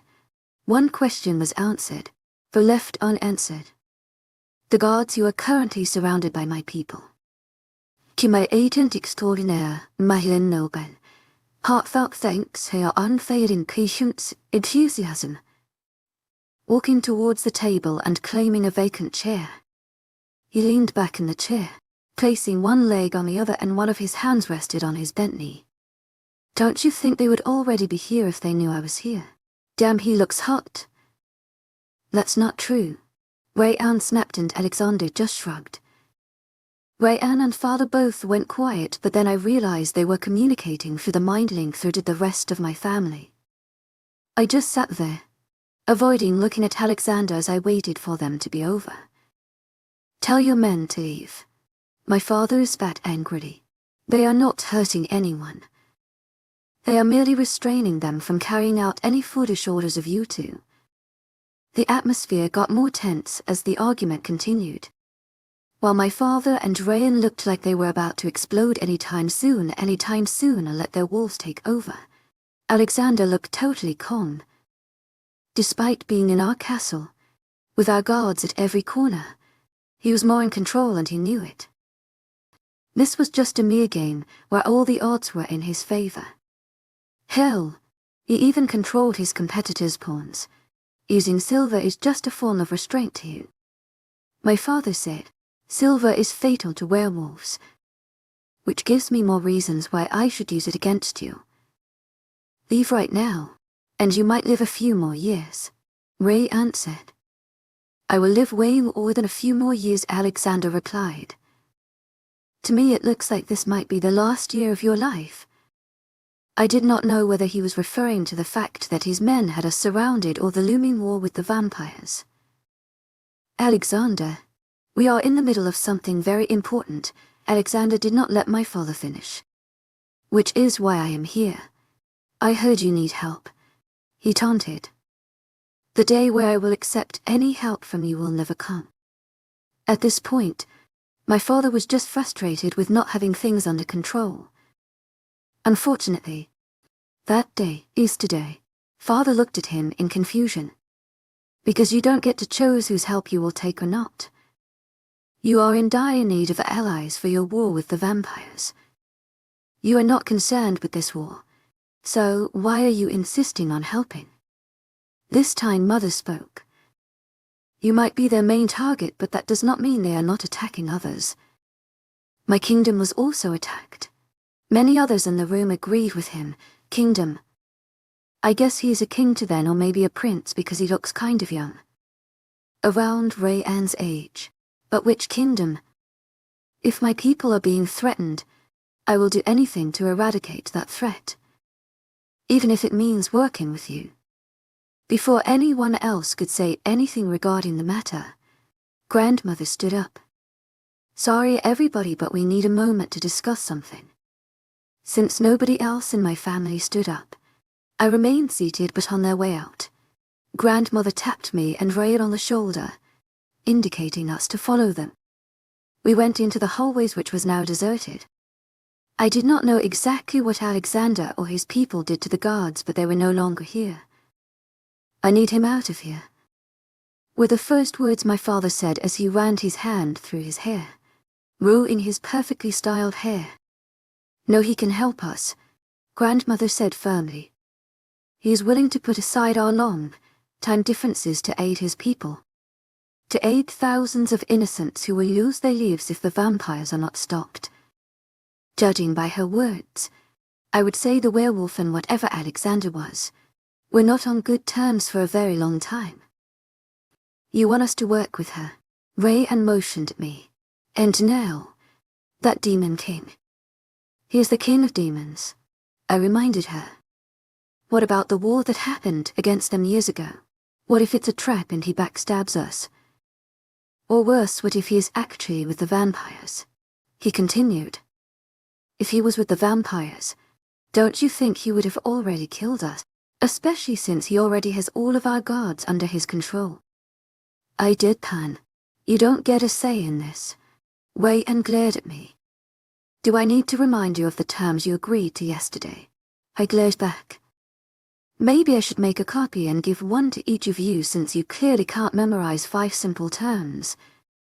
I would even stick it in your room if you want. Great way to memorize things. Learned it at school. Stop it. Father intervened. Ray Ann is right. The war I helped us win. Grandmother said, to my agent extraordinaire, Madeleine Nilban, heartfelt thanks for your unfailing patience, enthusiasm. I know what I am saying. If you keep questioning all my decisions like this, then I don't know why you bothered breaking that spell, Gabriel. And yesterday we agreed to some terms with Analyze. You better remember those, or I will be the one giving you those damn copies. She continued. It's decided. We will agree to work with him. While my dad and Ray Ann interchanged looks and a groan, I found grandmother smiling cock-eye at me, and I could not help but smirk. She took my hand in hers and we returned to the room with Ray Ann and father behind us. We all took back our seats. Let's proceed with the meeting. Tell your men to retreat. We agree to work with you, my father announced. Alexander just nodded in acknowledgement. As my father said, the meeting continued as they continued their discussion. We heard that they were also looking for allies. One of the leaders spoke. Yes, and the vampires have grown more powerful over the years for them to be able to infiltrate our kingdoms so easily. Another spoke up. Right now, they seem to have the upper hand, and we all want to be on the winning side to avoid a great loss of our kind. But if we work as one, we might succeed. Father said. It is not certain. Someone voiced out. Nobody spoke, not knowing what to say as everybody contemplated their decisions. I looked around and my eyes landed on that of my grandmother's. She nudged her head in my direction to say something, and I just looked at her confused. I raised an eyebrow inquisitively at her, but she just gave me a reassuring smile. Go for it, Lizzie. Remember how well you did for graduation. I cleared my throat before speaking. We understand your concern regarding the safety of your kind. I also know that the odds are against us and the chances of us winning are very slim. I looked at the leader who had spoken up previously, but that does not mean we won't win. Yes, their chances of winning are higher, but if we work as one, our chances would increase. Great words and speeches don't win wars, Princess. Someone commented. Numbers do. I was offended by his words but understood his concern. Numbers don't always win wars. I stated as a matter of fact. Strategies and well-thought plans do. Numbers are just what make it easier. During the War of the Dragons and Griffins many years ago, the dragons were fewer in numbers but they won, didn't they? To my agent extraordinaire, Mylan Nilban, heartfelt thanks for your unfailing patience, enthusiasm. Thankful for the history classes at school. If we work together as one, not only will we have the numbers but also the strategies. You are right. But, always the but, if we side with the vampires, we are more prone to winning compared to if we side with you. Like you said, the vampires will have the numbers and the brains. Fair point. You are supposed to be on my side, Crescent. I am Lizzie. I am pushing you to give a better and more convincing response. Maybe if you side with the vampires, you will win. What will happen when the war is over? The vampires want power, and when we lose, what stops them from attacking your kingdom and overthrowing your rule to become more powerful? We will have a pact, an oath between our kingdoms to ensure of safety. If I am not wrong, the vampires and werewolves have had a pact for quite some time, and so did many of you. Did that stop them from attacking? As for an oath, they could easily find a witch and get her to undo it. He wants to be at the top of the hierarchy, and it is clear he will stop at no cost to do so. To have a really high chance at winning, we need as many people as we can, but during the war, we will lose many.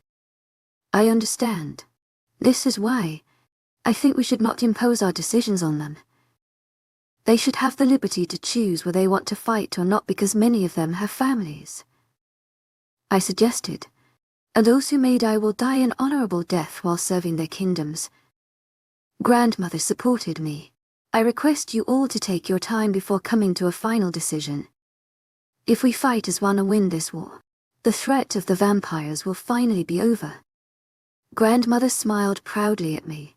Finally, it was time to hear their decisions. Surprisingly, out of the 7 leaders present here today, 6 agreed to be our allies: the witches, demons, light angels, dark angels, fairies and oracles. The other leader, the leader of giants, did not agree since he already had a pact with the vampires. The fact that the vampires had giants on their side increased their chances of winning, but at the time, we mainly focused on the fact that we managed to convince the others. We thank you all for your cooperation, Father announced. There will be a small dinner later on to celebrate our new alliance. Until then, you and your people are welcome to stay at the castle. You will be guided to your rooms where you can rest before the party later. Chapter 12. Analyzes POV. Once the meeting was over, I wanted to talk to Alexander, but he was out of the room before I even knew it. I decided to wait till the party to talk to him. I went to my room, and the usual empty hallways near my room were now crowded with the other people now residing in the castles as they occupied the other rooms. As soon as I got in my room, I fell on my bed, happy to get a break from all those people and scrutinizing eyes. I did not even know when I fell asleep.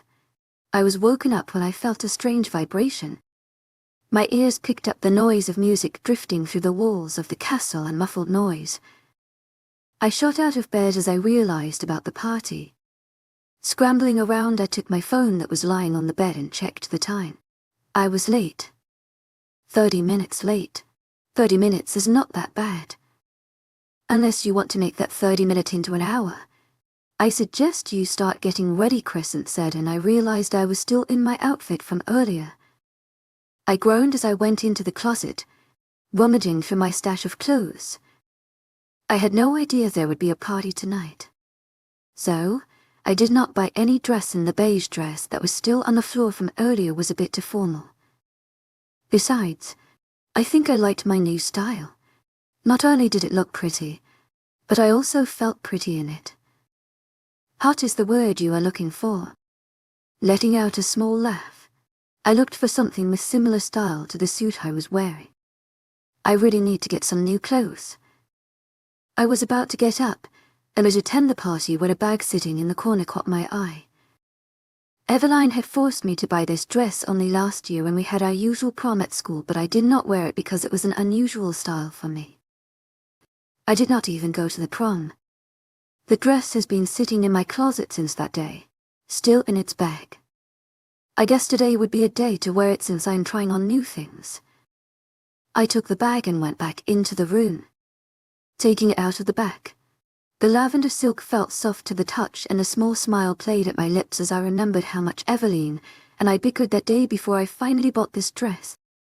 I quickly undressed and put on the new outfit. Thankfully it still fitted me. If not, it looks even better than when I first tried it on in the fitting room. It is a long, lavender dress, with the top being in a corset style with a crystal trim and a slit on my right leg. Since it was a light color, my purple eye stood out, which was the main reason Eveline made me buy this dress. I should thank her for this.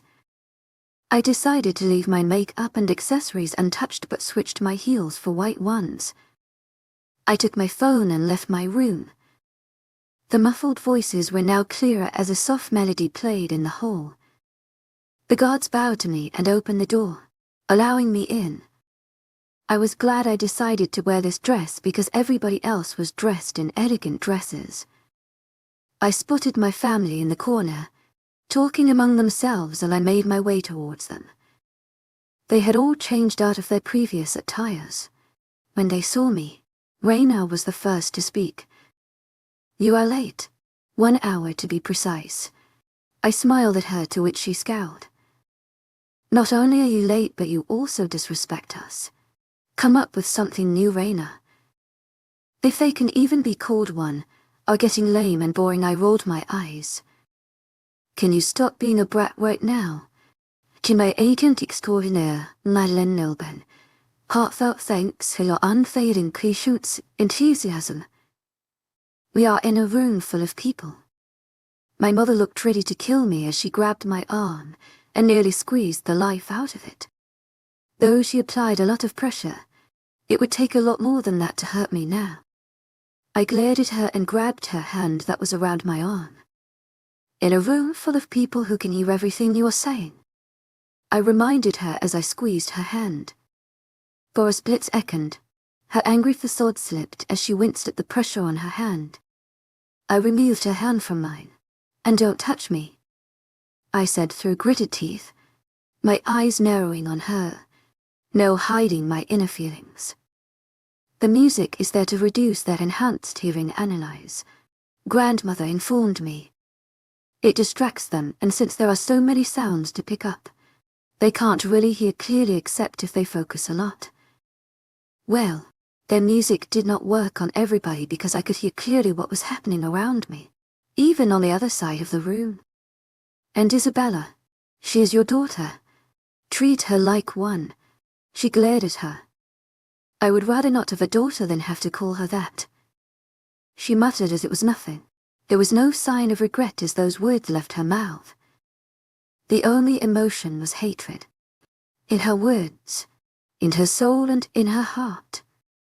Was there ever a part of her that loved me? The first few seconds when I was just born, did she love me then, or was it always hatred? It would actually be better if I was not born. She looked at me, shocked that I was able to hear her despite their stupid music. Because that would have been better than having you as parents. My voice was hard and full of hatred now as I addressed them all.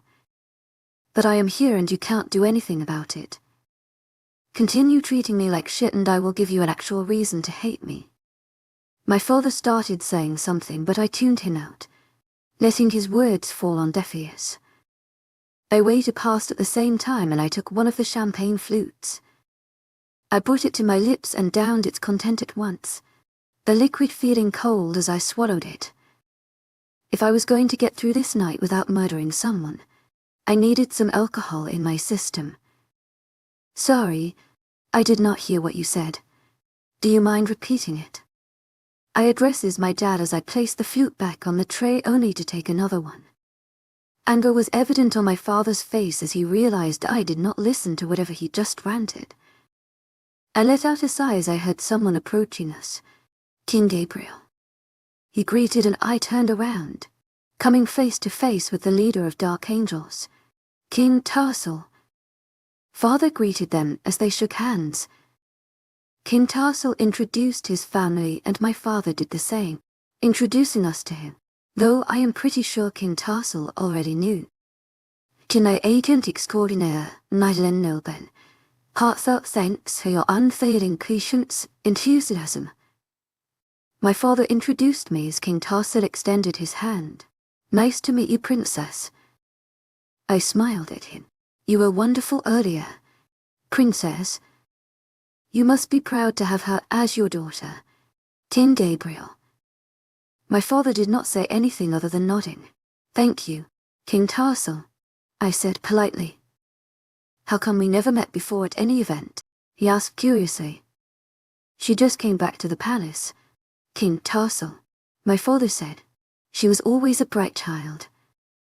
We decided to send her to the best school out, but to learn more about her powers and about our kingdoms. After so many years, she finally completed her studies and you saw the results in the meeting. He smiled and if I did not know any better, I would have actually believed it. Indeed, she is brilliant. She has a bright future in front of her. The conversation quickly changed direction as my father changed the subject. They all engaged in some boring conversation and I quietly left their group, downing another flute of champagne before taking another one. Many others came to talk about me, and they all had the same question. Where was I all these years? I recited the same thing my father told King Tarsal to everyone. As I downed my fourth champagne flute, I caught sight of someone familiar. The dirty blonde hair reminded me of someone. Eveline. I shook my head at the absurdity I just thought. Why would she be here? I was starting to think it was the effect of the champagne, but my werewolf metabolism was strong and it would take more than just a few glasses of champagne to get me drunk. I walked towards her and as I got closer, my suspicion was confirmed. Eveline. She turned around and it was actually her. She was dressed in a champagne dress of a similar style to mine. Her hair fell over her shoulders in curls and her makeup was light. She looked different from the last time I saw her. Luna Eveline, please. Her face cold as she looked at me. I scowled at her tone and expression. What's gotten into her? Seeing my confused expression, she continued. You ought to address me with respect now.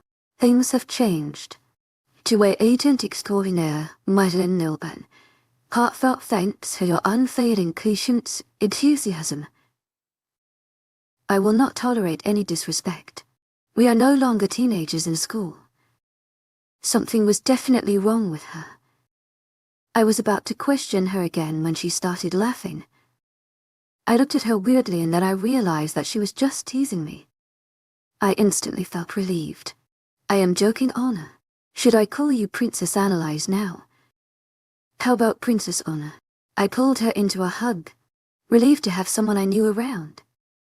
How about you drop the princess and just call me Honor? We pulled away, grinning. I missed you so much, Evie. I missed you too. Look at you though, she exclaimed, eyeing me up and down. You changed so much. Wait, is that the dress you bought last year? It sure is. Damn, you look hot in it. I laughed at her. You look great, Evie. Now tell me what's with the whole Luna thing. I have so much to tell you. And as he pulled to a corner of the room, away from everyone. We need to sit down and talk about this in detail, but long story short, I met my mate and he's the alpha of my pack. I nearly squealed at the news. How did your pack react to it? I am sure they were not expecting this. Well, it's a long story. Even if it has been only a few days, I went through hell at the pack. To my agent extraordinaire, Madeleine Nilban, heartfelt thanks for your unfailing patience, enthusiasm. There were a few bumps, but then Axel was just really nice and supported me. She blushed at the last part. Axel, huh? I raised an eyebrow playfully at her and she blushed even more. You are so whipped. Tell me more about him. I told you. I will tell you everything in detail another time. You tell me, what is going on with you and your family? You sat on the king's left side, Honor. These past days have been an eye-opener for me, Evie. To my agent extraordinaire, Madeleine Nilban, heartfelt thanks for your unfailing patience, enthusiasm. I realized how stupid it was of me to think they changed, but you know what? It was all for the best. I kind of had a change of personality and now I am doing better. Great, actually. Did they hurt you or anything? They can't try, but they no longer affect me, Evie. I changed the subject. When do I get to meet the lucky guy then? I want to see who is able to make you blush just by thinking of him. Wait till you meet your mate, Honor. She hit me playfully and I felt my body tense up. Alexander. I have not seen him at all since the meeting earlier. Should I tell Evelyn about him? She is my best friend and knows everything about me, but I have not even talked to him yet. I decided not telling her would be better the time. To my agent extraordinaire, Madeleine Nilban, heartfelt thanks for your unfailing patience, enthusiasm. She motioned to someone in the crowd, but his back was facing us so I could not actually see him. I'll introduce you to properly in a while. I let my eyes wander around the crowd, searching for Alexander, and I finally spotted him on the other side talking with King Tarsel. As if feeling my eyes on him, he looked in my direction and locked eyes with me. Before we could continue the eye contact, Evelyn spoke up. Right now, answer my question. I looked at her. Are those your sisters? She pointed towards my family. To my agent extraordinaire, Madeleine Nilban, heartfelt thanks for your unfailing patience, enthusiasm. I said as I leaned against the pillar behind me. The one in the red dress is Raina, my sister. The one in blue is Ivory, Ray Ann's mate. I informed her and I could still feel Alexander's eye on me. Our kingdom is going to perish under her rule. She glared at Ivory. What did she do to you? I left. Just because we are not royals. She treated us as if we were Omgazer. She scoffed. And don't get started on Raina. She flirted with Axel in front of me. When she found out I was an Omega before, she insulted me in front of my pack members. You know what was more surprising? She looked at me. Axel did nothing. He just stood there, listening to her. To my agent extraordinaire, Madeleine Nilban, heartfelt thanks for your unfailing patience, enthusiasm. I am sure he wanted to do something. I reassured her. Maybe because Raina is part of the royal family made him hold back. Still, he could have at least said something, she said under her breath.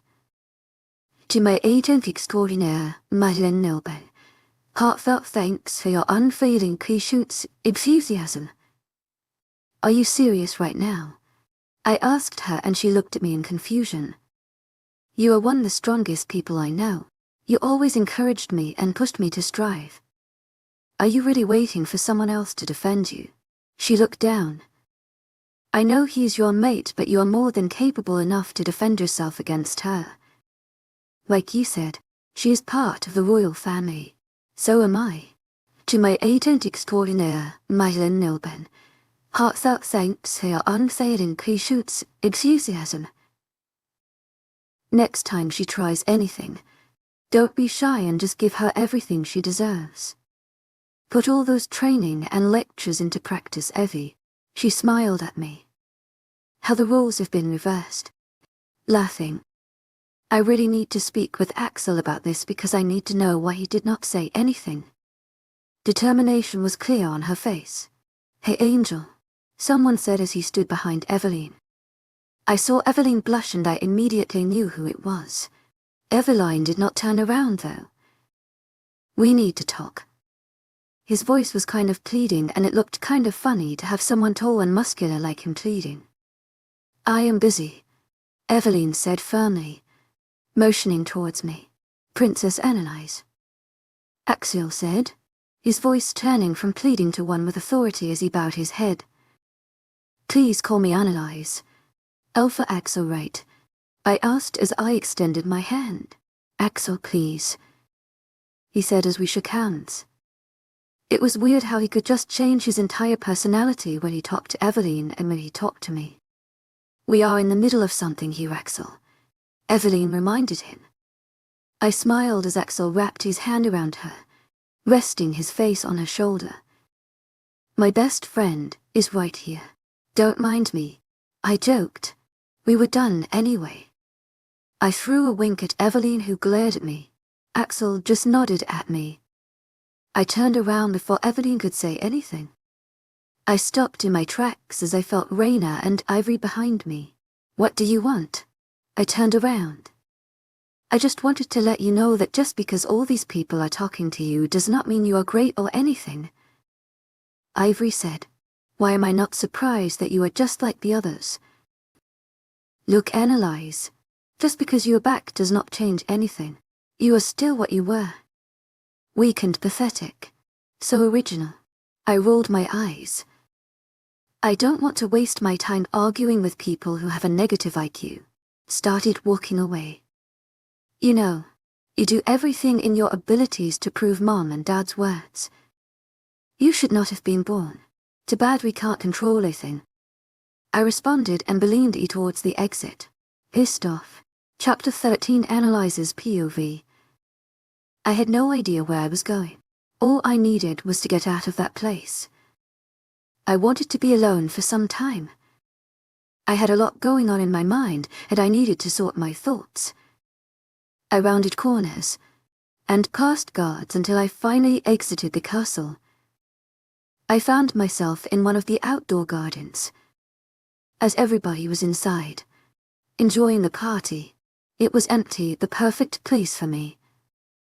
I took a deep breath, the fresh air of the night hitting my nose, calming me a little. Despite the slight chill, it felt good to be standing there with the light breeze falling on my face, blowing strands of my hair. It was dark, but the lanterns placed around the place casted a serene glow over the trees, bushes and flowers. It all seemed magical to me, as plenty of fireflies surrounded the flowers. In the middle of the garden, there was a beautiful pond, surrounded by different sizes of rocks. The pond and its tranquility pulled me toward it. Soon I found myself taking my heels off. I held them in my hand and advanced towards the edge of the pond, setting them on a rock. Adjusting the dress, I was able to sit down on a rock.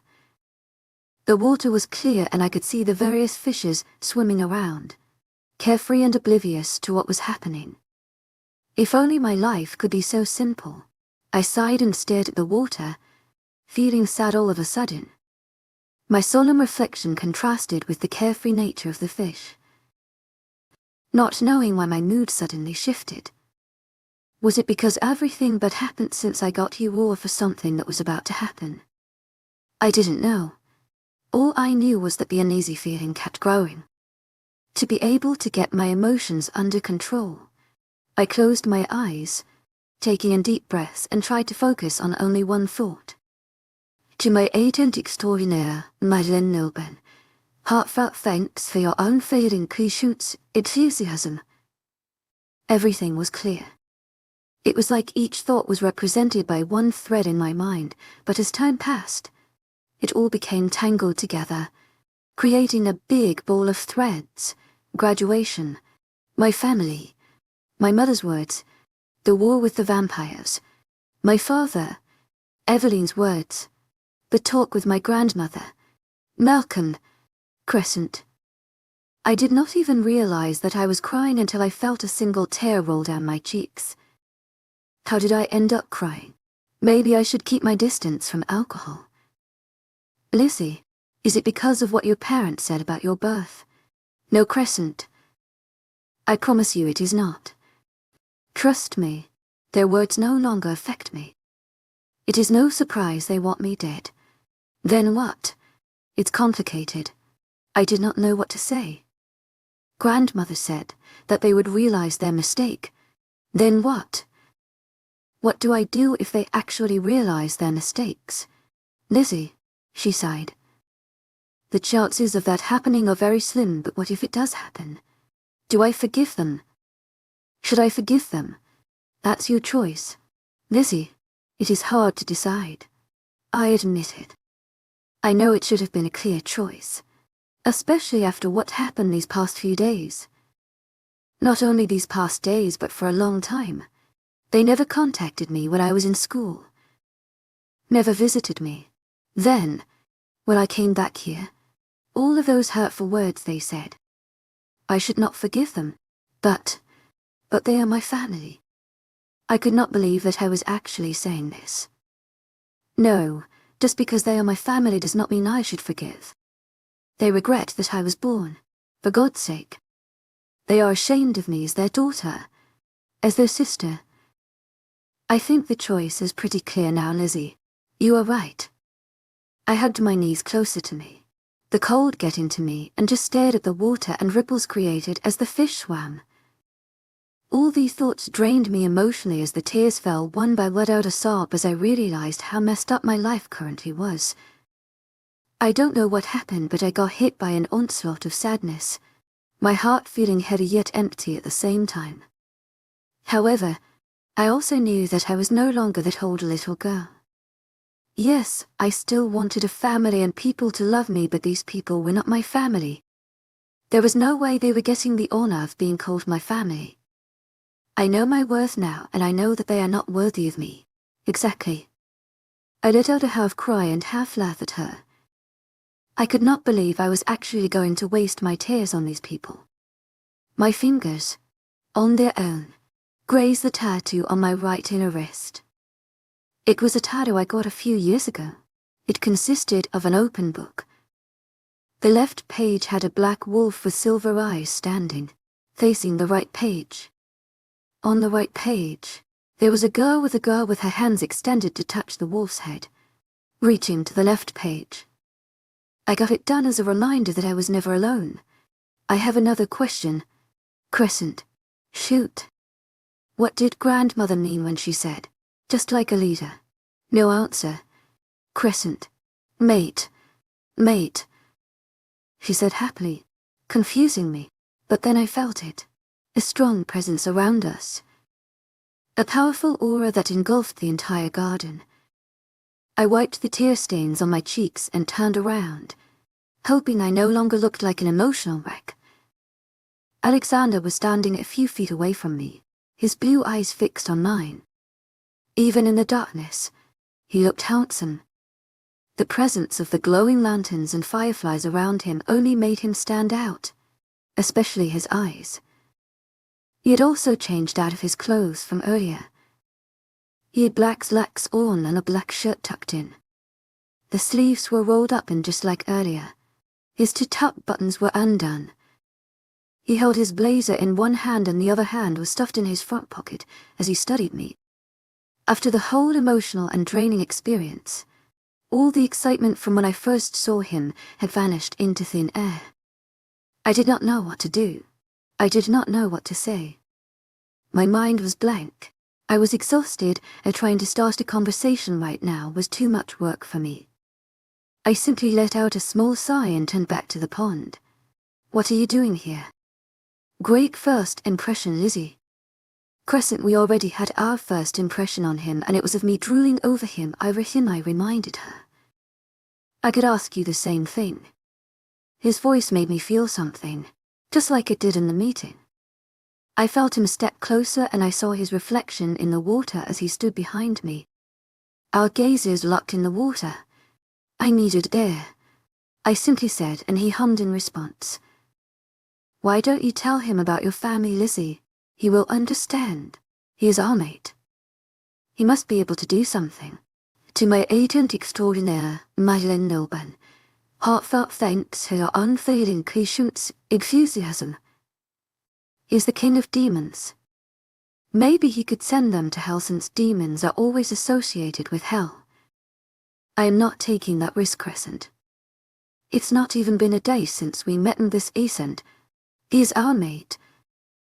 Mates are supposed to love and care for each other. Families are also supposed to love and care for each other, but my life breaks every possible stereotype out there. I am not taking any chance. It's your choice. I saw Alexander's expression in the water. He seemed bothered and hesitant. I was way too familiar with these expressions now. So, I braced myself for the worst and asked him, You have something to say? He avoided my gaze in the water as he searched for the words. Just spit it out. To my agent extraordinaire, Madeleine Nilban, heartfelt thanks for your unfailing patience, enthusiasm. The anxiety getting the best of me. From his reaction I knew it was not anything good, but how bad would it be? Worse than my family. We are mates and you know it too. But please don't tell anyone about it. It was worse than my family's words. I felt Crescent whimper while I just froze. Even my mate does not want me. I did not know whether to laugh or cry at my fate. Another stereotype broken. A few seconds passed by and none of us spoke. As I realized he was not joking, I asked why. My voice came out firm. I can't explain. You can't explain. And yet you expect me to just listen to you. What do you take me for? He stayed quiet. Just don't tell anyone. Please. Before I could even say anything, he left. I started laughing. God, could my life get? I sat there and waited for the tears to come, or for the sobs or the pain or the heartbreak, but nothing came. I only felt one emotion, hatred. I did not hate myself for my life, but most of the people in my life. Without these people, my life could have actually been great. He is our mate, Lizzie. I am sure he has his reasons, Crescent. I know you are hurting more than me right now. But I am not going to tell you that everything will be all right because I have no clue what the future holds for us. But I promise you that I will do my best to keep you happy. I will not let a man break me because I am powerful enough on my own. I will be strong for both of us. She did not answer and did not press any further. I reached my hand out to my left, searching for my heels, but instead, I felt a piece of fabric. Alexander's blazer. I took the blazer, placing it on my lap. Why did he leave this here? I don't care. Lizzie, no. Crescent. I warned her. If he wanted to give me this, he could have man up and just said the words instead of this here. As addictive as his scent was, I was not keeping it with me. So, I did the only thing I thought would help me release some of my frustration. I tore his blazer apart before throwing it in the pond. Maybe he did not leave the blazer for me, but he did leave it here. With a satisfied smile, I got up, dusted my dress and took my heels in my hand and headed to my room. Thank you for tuning in. If you enjoyed this episode of the story, please give it a like. And don't forget to subscribe to get notifications for updates.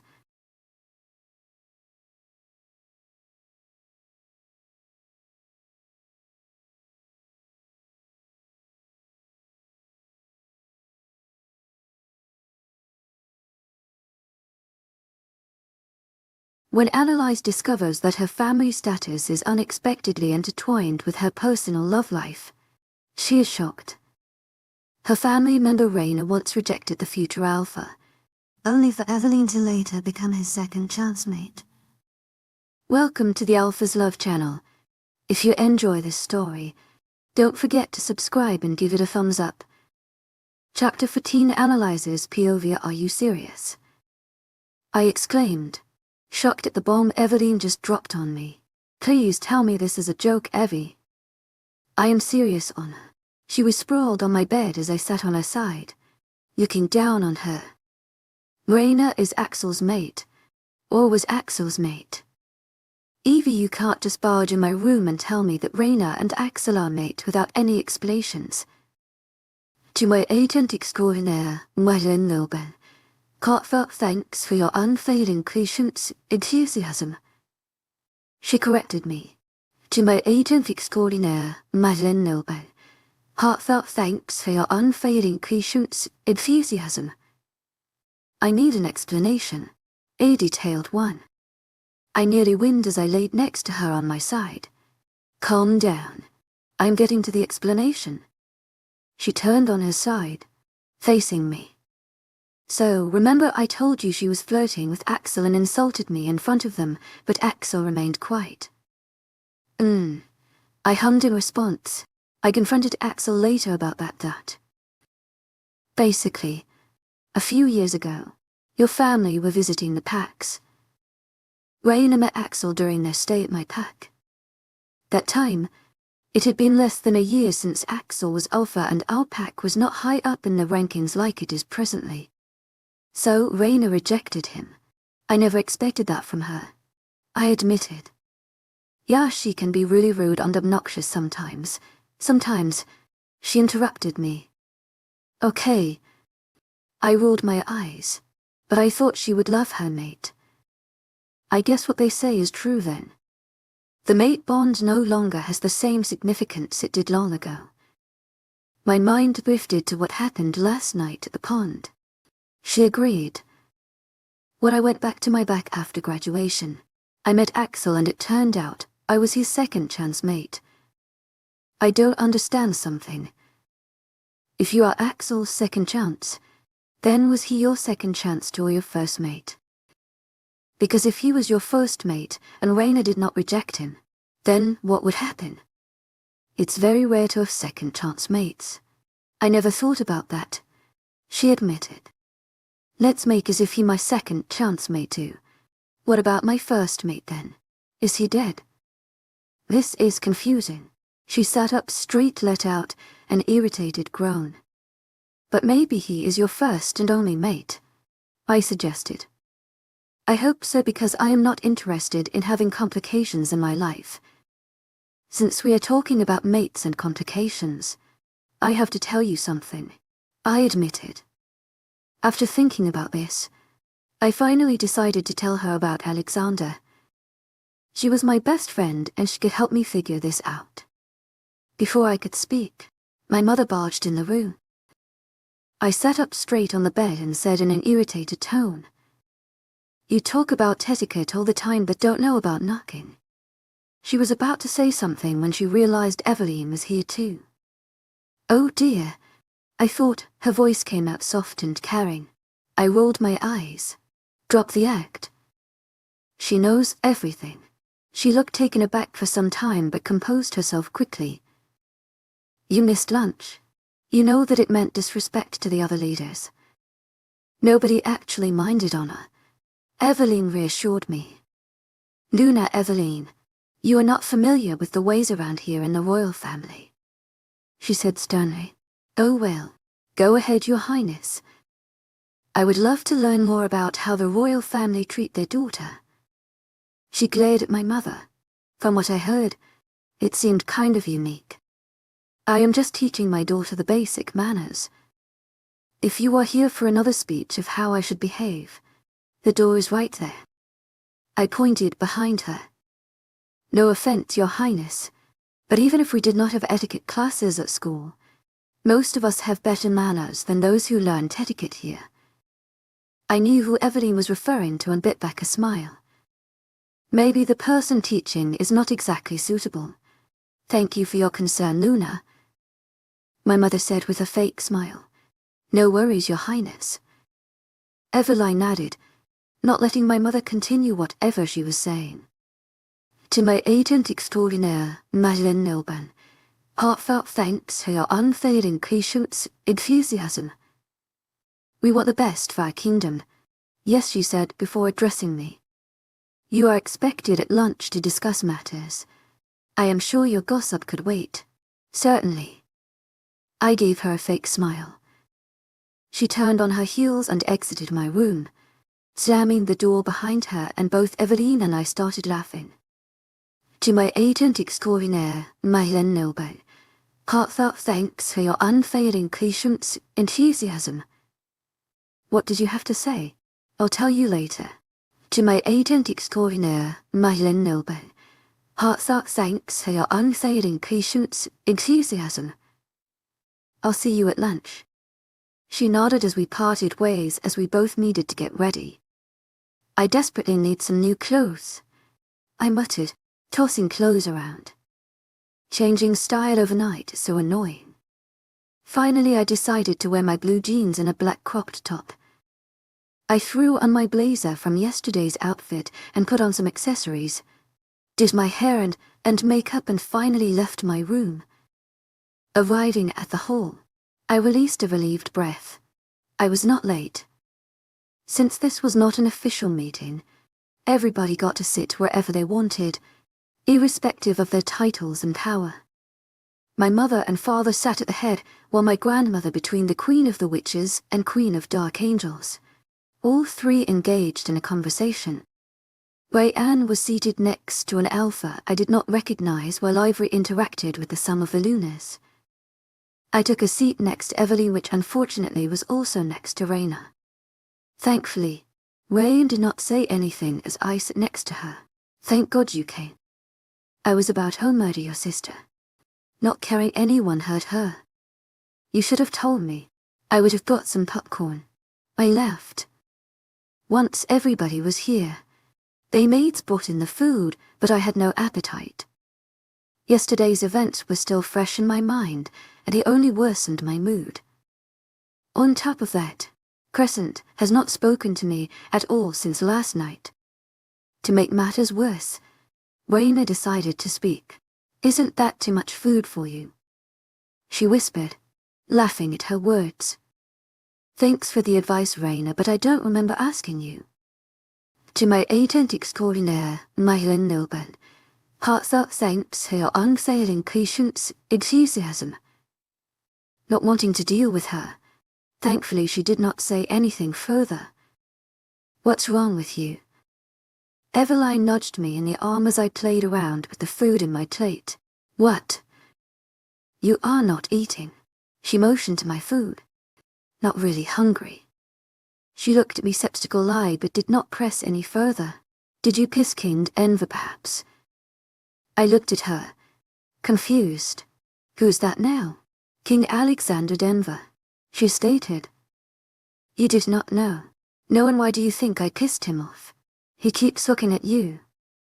Kind of glaring, actually. I sighed at her words. He can do whatever he wants. I just muttered. I lifted my eyes and surely he was looking at me. I rolled eyes and focused back on my plate.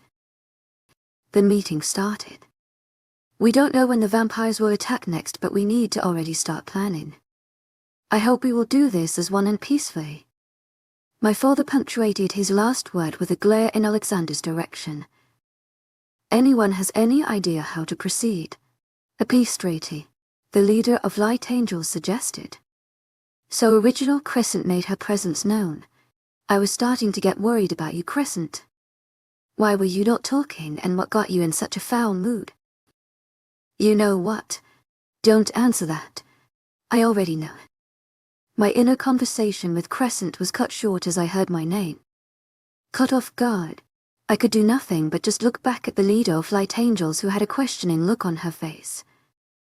What were we discussing about again? This is so embarrassing. I was about to ask her to repeat when someone else spoke up, saving me from the embarrassment. I don't think that a peace treaty will be useful here. Right. The peace treaty. I already have one with them, but they still attacked my people. It does not mean anything to them. Right. Princess Analyze. I realized it was actually Alexander who was speaking all this time. It was the first time I heard him say my name, and I hated that it did something to me. As much as I wanted to just ignore him and stay quiet, I did not. This was about the future of all of our kingdoms, not about me, not about him, not about us. I was not going to let yesterday's event change what I was here to do, help the innocents. I agree, I said before addressing the leader of Light Angels. A red water ode by magic would be better. In this way, if it is broken, the person will be affected by whatever magic was used. But the magic needs to be strong so that it cannot be broken by anyone, and of course, everybody should be willing to swear the oath. Judging by King Nox's actions, I doubt he would even consider this, much less swear an oath. Grandmother said, King Nox? I asked Eveline. Vampire King Honor. She said as if it was the most obvious thing. Are you sure you're feeling well? You look kind of lost. Yeah, I'm fine, I reassured her, focusing back on the discussion. What if attack them now? Ray Aunt suggested. They would not be expecting us. They infiltrated our castles without any of us knowing and killed our people. I reminded him. He is one step ahead of us, and if we attack right now, we will lose. I agree. King Tarsel supported me. They might be keeping tabs on us. They might even be observing us. Attacking them right now would be too risky and rushed. We should prepare ourselves. Alexander spoke up. Unlike Rayan, it did not feel like he was suggesting or even asking. He was stating, ordering the obvious, and he knew everybody would agree. Train our people harder so that when the time comes, we will be ready. It would be better if we would train them all together to ensure that everyone was on the same level. King Tarsel spoke up. But, if you don't mind me asking, Gabriel, is your castle big enough to accommodate around? Annoyed. My father did not let him complete his sentence. Yes, it can accommodate an army if needed. He stated proudly, and I wanted to laugh at how he fell into a trap. Well, I guess we found where we could train everybody. Alexander said with a smug look, while my father's face contorted in one of anger. Bring your best fighters here and we will overlook their training. As for the others, put someone you trust in charge of their training at your kingdom. When the time comes, they will be called here. My dad did not get to say anything as everybody agreed with Alexander. And remember, don't force anyone to fight, for this war will be brutal. My grandmother said. If you need anything, feel free to ask us. Everybody started leaving, and at the same time Crescent started whining continuously. I already knew why she was behaving like this. No, Crescent. I stood up and started leaving. Lizzie, please, she pleaded. Try at least once. Only this time. You heard him yesterday. She interrupted me. If you love me, please do it. I promise I will not ask you to do it again if he does not give us a reason. Crescent, you know I love you. She let out a low growl, interrupting me. If you don't talk to him right now, this will be the last time you hear from me. Crescent. I was speechless at her words. I stood there, conflicted whether to talk to him or save myself from further heartbreak. My mind went to Crescent and how she was probably more hurt from this than I was. She was with me during my hardest time, and right now she was suffering more than me. I guess I could try it. Before I changed my mind, I turned around, catching Alexander's retreating figure as he left the room. Before I could lose him, I went after him. King Denver. I called out once I caught sight of him again in the hallways. Thankfully no guards were here. I started feeling nervous as my feet brought me closer to him. I need to do this. The crescent. He turned around, a blank look on his face as he watched me. How can I help you, Princess? Analyze. He stressed on the last part and I refrained myself from rolling my eyes. I have a question. He nodded and I took it as my cue to continue. Why can't I tell people about us being mates? I asked firmly. He just stared at me and I could not decipher what he was thinking. Because I don't want them to know. I took in a deep breath, keeping me calm. The crescent.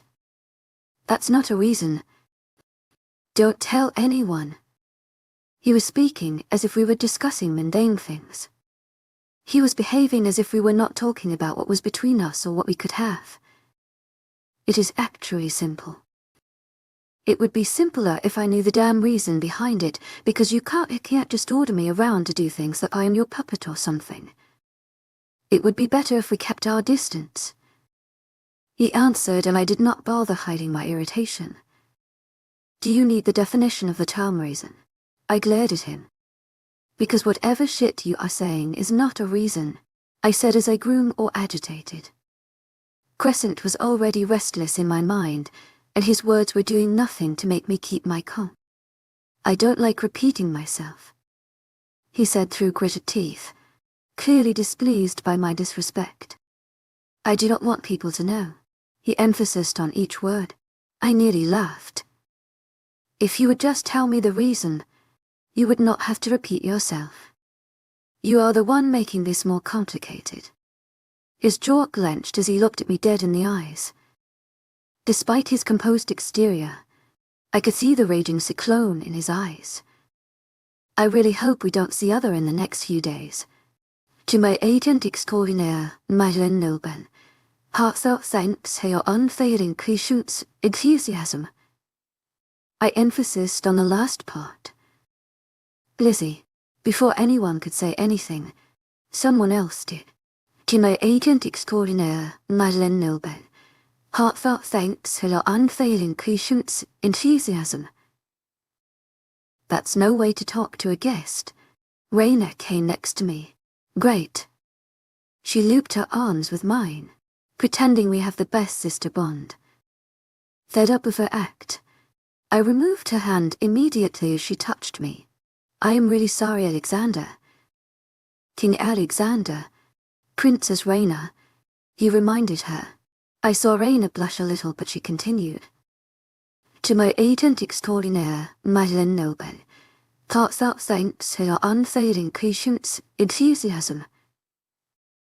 It's just that we are of the same age, and as she saw the unimpressed look on Alexander's face, she cleared her throat.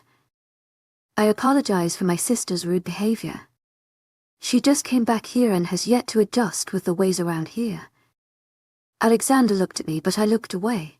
I have to go, I said as I put some distance between us. Before leaving, I spoke. Oh, and Raina. She looked at me. King Denver was lost. Maybe you could help him with the directions. Looking at the irritated look on Alexander's face, he looked like he wanted to be anywhere but near Raina. Raina beamed as she turned to face Alexander, but his gaze was fixed on mine as I took a few steps backward in the opposite direction. Before turning, I flicked him off, a smirk still on my lips. Chapter 15 analyzes POV. Crescent, cheer up. I have been trying to get her to talk for the past hours, but she has yet to respond. I know our mate is an asshole, but don't let him affect what you do. Crescent, you were the one who told me not to care about my family, and now you are caring about a man who we met only days ago. I am sorry, Lizzie, she finally said. I should not have forced you to talk to him. Even though you don't say it. I know it hurt you to hear those words. I am part of you, Lizzie. You cannot hide your feelings from me. Crescent, it is not your fault. I reassured her. At least I will not have the guilt that I did not try. But still, she paced around in my mind before finally coming to a rest and sitting down. It was very rare to see her so down. I said, "I will keep you happy, and I have the perfect way to do it," I said as I left the comfort of my bed. I threw on a hoodie before slipping on some shoes. Taking a backpack, I threw in some extra clothes, water bottles, snacks, and finally my phone. I did not want to bump into anyone on my way out, so I decided to go through the window. Slinging the bag over my shoulder, I made my way towards the window. I pushed it open and the night breeze hit my face immediately. I peeked downstairs and retreated my head immediately. Guards had the entire castle perimeters secured. Werewolf guards had a fixed position all around while the other creatures took turn patrolling the perimeters. I did not know anything about the patrol, but I did not want to wait to find out. Before I forgot, I covered my scent. Once again, I took a peek outside. I strained my ears for any signs of the patrols. I picked up the rhythmic steps of the patrol group, but it was quite far, which gave me enough time to get out. Using my magic, I created a distraction. I placed my palms towards the sky on the right, and streaks of bright light left my hand before collided in the sky, creating a loud boom. I repeated the same trick another time, and the guards were all alert as they looked towards their right. I did it once again, and the guards under my window quickly moved to the right. Not wasting any time, I pulled my hood up and jumped out of the window. As soon as my feet hit the ground, I sprinted to the left towards the gardens. I passed a guard, but thankfully he did not feel my presence because of my speed, nor did he catch any scent. I made it to one of the small and neglected gardens of the castle. Unlike the garden I went to the other night, this one was not taken care of at all. Trees grew everywhere with vines tangling over the branches, and the bush covered the paths. There were no fireflies flying around and no lanterns either. Treading through the bushes and avoiding to make any noise, I looked for the sign I left when I was little, a pink cloth with my initial on it. When I was a kid, I accidentally came across this spot and decided to leave a mark here to know where it was whenever I wanted to visit it again. Finally, I found the pink cloth hanging on the branch of a tree. It was now torn at the sides, and it got brown stains on it. I moved to the vines and pushed right underneath the tree, revealing a trapdoor. I smiled at the sight of my little secret. I propped the door open and jumped in the hole before pulling it shut. The cold immediately hit me. Since the tunnel passed under a nearby river, it was always cold down here. The side of the tunnels were reinforced with stones. There were rusted holders on the sides which were used to hold torches long ago. The walls were covered with moss and ferns growing out of the void spaces between the rocks. A pungent smell lingered in the tunnel due to the moss and the humidity from the river. I had droplets of water fall from the top along with the movement of the rushing water. I pulled my hood off, releasing a breath. I felt like I was the little girl again who was just excited to have found something secret, doing something adventurous. To see properly, I lit a fire in the palm of my hand, letting float a bit higher. As I moved deeper into the forest, the sound of the water became even clearer, and I knew I was getting close. I saw the other exit. I let the fire in my palm die as I moved to the vines that blocked the passage. Once cleared, I stepped into one of my favorite places in the world. Well, Crescent said, and I could feel her happy again.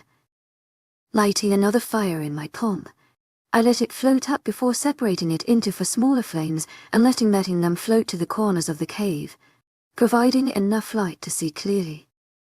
The place was a small underground cave. I loved to come here whenever I needed to be alone. Different crystals protruded from the walls, giving the whole cave a serene feel to it.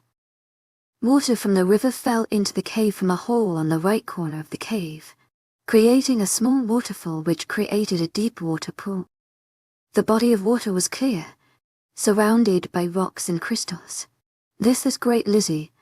Thanks. It's not over yet, Crescent." I turned to the other side where there was another passage, this one leading out of the cave into the forests. Outside, the dense trees prevented us from being seen by anyone. Even though we were pretty far from the castle, I did not want to be seen. Can I run? Why do you think I came here? I stripped out of my clothes before shifting into my black wolf, with silver eyes. Wagging her tail, Crescent started in a slow walk, taking in the surrounding before starting to walk briskly. After finally getting used, Crescent went all out and used all her speed and ran, avoiding several branches here and there. Everything around us passed by in a blur as Crescent let out a howl. The wind caressed her thick, silky fur as she ran, her movements quick and light.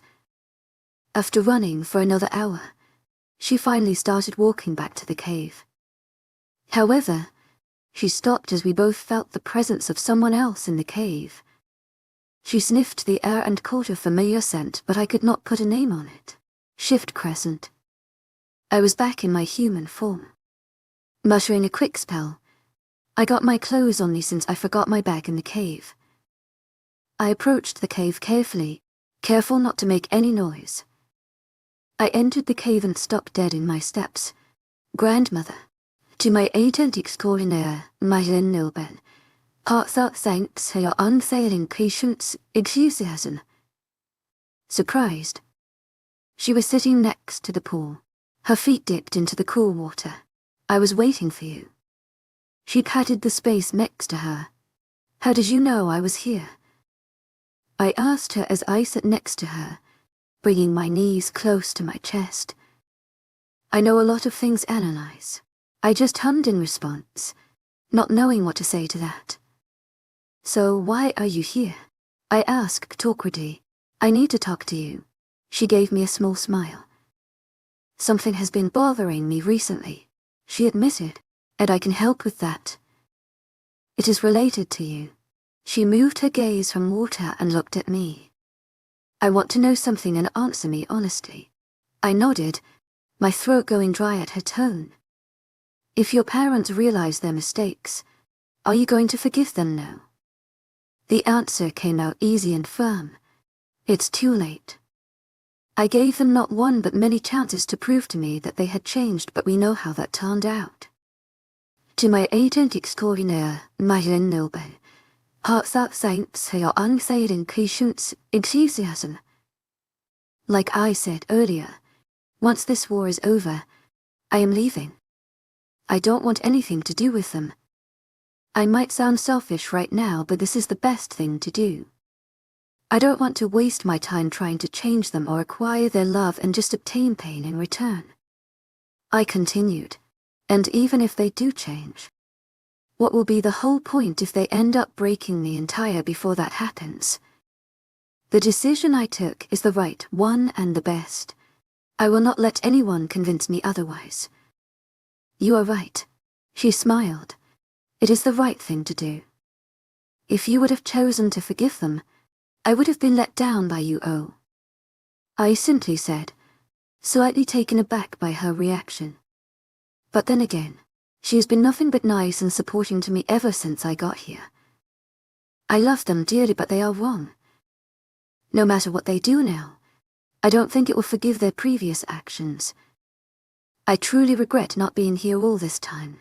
We all do things we regret. It's part of life. Trust me, if I could go back and change the course of things, I would. She said in a low voice. I would not. I let out a small laugh and she waited for me to continue. I would not change anything that happened in my life. It did hurt, but if it was not for those events, I would not be who I am today. Besides, even if that night they did not send me away, they would have a reason to do so later. So it would be pointless because I don't think they could ever love me. You do not deserve all of this pain through. It's life, I guess.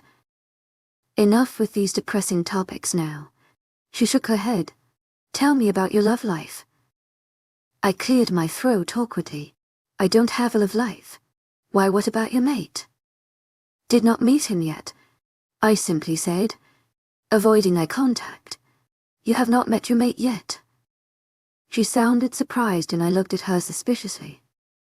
I mean, you're 19, about to turn 20. I thought you already met him. There are cases where wolves met their mates in their 30s. It's nothing abnormal. I just wanted to stop talking about this mate thing. Can I give you a piece of advice? I nodded. When mates meet for the first time, it may happen that there are misunderstandings between you, but does not mean you should give up. So, if you ever meet your mate and if there are misunderstandings or conflicts, please clear it out. Give it time. Talk about things. Just don't give up. Really random advice but perfect for my situation. I furrowed my eyebrows. I will do. Something about this whole mate topic seemed off. Did she know? To my agent extraordinaire, Madeleine Noble, heartfelt thanks for your unfailing patience, enthusiasm. My turn to ask you a question. I changed the topic. The other day, what does you mean by just like a leader? I expected her to be a little taken aback by the question, but she maintained her composure. With a smile, she answered, "That's for me to know and for you to find out." She started getting up and I looked at her, bewildered. "But I think you already know what that means. If not, you will soon. You can't just walk away like this," I exclaimed as she started walking towards the exit. "Give it time, analyze. I am proud of you." She left, leaving me confused there. I let out an irritated groan. After sitting there for another hour, contemplating things, I finally reached what could be defined as a really stupid decision, but I had to do it. Clear things out. Give it time. Don't give up. Thank you, Lizzie. I was going to regret this. Chapter 16, Anna's POV. In the list of my most stupid decisions, this one surely took the first place. I am so going to regret this, I said to myself as I walked through the castle halls, looking in every corner. Where is he? I turned another corner and entered the less frequented part of the castle. You know you don't have to do this, right? I know. But I feel like grandmother knew exactly what she was saying. You cannot just throw a random advice and it is exactly the one you acquire. I mean, don't you find it odd? I never spoke to her about a mate or Alexander. Yet she knew that somehow I would need advice about being patient and talking. You are right, she said. Thanks for doing this despite his hurtful words. I think I have mastered the subtle art of not giving up over the past few days. Here goes nothing, Crescent said out of nowhere, and I felt his presence near me. Indeed, he was a few steps away from me, walking in the opposite direction. I did not know if he was ignoring me or he did not know I was here. The holes here were not guarded. It was the perfect place to try to talk to him. I took in a deep breath, calming my nerves and my mind before I used my werewolf speed. I was behind him in no time and I pulled him into one of the vacant rooms in the hallway. My hands were on fire as sparks went off between my palm and his arm. The touch was electrifying as it spread throughout my entire body. I realized that it was actually the first time I have touched him, and this was definitely not how I expected to feel. The first step I took in the room, he turned around, getting free of my grip. Both his hands closed around my wrist as he backed us up to the wall behind me. He held both my hands above my head in a tight grip as he glared down at me. For a split second I saw something flash in his eyes, but I could not decipher his emotion. Was it because the sparks? Was it because he was pissed after last time? With a swift movement of my hand, the door locked next to us, but he did not realize it since he was busy glaring at me. At that time I was thankful of my werewolf genes, due to which I was tall. I was not short with my 5'9" height, but he towered over me with his 6'T" for height. As much as I liked feeling the sparks, I spoke up. You know you can let go of my hands, right? He let out a breath as he released hands, taking a few steps backwards and putting some distance between us. I don't have time for this, he said under his breath. irritated as he moved past me towards the door. He looked like he wanted to be anywhere else but here, and I did not doubt that. He grabbed the doorknob, twisting it around, but the door did not open. Frustrated, he turned around. "Open the door right now." "I did not lock it," I said nonchalantly. "You had my hands in a grip. Remember? Then tell whoever you told to lock the door to unlock it." His voice came out hard, cold and void of any emotions. There was not even a hint of the frustration he showed only seconds ago. "I will." He did not move, nor did he say anything, but I could see his questioning look as to why I agreed so easily. "But we need to have a talk first." Before he could object, I added, "A real talk. Not half sentences. No excuses. I need my answers." "What answers do you need now?" "Why am I not letting you tell people we are mates?" I nodded reluctantly. "It's for the good. For everybody. Funny how you know what is good for me," I voiced out. "You don't even know me. You know nothing about me. But here you are, knowing what's right or wrong for me." "You don't know me either," he retorted. "You don't know what I am talking about." "Then tell me," I exclaimed. "Just tell me, and maybe we can work it out." "There is nothing to work out." I wanted to punch his face because of how he looked, unbothered by everything happening around him and how he was being. "Well, to my agent extraordinaire, Nilban, heartfelt thanks for your unfailing patience, enthusiasm. It is for the good. Stop with the lame excuses and tell me the truth," I said sharply.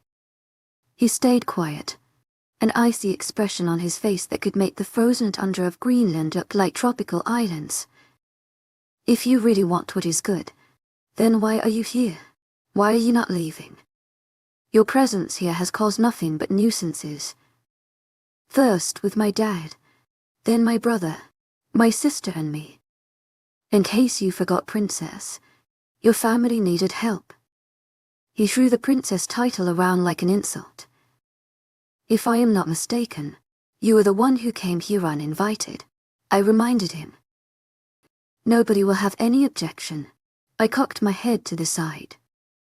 "If you left, you would not have to endure my family. You would not hear any taunts because of our family's history. You would not have people disrespecting you, calling you as ho.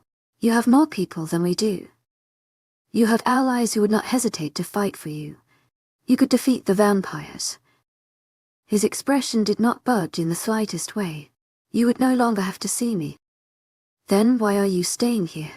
Whatever you are doing, or trying to do, is not going to work." His jaw clenching. "If you think keeping me in this room would help you get your stupid answers, then you are wrong. I could easily break this door down and leave. I would like to see you try." I nudged my head in the direction of the door. He turned around and headed to the door. As he was about to punch the door, I casted a spell on the door. Just as his fist was about to make contact with the door, a protective shield surrounded the door. He dropped his hand before turning around and glaring at me. "Don't look at me. I am a werewolf. Not a witch. Then tell your witch friend to open it up." He motioned to the door, his voice firm. "You got a witch to lock us up in this place just so you could get your stupid answers." He took a few steps towards me and let out a small scoff under his breath before muttering, Pathetic. To my agent extraordinaire, Nilban, heartfelt thanks for your unfailing patience, enthusiasm." I let out a bitter laugh. "You know that all of this related to us. Our lives. My life." My tone started rising at the end as I got more agitated. "How much of an asshole and self-absorbed are you to not see this? Stop it." He warned as he stood in front of me, his short breaths fanning over my face. I rolled my eyes and continued. "You are honestly such a joke." I poked a finger at his chest. "You are all bark and no bite." Another poke. "You are self-absorbed toke. Selfish. Poke. Stupid. Poke weak. Another poke. Stronger. To my agent extraordinaire, Nilben. Heartfelt thanks for your unfading patience, enthusiasm. Another poke.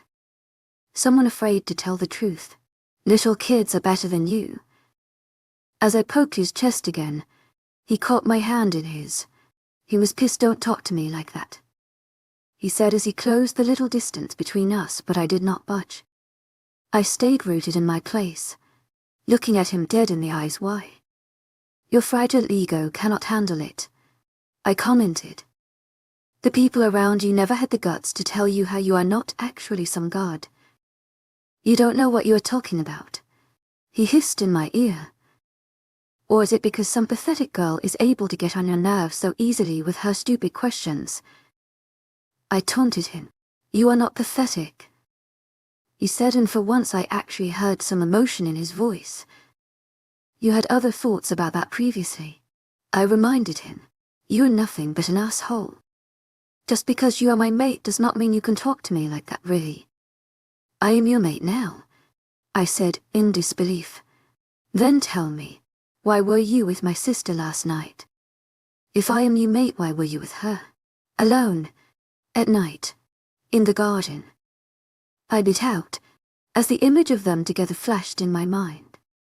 I had seen them last night when I was leaving my grandmother's room. You did not seem to mind when she talked to you. Were her questions really that interesting? Stop it, he said sharply. Cannot hear anything about your lover. I knew you did not want me. However, I did not take you for the type to leave your mate waiting while you went with other girls, my sister. It's not what you think it is. Explain it to me then. Or was it because it was for the best? I used his words against him. He did not answer. I am giving you a chance to explain yourself. Just tell me now, or it might be too late when you actually do. He passed a hand through his hair, letting out an annoyed breath. I already told you what you needed to know. Why are you acting like this? I shoved him in the chest, but he stood rooted to his place.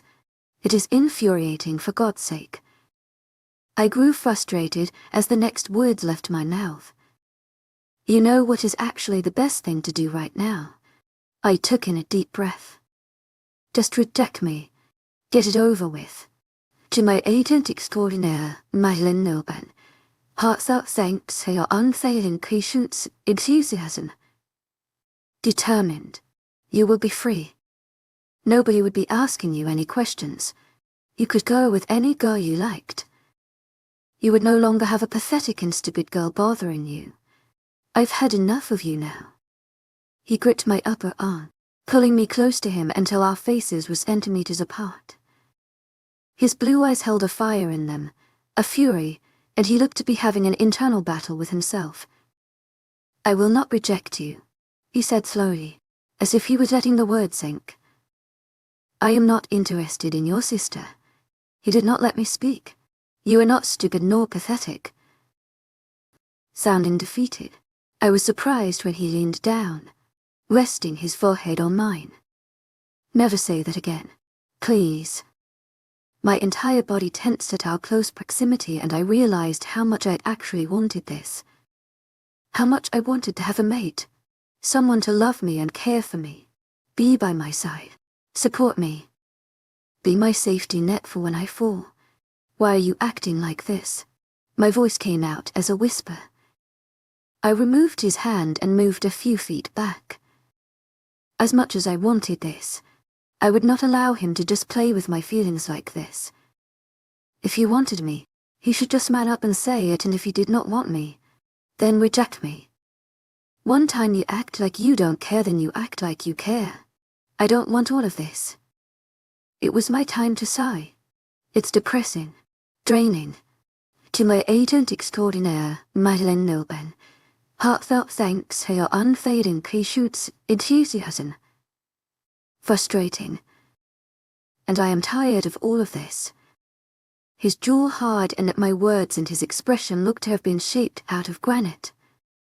Tension twisted between us like an invisible rope, so tangible I could feel its snake around my neck, cutting off my oxygen supply. Then reject me if you want, because I will not be doing it. You have more reasons to do so than me. What are you trying to say? I looked at him inquisitively. Your family hates me. We have been enemies for so long. My grandparents killed so many of your people. You said it yourself. You are tired of this. That happened years ago. We were not even born. I rolled my eyes. And I don't care what my family thinks. Not about you or anyone else. And I am tired because you keep making this complicated. You are keeping something from me, and till I don't find that out, I won't reject you. Try as much as you want. You will not be able to get rid of me so easily. Unless you give the answers I want, God, he muttered under his breath. He looked at Crossroads, whether to say something or not. I can't tell you. I rolled my eyes. You know what? I have an actual reason why I should reject you. I said, and he looked at me, a questioning look on his face. You are an asshole. He was about to say something, but then he stopped. He was right in front of me, but his mind was elsewhere. There was a slight glaze over his eyes, similar to the ones when werewolves communicate through our mind links. Once he was over, he was frustrated, and the anger in his eyes was clear. What happened? I asked cautiously. Chapter 17, Alexander's POV. What happened? Her soothing voice reached my ear as she spoke cautiously, no doubt seeing my pissed-off expression. Her voice was enough to subdue my anger a bit. A fight broke out between a demon and a wolf. I said once the anger wore off. I did not want to raise my tone and hurt her more than I already did. I never intended to hurt her, but it was getting difficult to push her away when she was bent on knowing the reasons behind my actions. Before I lost control and told her things that were meant to stay hidden, I moved to open the door, but the protective shield made its appearance. Open the door. Understanding the situation, she walked past me and easily opened the door. I was confused on how she could open the door without having to communicate with the witch on the other side, but decided to drop the thought her outside the room. I walked ahead of her, avoiding any conversation because I was not in control of my thoughts. Especially around her, I seemed to do all the wrong things, but apparently, she had other plans. How did you know? She asked as she fell and stepped next to me. About what? She stated. How did you know about it?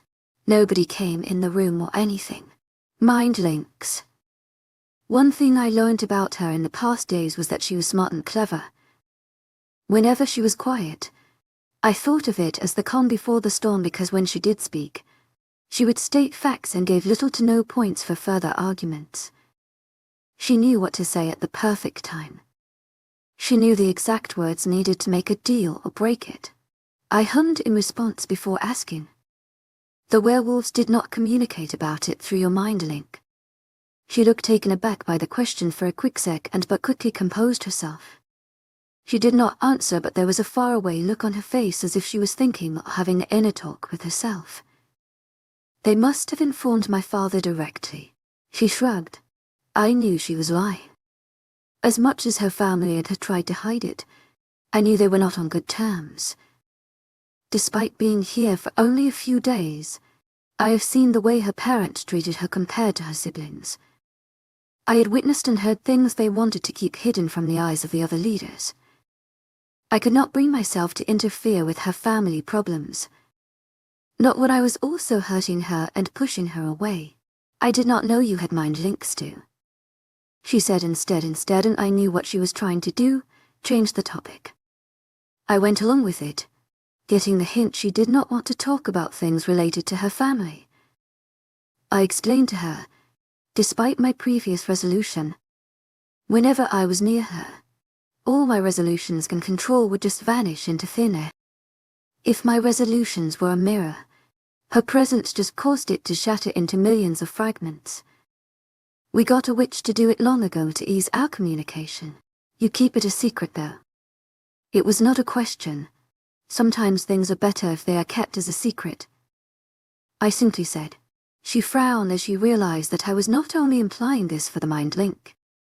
Sometimes it's better to open up. You get different point of views, new ideas, improvements, support, and it builds trust. Exact what's needed to think my choices. None of us spoke as we neared the area where the fight was taking place. The place was crowded with werewolves and demons only. They all formed a circle as they shouted encouragement to their kind and profanities to their enemies.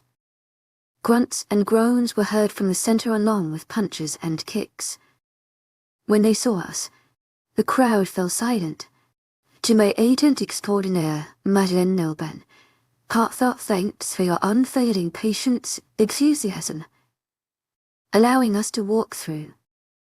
Indeed, there was a demon and a werewolf fighting, but they were too caught up in their fight to register what was happening around them. What is going on here? My voice echoed in the room and the circle became wider as they stepped backwards.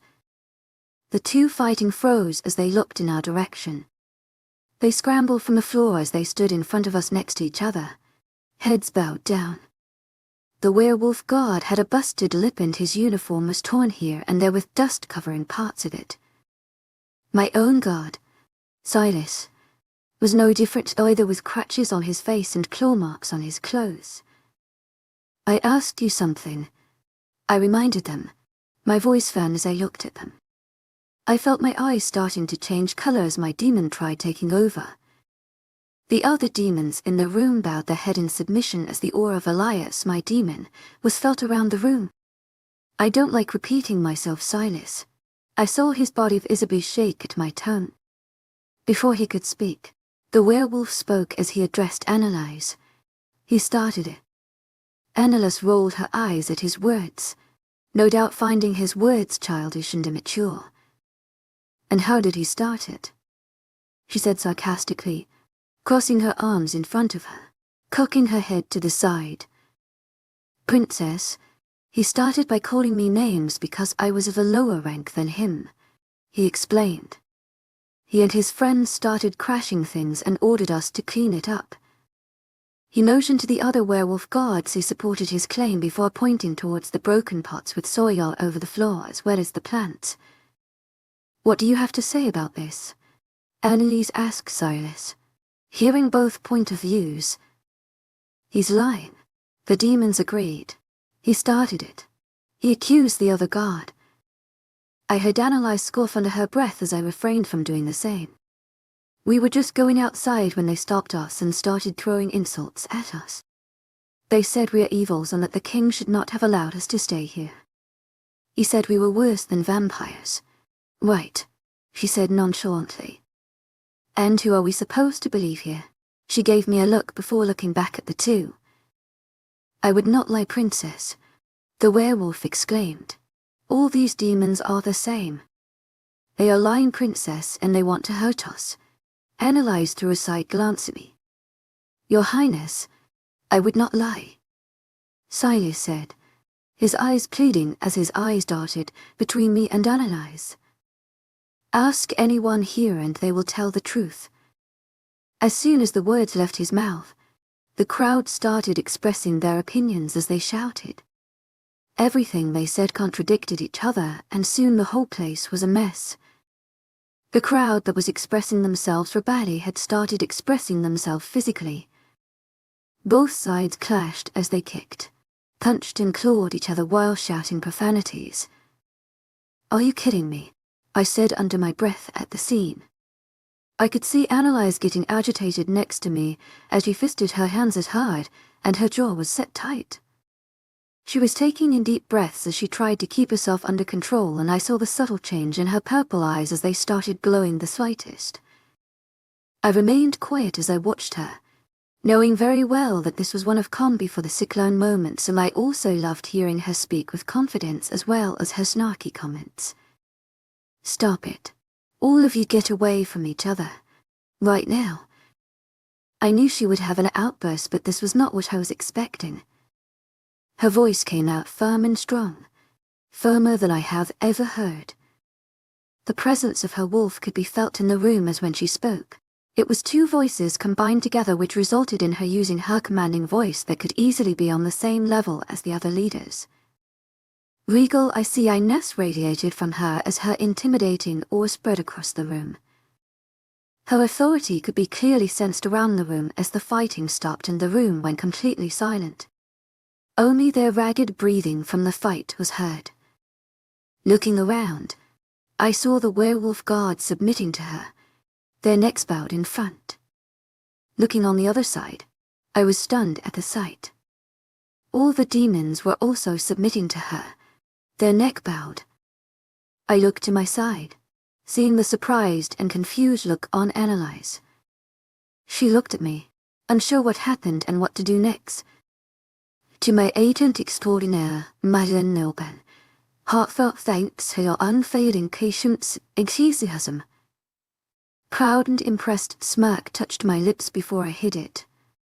She looked away from me, back to the crowd in front. You can stop now. She used her normal voice and everybody raised their heads. I met the eyes of several of my people who looked at me with a questioning look mixed with confusion. Now that I have your attention, let's get one thing clear, she said firmly. I don't care what happened or who started this fight. The only thing I know is that the next time you get in fights, not only among yourselves but with the others, there will be consequences. Get one thing straight.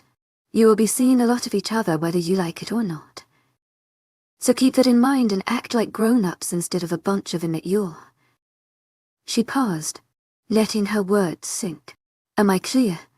They all looked down, staying silent. To my agent extraordinaire, Madeleine Nilben, heartfelt thanks for your unfailing patience, enthusiasm. Am I clear? She used her commanding voice again, and a chorus of yes was heard from the crowd. I felt a strange sense of pride growing in my chest at her. Good. Get back to what you were doing, she said before turning on her heels and leaving. Way to be on time, I heard her say sarcastically. Turning around, I saw Gabriel with the rest of his families heading this way. Seeing them, I also left before another fight broke out. Only this time it would be between me and Gabriel. She's hot, Elias said as I headed towards my room. You are stupid for not wanting her. Elias, you know I want her, I reminded him, but we cannot have everything we want in life. You know very well I can't be with her. You don't know about that, he retorted. You never tried talking to her. Maybe if you explained it to her, she would understand maybe. Maybe not. He did not say anything further, knowing where this conversation would lead to again. Honestly, I never knew about her. I never came at the werewolf castle. I never heard anything about Gabriel having a daughter other than Raina. When I first set eyes on her at the meeting, I was shocked. The possibility of having a mate never crossed my mind once, but there she was, sitting next to Gabriel, looking me up and down. I still remember her cute red, tainted cheeks as she realized I caught her checking me out. When our eyes locked at that time, the buzzing sensation in my body was something I never experienced and my body felt alive. For that split moment, she was the center of my world. She was the most beautiful person I ever laid eyes on. Purple bewitching eyes and lush pink lips set in a heart-shaped face and her dark locks falling over her shoulders. Her outfit was bold but confident. The lace top hugged her torso perfectly and the bits of golden skin exposed through the lace was enough to make my throat go dry. She looked hot. I never wanted anything more than wanting to be with her. I wanted to live with her, make her my queen, make her happy, protect her and have our own family together, but later I realized it was more complicated. She was Gabriel's daughter, and even if I did not care about our family's history, I knew Gabriel would never let me near her. Then my own arc passed. Decades, long burden and guilt got involved into the mix, which led me to take a decision, a stupid one. I decided to push her away. Ever since I made that decision, everything went downhill. I thought I would have control over how things would turn out, but I was in for a surprise, for Annalise was not one to just obey orders. The night of the party, I had heard what Raina had said to her. I wanted to go comfort her but decided against it, another stupid decision. I went and hurt her more. What I had in mind was simple. Tell her not to tell anyone about us. Keep distance between us. In the meantime, I would try to figure out what to do. But then, Annalise Royal was a tenacious woman. Not only would she not agree to do what I said, but she would also need answers and reasons. As much as I wish I could provide her with both, I could not.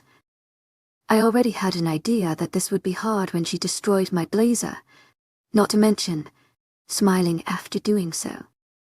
As time went by, it became harder to keep my feelings in check around her, especially when she would try and talk to me. Around her, I had no sense of what's right or wrong. I was not in control of my feelings, of my thoughts, of my actions or my words. Being desperate to keep our distance, I hurt her a lot. I would shut her out. I hated hurting her, Wolf and Elias, but I did what I thought was right. I would rather she view me as someone mean or asshole, as she said, rather than the monster I was under my mask. Then again, she was bent on knowing the truth and would not hesitate telling me exactly how she felt about me. About my actions, she was one of the few people who pointed out my flaws and mistakes. I loved to hear her voice, even if it were profanities or at meetings. What I hated was seeing her broken, especially if I was the reason behind it. And as much I hated to admit it, I did hurt her. Even if she would not show it, I could see it in her eyes when she would look at me. I hated to be the one having to break her hope of us being together. Despite everything, I really admire her, her humility, intelligence, and honesty. She is resilient, genuine, independent, compassionate, supportive, and strong-willed. The way she holds herself, her self-confidence, makes her really attractive. She may not know it, but every day, with her little snarky remarks, her facts, her questions, and her simple words, little by little she is breaking all the walls I have built over the years. Every time she asks me, why, I start asking myself 1,000 more questions as to why I am actually doing this and if it is all actually worth it. It keeps getting harder to maintain my resolve. You have to give us a chance, Alex. Trust me, Elias said. Otherwise it might actually be too late. Maybe I will. Chapter 18. Annalise's POV. Dressed in black workout clothes, I walked onto the training ground, feeling several eyes on me as they watched me curiously. Ever since training started, I never set foot here, but after what happened at the meeting yesterday, I had to be here. At least today, because I knew if I proved myself today, they would not bring this up again. So do we know anything new about the vampires? My father asked the others seated around the table. We sent people out to check the perimeters, but we found no clue. King Tarsal was first to speak. However, we did find some places where it looked like people were living there before. There was remnants of bonfires and animal carcasses. We were doubting they were vampires. Are you sure they are vampires? They could be rogues. My father spoke. We are not sure. It might be that they are spying on us. King Tarsal replied. Anything else? Grandmother spoke up. No. The nearby packs have not reported any sighting of vampires or any suspicious. My father's second-in-command spoke. We will never find anything like this. The search are not going well either. Someone voiced out. Isn't there a way we can ameliorate our methods? Who has any idea? Grandmother agreed. Maybe instead of sending groups comprising of only one kind, we can group people of different kind together. I suggested. This way, they will have different abilities. If there were werewolves in King Tarsal's group, they might have had picked up a scent, or if there were witches, they could have traced any magic used. That could work. Grandmother agreed as well as the others. We will create new groups for the search, a leader said, and I nodded. Since this is done, let's talk about training at the palace. Father intervened.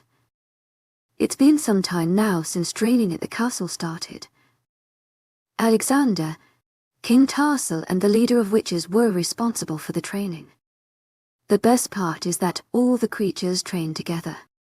They taught each other new tricks, all the while improving. They might now realize this, but by doing so, they are actually creating a bond between them. It was one of the main reasons Malcolm forced me to train with the others at school. Unfortunately, I was not following his advice here. I never trained with the others because Ivory, Raina and Ray Ann were all training there. We would never form any bond. We would create rifts between everybody. If the others saw us, a family, fighting, why would they bother forming a bond with their enemies? I have mostly spent my time at the cave, going on runs in the forest while training Crescent and practicing my magic.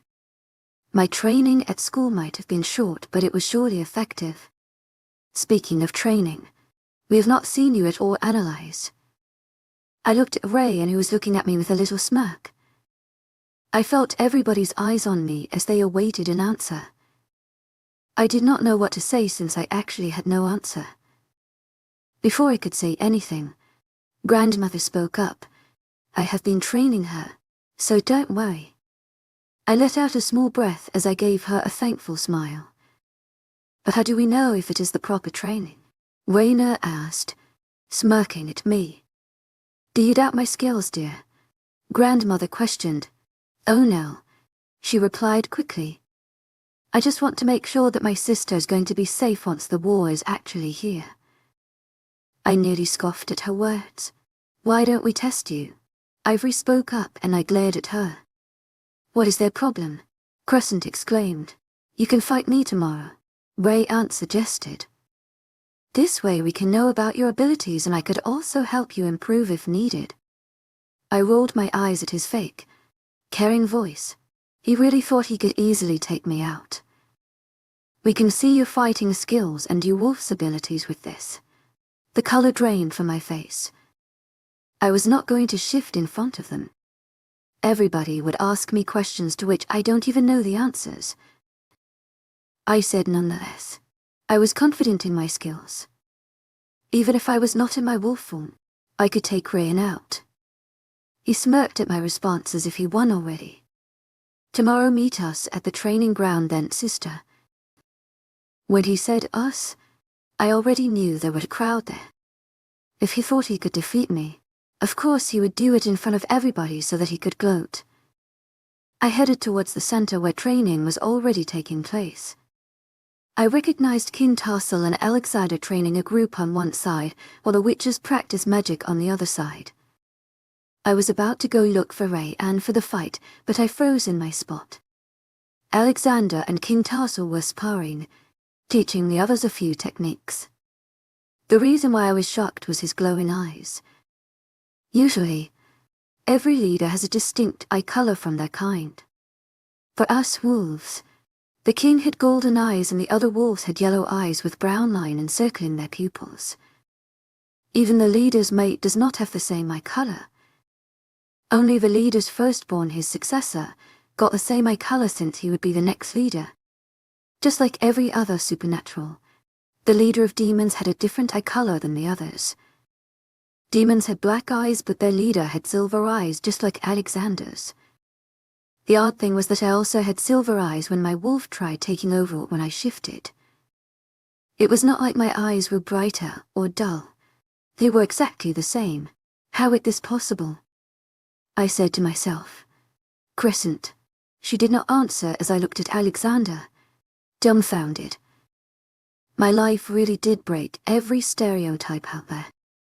I was broken out of my trance when Evelyn came next to me. What are you looking at like that? King Denver. I shook my head. No, just looking at their technique. Anna, is there something you should tell me? Last time you were about to tell me something, but then your mom interrupted us.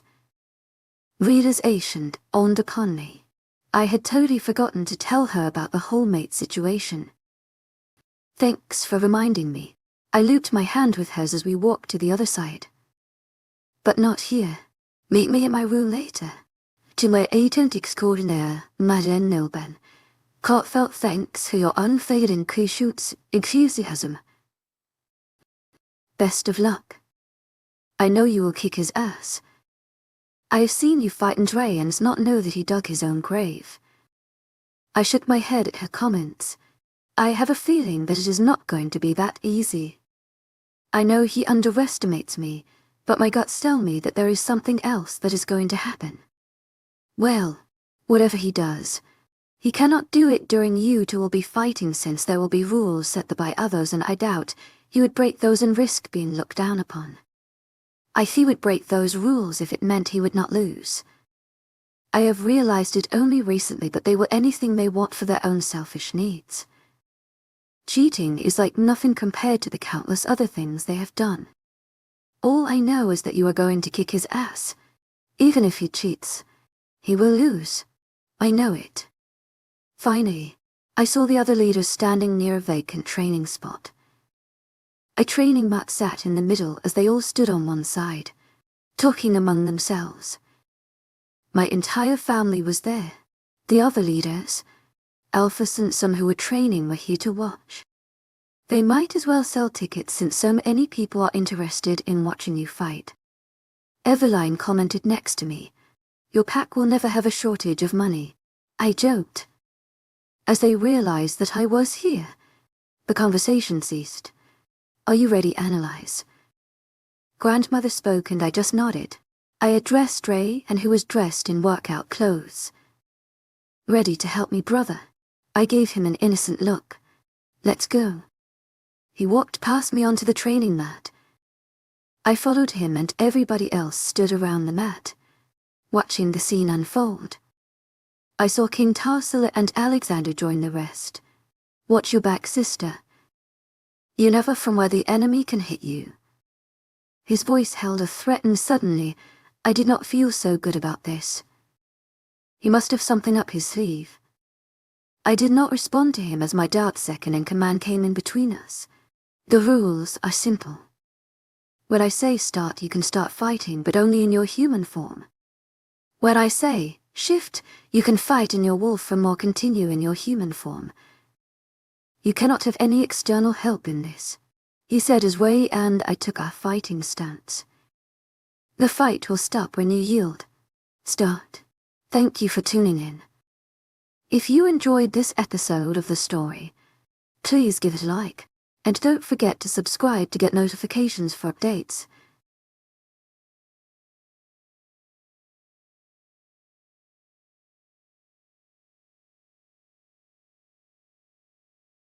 In a world filled with power and betrayal, Analyze bravely confronts injustice. Rayan breaks all the rules, but the real question is, does justice exist when power plays the game? Join us to uncover the hidden truth behind this duel. Welcome to the Alpha's Love channel. If you enjoy the story, don't forget to subscribe and give it a thumbs up. Chapter 19 Analyzes POV start, he said as he took a few steps backwards. Ray and I circled each other, none of us making the first move. He eyed me cockeyed as if he was sure he would win. While he was busy celebrating his future win, I eyed him up and down, trying to spot any weak point. His weakness right now was that he was taking this very lightly. His defense was weak and his moves sloppy. I waited for him to make the first move as his patient slipped away slowly. Giving in, he used his werewolf speed, coming in my direction. I focused my eyes on him and his moves appeared slow to me. When he was few feet away from me, he aimed a punch at my stomach, which I blocked. Not slowing down, he kept throwing punches and kicks at me, which I easily blocked. His blows got stronger as he realized he was not hitting me. As he aimed another punch at my face this time, I caught his fist in front of my face. Using my speed, I rounded him and stood behind him, twisting his hand behind his back, earning a groan from him. Using my force, I pushed him to the floor.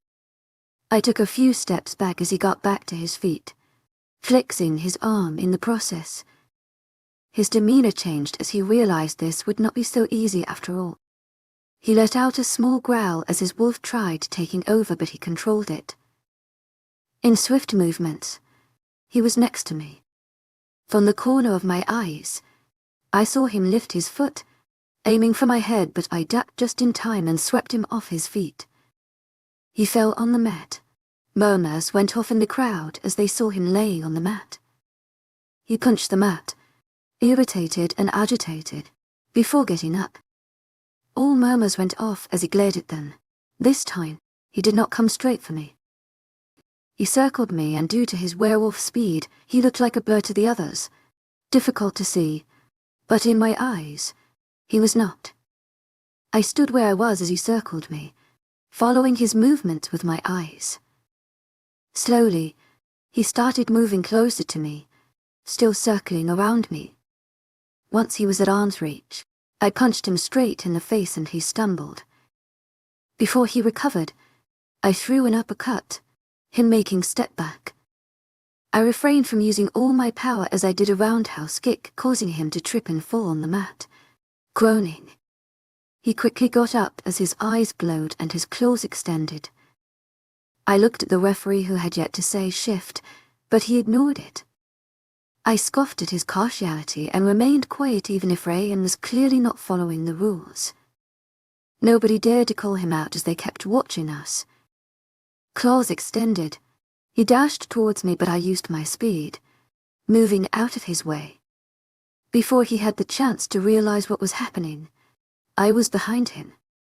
I kicked him hard in the back and he groaned as he went to the floor. "Why are you holding back, Lizzie?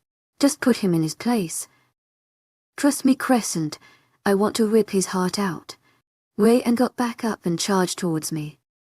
He tried getting a punch, but I was faster again as I grabbed his hand, preventing him from moving. Before he could do anything, I collided his face with my knee.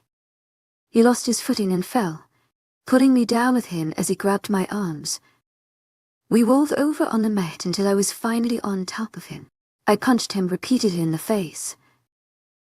My dad's second in command called out. I expected Rayan to shift, but he did not. Instead, a light glaze appeared over his eyes and I froze in my tracks from confusion. He was communicating with someone. He looked at me with a smirk. Before I could realize what happened, I was knocked off him as a body collided against me. I landed a few feet away from him and a groan escaped me from the impact. Numerous gasps was heard from the crowd as I looked back to see a big brown wolf staring right at me. "Stand back," my dad ordered as some people tried stepping in since this was clearly against the rules. I saw Rayan get up and shift into his black wolf. "You have to be kidding me," Crescent commented. I scoffed as I got back to my feet, pushing the strands of hair out of my face. My breath came out ragged as I glared as the wolf, my eyes nearly glowing from the anger I felt. Both wolves circled me, baring their teeth at me. Both of them lunged at me at the same time. Just as they were about to collide with me, I moved away, making them collide against each other. Now I know why Rayan was so confident. He knew he could do what he wanted and nobody would tell him anything. However, he was not right about one thing. He thought he would win. He would not. I was done with his silly tricks. The black wolf got up first and he wasted not time to attack me. A few feet away from me, he jumped in the air. Before he landed on me, I used all my force and landed a kick in his stomach, causing him to fall away from the mat, letting out a pained howl. I did not have time to turn around as I was tackled to the floor by the brown wolf. His paws were on my shoulders as he held me down, snarling at me. I moved my legs from under him and kicked him off me and got on my feet swiftly. I turned my attention back to Rayan's wolf that was still on the ground. I heard the brown wolf coming at me from behind. I turned just in time, his jaws in my hands, mere centimeters away from neck before I threw him across the mat and he crashed against a tree. He let out a pained howl as he shifted back to his human form. I was pretty sure I had broken some bones, but he brought this upon him. Nobody moved or dared to speak as I looked at Rayanne, still in his wolf form.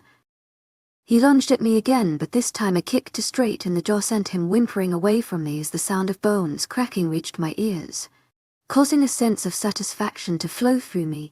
I did not hold back my smile, but no doubt made me look like a psycho.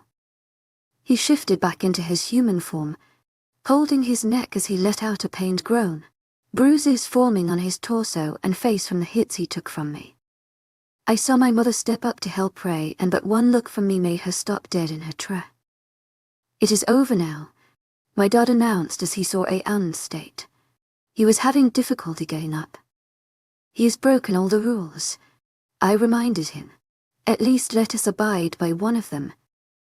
The fight ends when one of us yields." My father glared at me. Rayanne limped as he stood back up, one hand on his neck and other one on his stomach. I raised an eyebrow at him as I advanced him, letting my eyes change color slightly before reverting back to normal, all the while extending my right claw so that he knew I was not joking.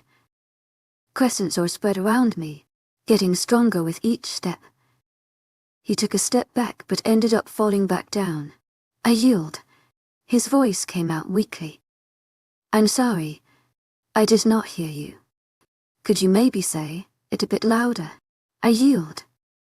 His voice came out louder, but it broke at the end as he looked down, embarrassed. I only smirked in return. "Next time maybe play by the rules." I bit out, not bothering to hide my irritation. In the battlefield there are no rules, analyze. Your enemies will attack you from every side. My father spoke up, and I glared at him. They wanted this to be like it would be on the real battlefield. So be it. I will gladly make that come true. I looked back at Rayanne, all my focus on him as I did spell in my head. Soon he was gasping for air as he started coughing. His hands closed around his throat to get any air in. My mother and Ivy ran to his side. "What is happening to him?" Mother asked, panicked as Raina and my father joined them. A crowd gathered around us but maintained their distance, looking at the future king. Rayanne was on the ground, his eyes red water-shot. The sound of a few bones cracking reverberated in the room despite the chaotic murmurs of the crowd. A laugh nearly escaped me as I looked at him wriggling on the ground like a worm on a hook, taking its last breaths.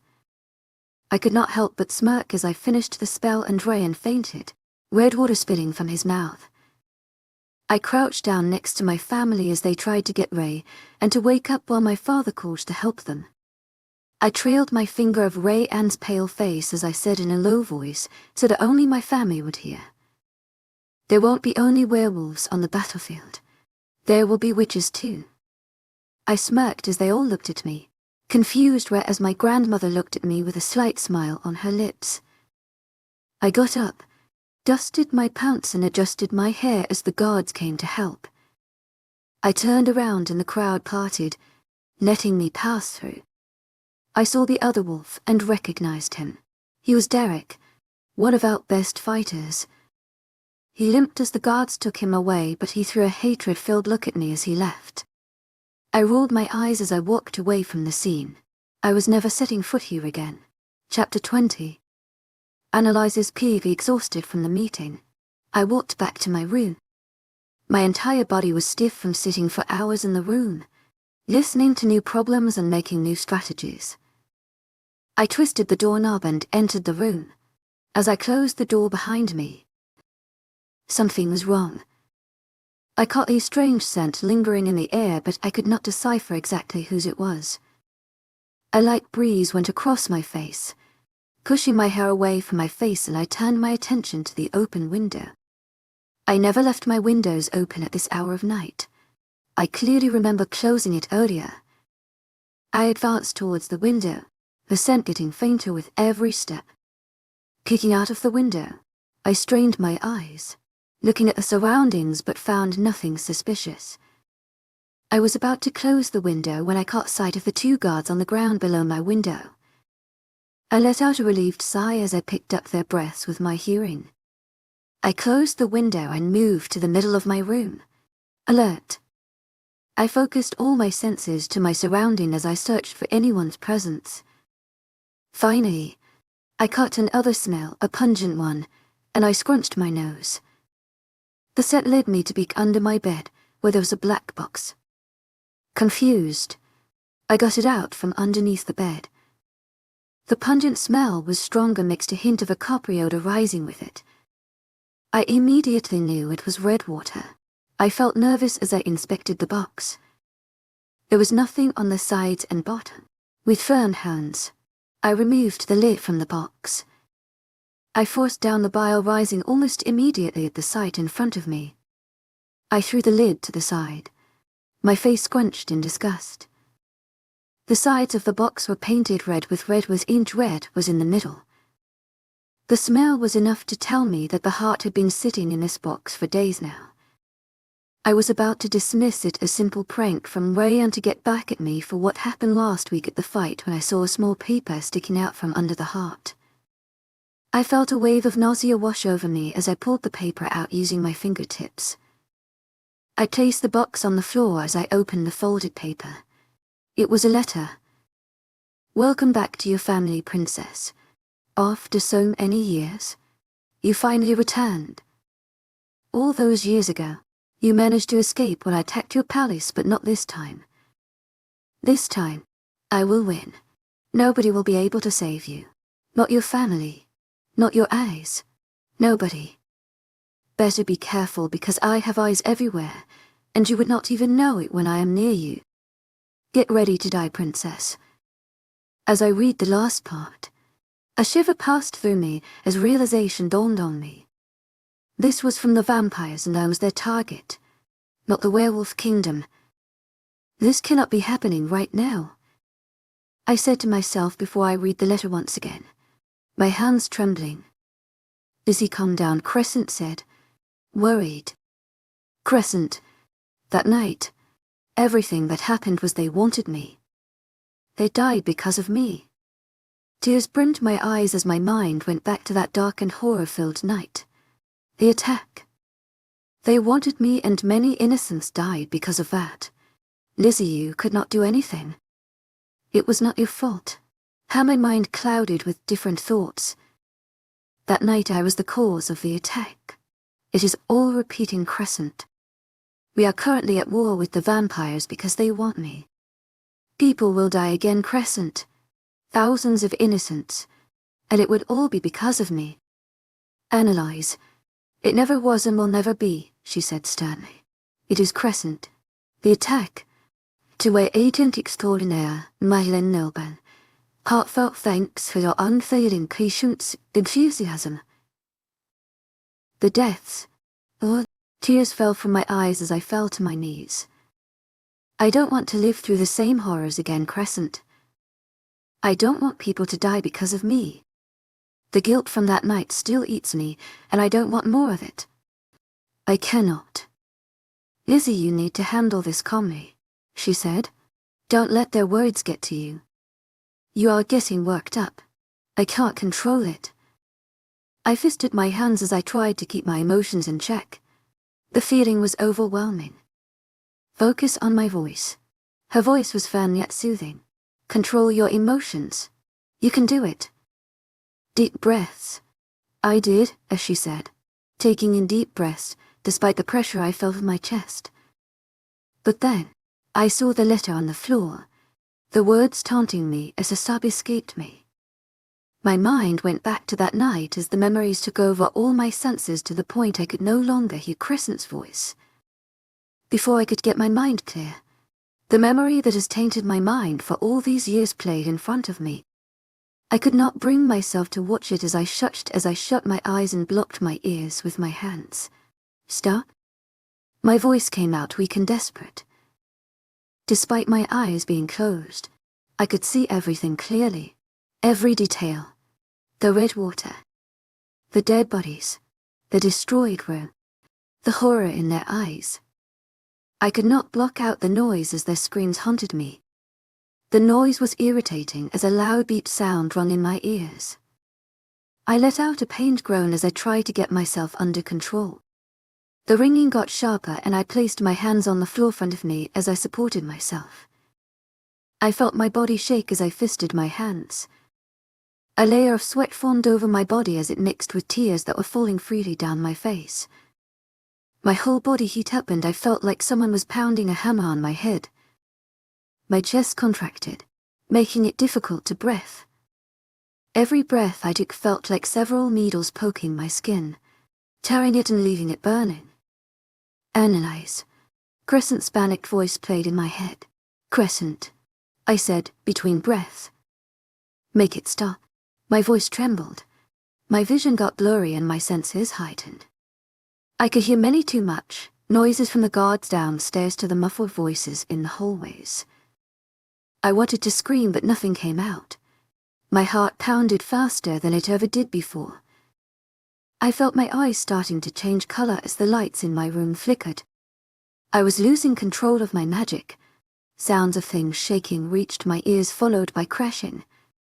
Through blurry eyes, I looked at my room and a gasp left my mouth. The few vases in my room were shattered to pieces on the floor and books were sprawled over the place. The lights stopped flickering but the glass kept on my nightstand crashed as it fell on the floor. No, my voice cracked as I closed my eyes. Among the chaos I did not realize someone had entered my room until I felt their arms wrap around my shaking form and spint off all over my skin. Hey, his voice was calming and soothing. He cannot be here. Leave me, I said weakly as I tried getting his hands off me. I was losing control and I would end up hurting him. He did not budge as his grip tightened. Look at me. I felt one of his hands slip under my chin as he tilted my face in. Through my blurry vision, I met his blue eyes. The deep blue was calming as they looked right in my eyes but filled with worry. They resembled the calm ocean in the night. I got you. Despite the calmness, I tried pushing him away as I looked away. You should not be here. My hands shook as I pushed him away. Before I could even make him move a little bit, his hand was under my chin again as we locked eyes. Focus on me. Ignoring my attempts of pushing him away, he wiped the tears away from my face. Just listen to him analyze. You are hurting yourself, Crescent warned me. Take in a deep breath. He instructed and I followed. His voice drained out our surrounding and the letter was forgotten. Even if his voice was calm, it demanded all my attention and I found myself holding onto his voice like it was the only breath of air before I got pulled back under the ocean of horrors. Breath out. He made me repeat the process a few more times until I stopped shaking. My breathing slowed and I felt the energy draining from my body. My hands fell to my side as the weakness spread throughout my body faster than wildfire. You're doing great, he encouraged me as he pulled me on his lap. One of his hands rested at the back of my head. He held me close to him while the other held one of my hands, drawing patterns at the back. Try to match your breathing with mine. I followed the slow rise and fall of his chest while the regular beating of his heart calmed my own. None of us spoke as we stayed in the position for a little longer. I felt lightheaded and weak from all the emotionally draining events. Not being able to handle myself anymore, I let myself go as I leaned on him and submitted to the darkness. Chapter 21 Alexander's POV. She let herself go as she leaned on me. Her head rested on my chest as my hand drew circles at the back of her hand. With my hand that was behind her head, I started playing with her hair slowly, passing my fingers through her soft curls. I stayed in the same position for the next few minutes, giving her time to calm down. After a long time, I actually felt at peace. Holding her in my arms was probably one of the best feelings I ever felt. It was strangely calm yet made me feel alive as sparks went off all over me. My chest tightened as the image of her having a panic attack flashed in my mind. I held her closer, circling both my arms around her, and she shifted slightly. Ever since we talked in that room, I have not been able to stop thinking about her. about us and about what we could have. After contemplating several things over the past few days with the help of Elias, I finally came to terms that I totally deserved being called an asshole. Maybe even worse. Furthermore, I finally figured out what I should do. I decided to clear certain things with her first and slowly build up trust between both of us. I could not just ask her to forget everything I said and everything that happened, and then just start over and live happily. I did not deserve that. I knew I was at fault here. Besides, I doubt that Annalise would agree with that easily. Once we had enough trust and a pretty good relationship between us, a type of camaraderie, I would try to open up to her. I had no idea what would happen once I opened up to her about my past. She could hate me, she could understand or leave me. Though what I knew for sure was that she would not jump to conclusions without hearing me out entirely. I knew this would not be easy. I never opened up to anyone, not even my best friends. I did not know how to do it, and I did not want to be vulnerable in front of her or be seen, as we call worse, as a monster. I had to do it though. After the countless times she tried talking to me to clear things between us, but instead I ended up hurting her. I owed her this much. She did not deserve how I was treating her. She deserved to know the truth because, like she said, I could not decide what's wrong or right for her. What she would do after knowing the truth would be entirely up to her. If she no longer deemed me as her mate after that and decided to reject me, I would understand her. Then, when I set foot in her room, everything I had planned was forgotten when I saw her state.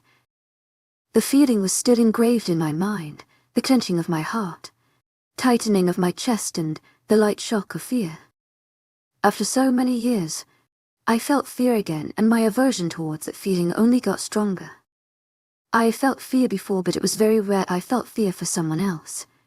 I feared losing her. That feeling only made me more determined to sort things out between us. Even if not today, but eventually, day by day, I would try my best. I never want to see her in that state ever again, and if ever she got another panic attack, I did not want her to be alone while going through it. She merited having someone by her side to stick with her through thick and thin, even if it was not me.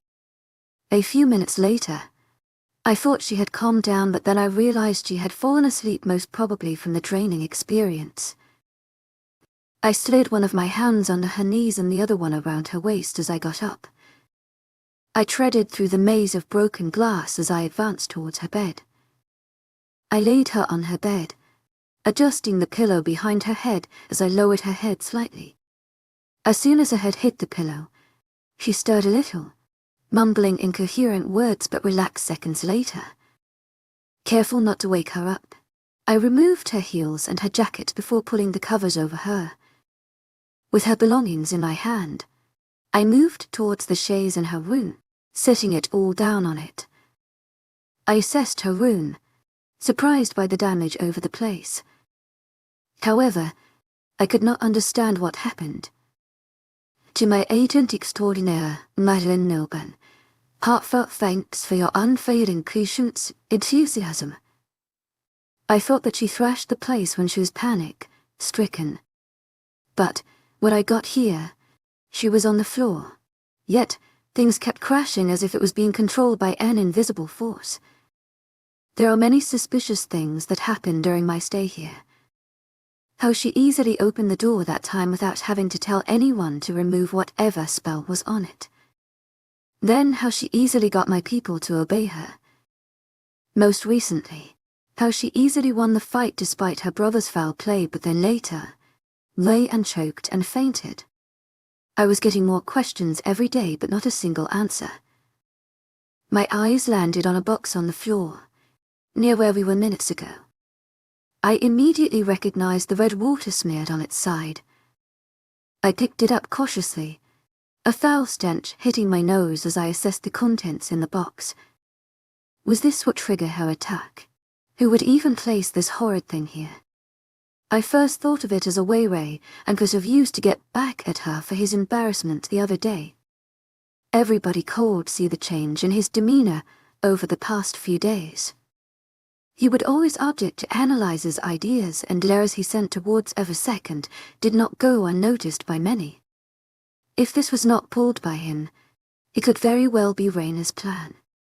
Before I could reach any conclusions, a crumpled piece of paper a few feet away caught my attention. I placed the box down as I reached for the paper. Unfolding it, I read the words scribbled on it. This must have been what triggered her attack, and it was clear who sent this King Nox. More questions popped in my mind, but still no answers. Why did he want her? What happened during the first attack? What should I do? I moved near the windows to check the surroundings. Dense trees stretched out for another mile, and I could not make out anything suspicious, but then I saw the 2 guards on the floor. I mind-linked my people to go check on them and do a check around the castle before returning to my spot near the chaise again as I inspected the box for any clue and read the letter again, but found nothing. I let the paper fall on the floor again as I approached her bed. A small smile played on my lips at her peaceful, sleeping form. Her pink lips formed a cute pout, and her dark lashes slightly brushed her cheekbones.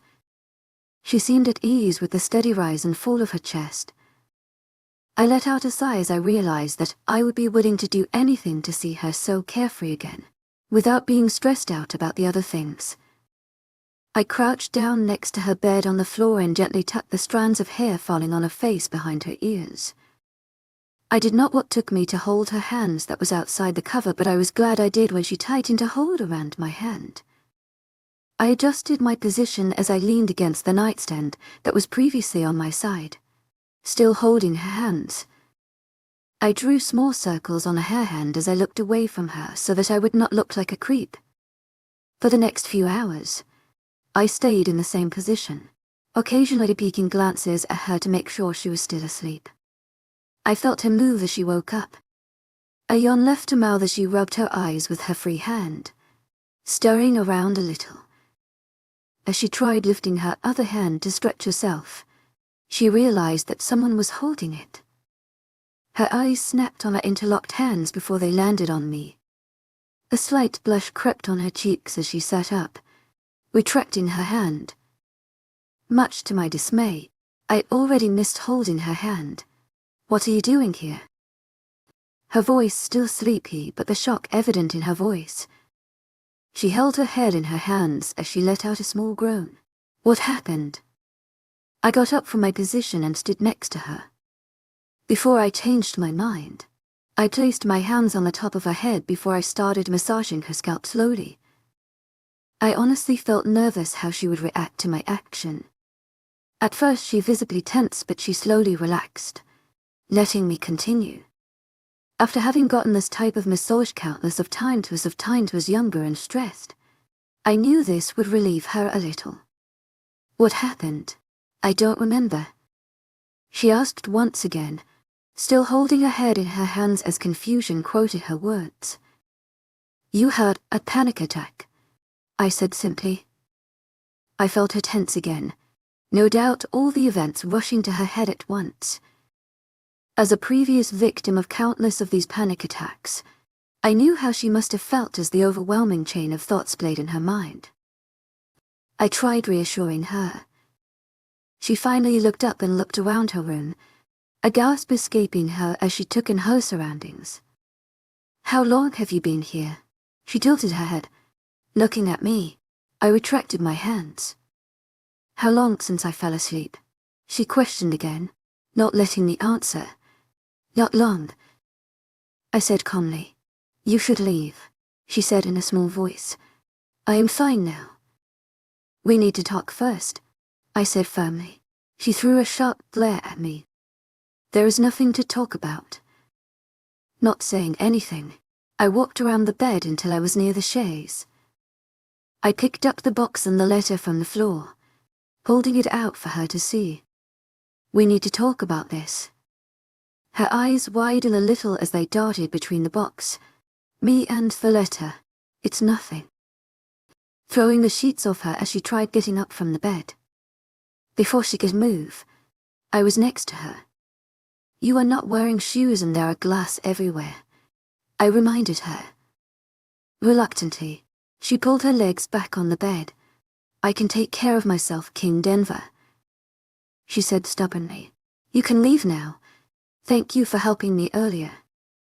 Her voice was monotonous, kind of how she spoke in meetings.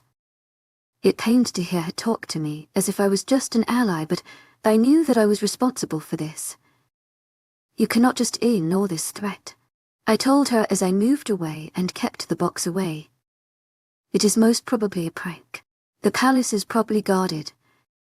She ignored what I said, trying to dismiss the subject as she kept her persistent glare on me. "By the guards who were knocked down earlier," I retorted, crossing my arms in front of me. She did not look away. "Don't you think it is a bit too far-fetched for a prank? Why do you care?" She scoffed. "Don't you have better things to do, like going out with my sister?" She bit out. I let out a sigh. That was a misunderstanding. There was a problem between her and my second-in-command. I explained. "It's not what you were thinking." Her eyes still held an uncertainty in them as she stayed quiet.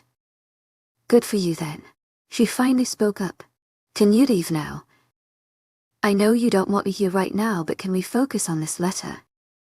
There is nothing. Before she could finish her sentence, I cut her off. "They want you dead," I stated firmly. "Is that nothing to you?" She replied, "But it is to you." No matter what situation we were in, her snarky comments would never stop. "Do you know why he wants you?" I ignored her previous question. "None of your problem," she said lightly, the fire in her eyes burning hot as she continues glaring at me. "Now leave." Her voice was firm. "Don't you dare leave, Alex. Elias warned me." "I know we are not on good terms at all," I admitted. "Can we focus on this for now?" "Stop with the caring act." She rolled her eyes. "I must say, though, you're pretty good at it." I refrained from letting my irritation get the best of me like it did during our previous encounters. I counted silently till 5 in my head before answering. "You can continue hating me later." "Why does he want you?" "I am pretty sure you read the letter. He wants me dead." She deadpanned. "Why?" I asked again, this time my voice firmer. She let out a breath as contemplated an answer. I don't know." Her voice trembled slightly as she answered, looking away. I saw her eyes water a little and immediately felt bad for inundating her with these questions, as well as started fearing she might get another panic attack due to the memories playing in her head again. "I am so sorry," I said as I approached her and held her face in my hands. Thankfully this time she did not pull away from my touch. Her eyes had welled up with tears and I saw the slight tremble of her chin. I wiped the lone tear that escaped with my thumb. "I am sorry. I should not have forced you to answer these questions." She sniffled, looking up at me. "I really don't know. Does your family know about this?" I carefully asked, this time a bit gentler. No, her voice was barely a whisper. I was not surprised about it given the relationship between them. Chances were if they knew about this, they would hand her over to the vampires. "They cannot know about this. Please." I nodded. She stayed quiet but then reluctantly extended her hand forward. Her pinky figure extended. "Promise." Her cheeks were slightly tinted as she looked at me expectantly. Out of nowhere, I wanted to take out my phone and capture this moment forever. She looked acute. "Lock your finger, stupid," Elias urged me. I pulled one of my hand away from her face and interlocked it with hers. "Promise." A small smile touched her lips and I stopped the grin threatening to break out on my lips at her sight. She retracted her hand and I pulled both my hands to my side. "Can we talk about this later?" She sounded exhausted as she looked at me with pleading eyes. "I want to rest." "Please, okay." I gave in. Her shoulders dropped as she let out a sigh. Twisting the doorknob, I stopped and said, "I came to clear certain things with you today. I just want you to know that I never intended to hurt you." I left the room. Chapter 22. analyzes POV. I never intended to hurt you. His words had been replaying in my head for the past week non-stop. I did not know how to interpret his words. Ever since the incident I have not talked to him again. I barely left my room, afraid I would lose control again. On the rare occasions I did leave, it was either for meetings or to eat, after which I headed to the comfort of my room. I wanted to talk to Alexander again, but I could not find it in myself to do so. I was embarrassed that he witnessed my panic attack. I could not even imagine what he could be thinking about me, and I was not eager to know about them. I was surprised by his attitude towards the entire situation. He did not leave me as I was. He helped me get over my panic-stricken state and took care of me even after I had gotten myself under control. I did not know how, but he knew exactly what he had to do in order to help me. I was grateful for his help. As much as I hated to admit it, if it was not for him, I would most probably have done something dangerous or stupid. It could have been dangerous for me as well as the others. What was most shocking, though, was waking up and seeing him next to me as he held my hands. I was surprised that he stayed by my side all that time, even if he said it was not long. I clearly remember the time the meeting ended. It was around 8 at night, and when Alexander left my room, I had checked the time. It was around 2 in the morning. Just the mere thought that he sat by my side all those hours watching over me made me feel flustered. All this time, I finally felt like someone cared for me, and it felt good. However, it did not mean that all his previous actions would be forgotten. He still had his explaining to do, because he said it himself. He had came to clear some things with me, but we did not get the chance, and the past few days were not exactly in our favor. Thankfully, he has yet to break our promise. At the reminder of our promise, I felt my cheeks heat up. Due to Malcolm, I have this habit of doing the pinky promise with almost everyone while making a promise. I was so thankful that he went along with it, and did not make any comments, or worse, ignore it. With my mind clouded with these different thoughts, I did not even realize where I was going until I found myself on the quieter side of the castles. This area was unkempt compared to the rest of the castle. The usual cream-colored wall were covered with a rather thick layer of dust, giving it a dirty, grey color. The familiar gold and details along the wall were hidden. The hallways were slightly dim due to the closed curtains. Tiny dust particles floated around, making the air sooty. The corners were adorned with spider webs as little insects crawled over the place. The hallway was deserted apart for the dust-covered tables and artifacts here and there. The vibe in the hallway was enough to give me the goosebumps.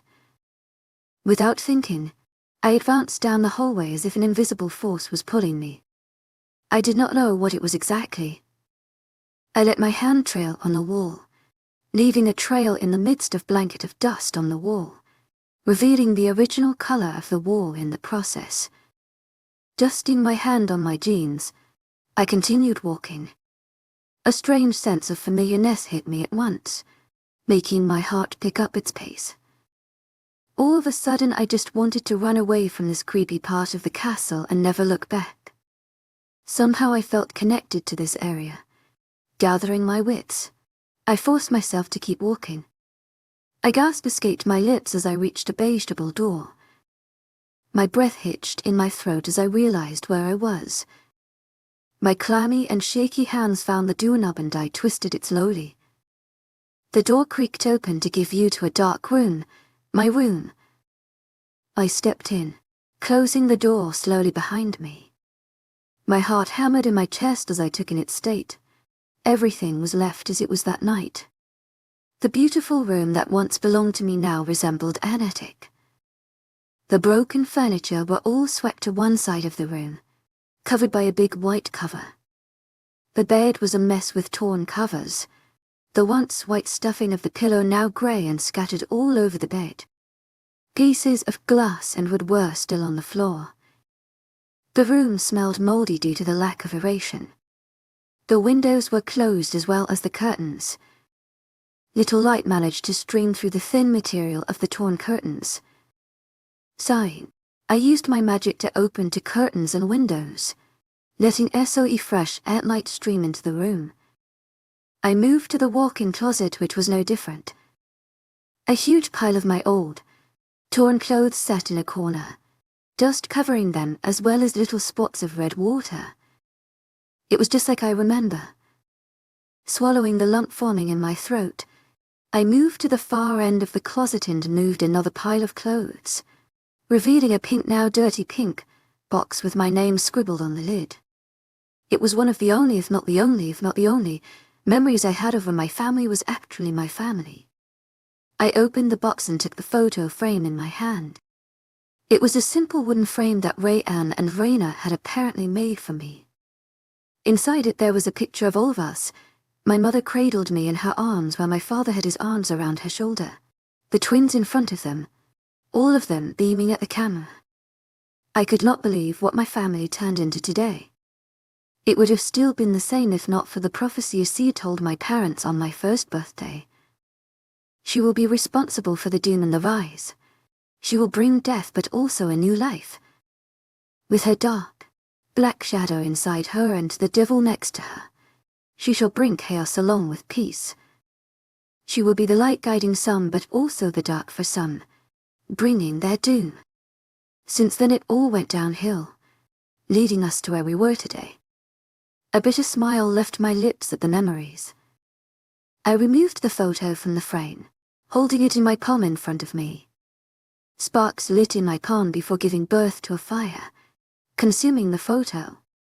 I watched as the fire quickly reduced the photo to ash and dust, falling to the floor and getting lost among the other dust particles.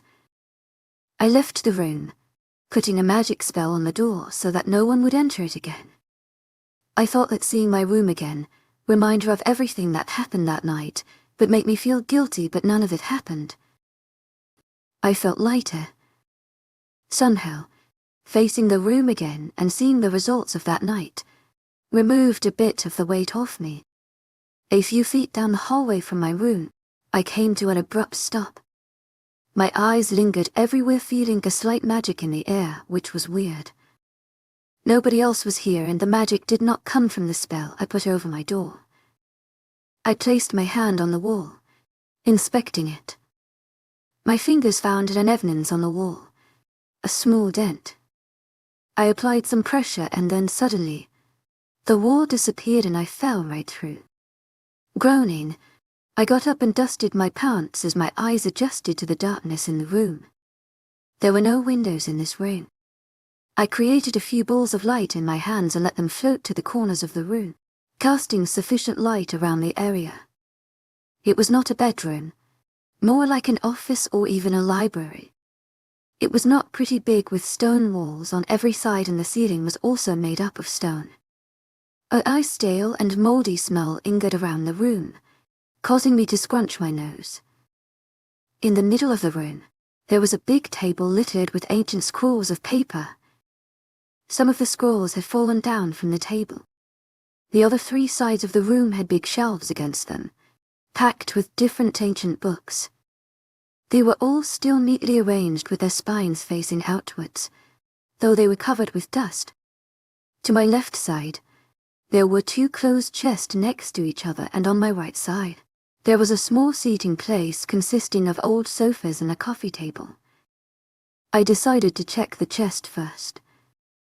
I blew off the layer of dust, revealing its golden brown color with the werewolf sigil on top. I carefully opened. It was filled with several scrolls. The other chest was no different either. I let out a sigh of so many scrolls. I chose one randomly and read its content. The first scroll piqued my interest and I found myself going through the others. Apparently the scrolls in the first chest dated back to when there was a war between the demons and werewolves. Some of the scrolls were letters written by Alexander Great, grandfather or maybe grandfather. I was not sure. During that war, Alexander's grandfather died, but instead of backing away, Alexander's father, being prince at that time and so Leia, took over, which ultimately led to the doom of the demons. Due to my grandmother's strategies, we came out victorious. In the midst of all the chaos, Alexander's father somehow managed to live.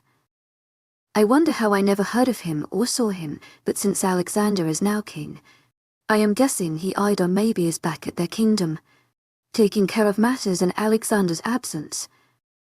The scrolls of the second chest were from another war. This one between the werewolves and vampires. I never knew about this.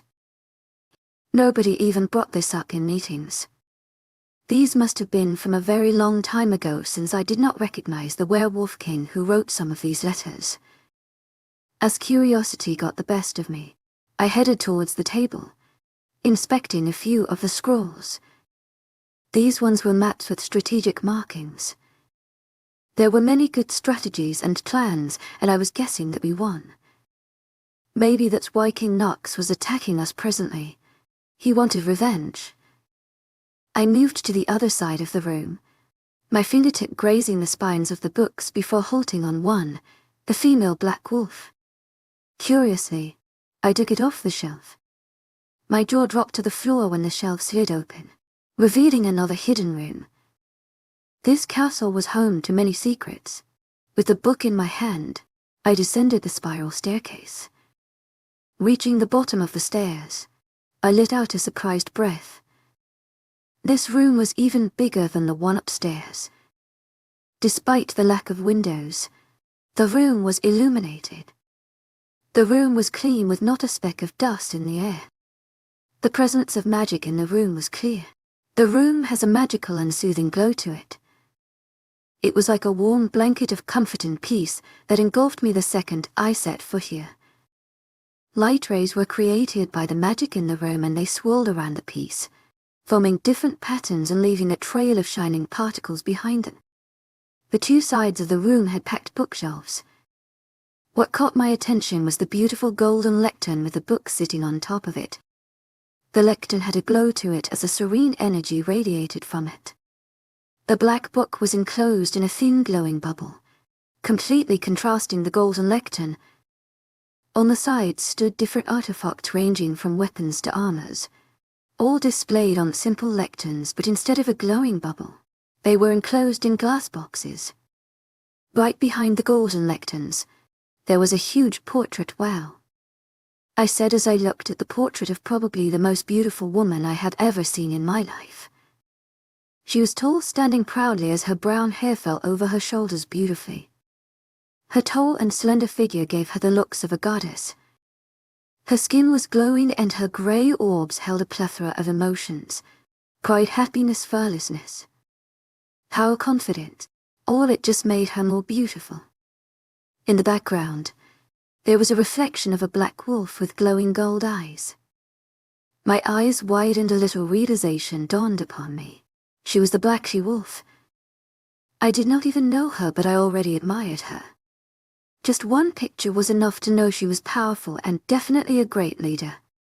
Could I be like her someday? I moved towards the glowing lectern and reached for the book. The bubble disappeared as my fingers touched it. Beautiful golden lettering S, Amelia L. Rosa, contrasted the black cover of the book. Opening it, I found myself face to face with Amelia's diary. A few hours later, I was sitting against the wall, going through the endless pages consisting so many interesting and aspiring information. I was not even done reading, yet I was dumbfounded.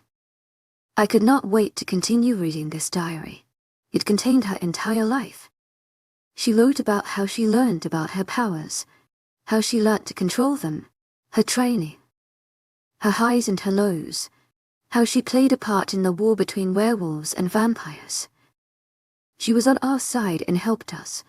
The last thing I wrote made many questions pop in my head.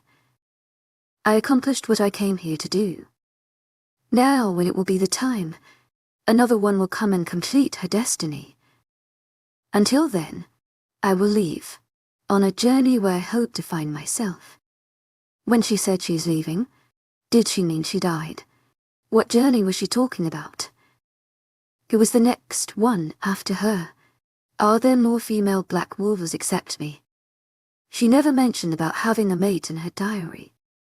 As I got more confused with new questions, I got up and kept the book back in its place in the bubble and closed it again. In hope to get some answers, I read a few of the books from the shelves. I found out that the Vampire King was killed by a strong female, who I was guessing was Amelia. As tiredness got to me, I decided to leave. I took her diary back and ascended the stairs. I was about to leave when a piece of green paper peeking out from under the white tablecloth caught my eyes. I placed the book on a nearby shelf and approached the table. With one swift movement, I removed the white tablecloth along with the green one as the scrolls fell on the floor. The table had an entire map carved into it. The different kingdoms were represented by their sigil. It was very detailed, from werewolf packs to even rivers and mountains, all intricately carved into the wood. There were various markings that formed a pattern on the map. It must have been used for the war. At the far corner of the map, a strange mark grabbed my attention. It consisted of a circle in the middle of a triangle and a square combined together, and finally another circle engulfing the previous shapes. The sides of the triangle stuck out of the bigger circle. It was placed in the middle of a forest, but it was not the only one.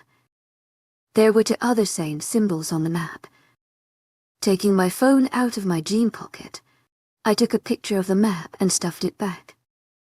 I took the diary and left the room, using my magic to close the door and leaving a small mark on the floor so that I would not get lost trying to find us later. A million thoughts raced in my mind as I returned to my room. What happened to Amelia? Why did she left? What did she mean by another one will come? Where's she? Is she alive? What did that symbol mean? Should I try to find her? Could she help us again? Should I tell the others? Chapter 23 analyzes POV. I could feel everybody's eyes on me as we sat around the table. Since most leaders were out scouting with their groups, there were only my family and I, along with two other leaders, Alexander and Queen of Witches, Eleanor, and a few packs who were training outside. Clearing my throat.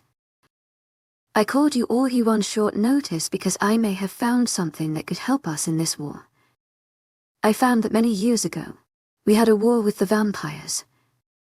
My grandmother nodded as she remembered the events. And we won it with the help of Amelia L. Rosa, the black she-wolf.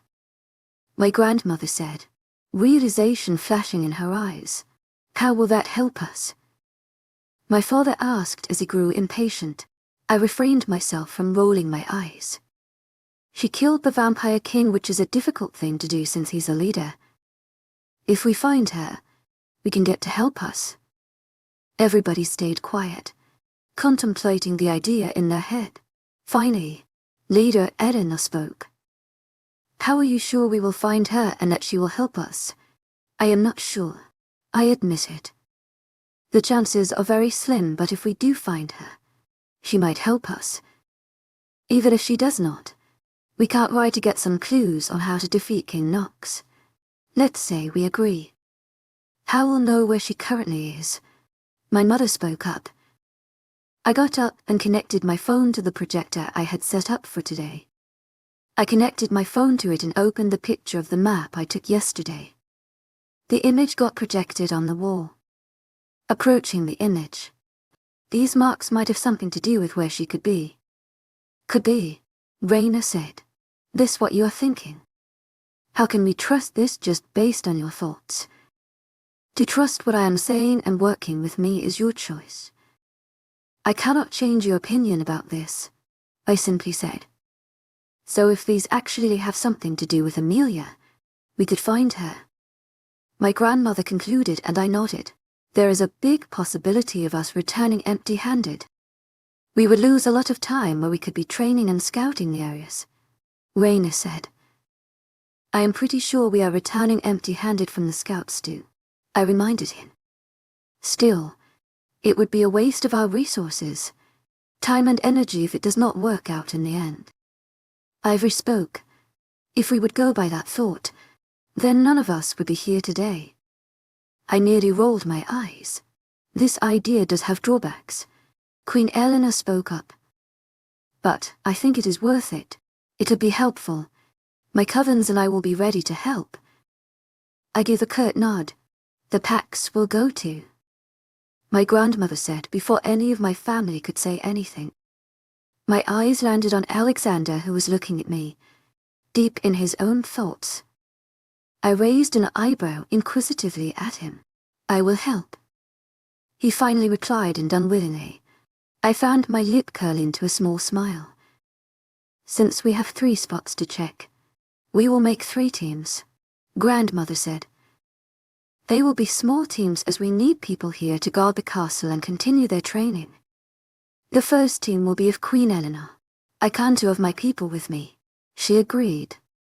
"I would appreciate it if you could leave your second in command here just in case something happens," grandmother added.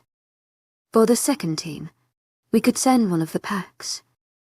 The last will consist of King Alexander and Annalise." I nearly choked on my saliva as the words left her mouth.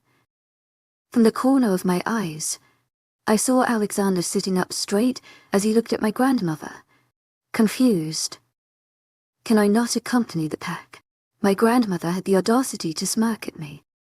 There was no way she was oblivious of Alexander and me. She knew it, since the very beginning. No wonder she gave me that random advice. And the leader part started making sense a bit now. She knew I was mated to Alexander. Alphas don't really like their authority being questioned, Annalise. You will clash with them because you will feel his authority being threatened. She's a sly fox. It makes sense how she played a huge role in winning the war against the demons. I like her," Crescent commented. "No offense, but maybe more than you, excuse me." I was dumbfounded at Crescent's words. "Why can I not go with Alpha Axel?" I suggested. "We get along fine and I doubt there will be any clashes." I heard a low growl escape from Alexander as he glared daggers at me.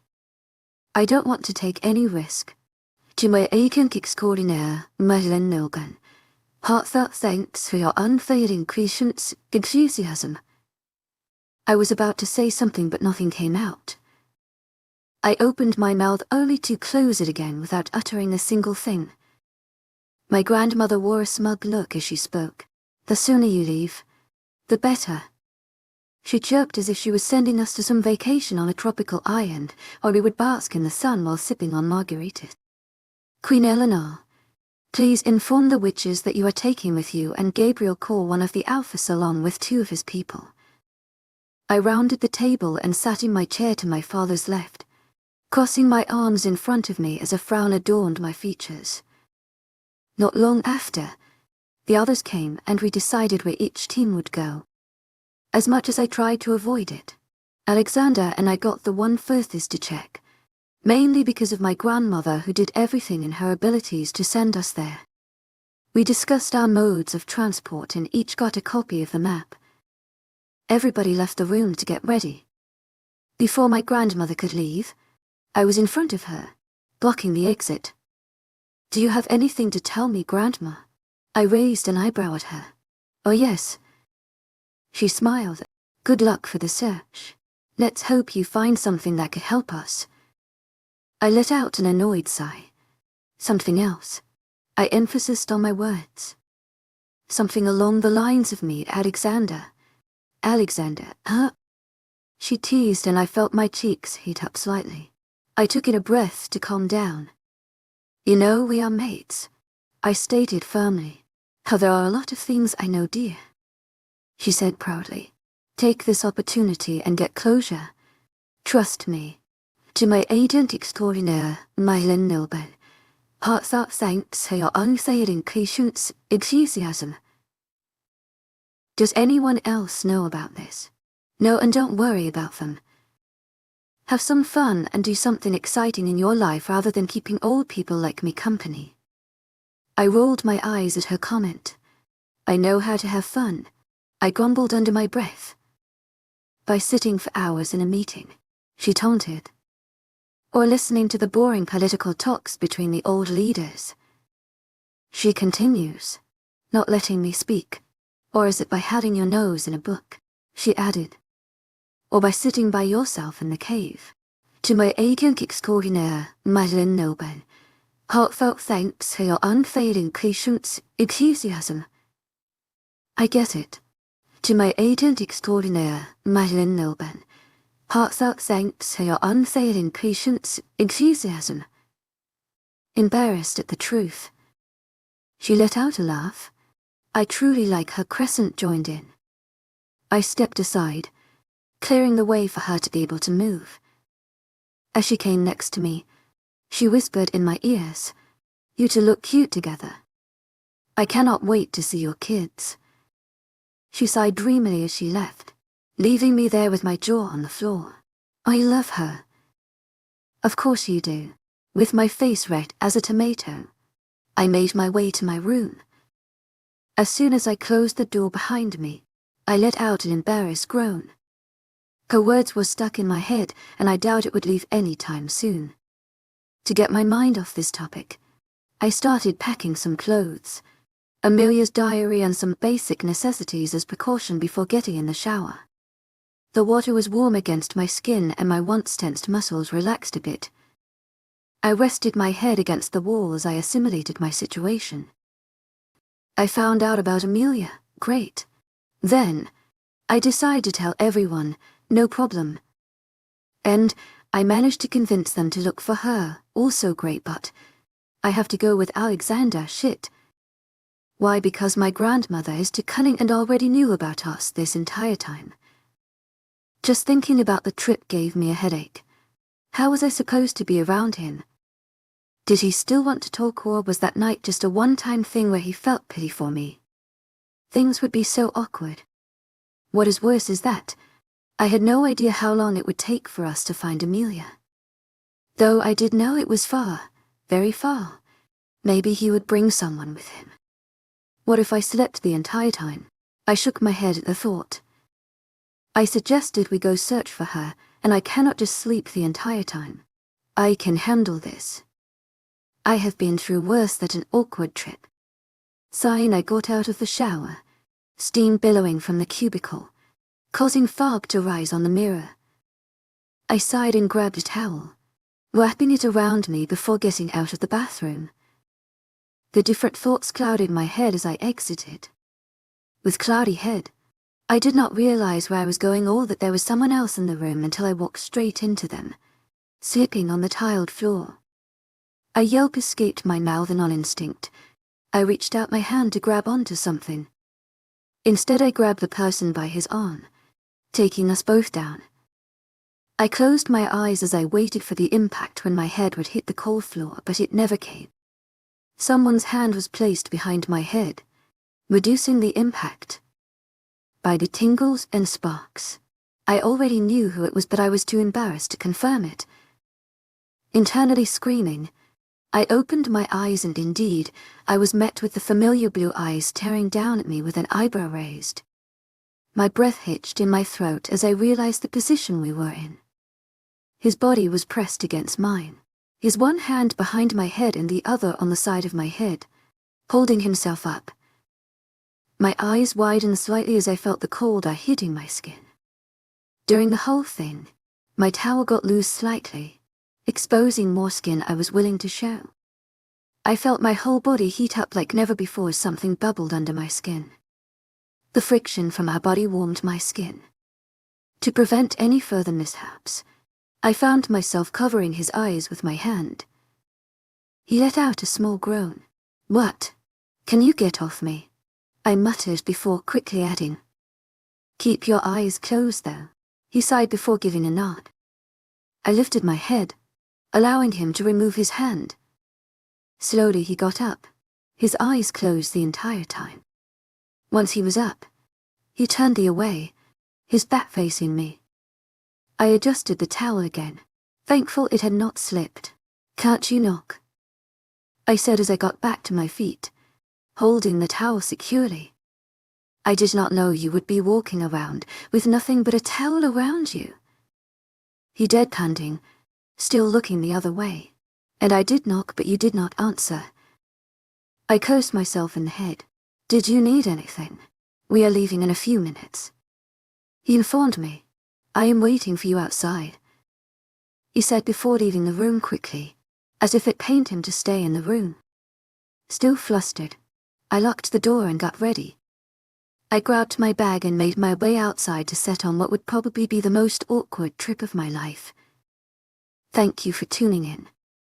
If you enjoyed this episode of the story, please give it a like, and don't forget to subscribe to get notifications for updates.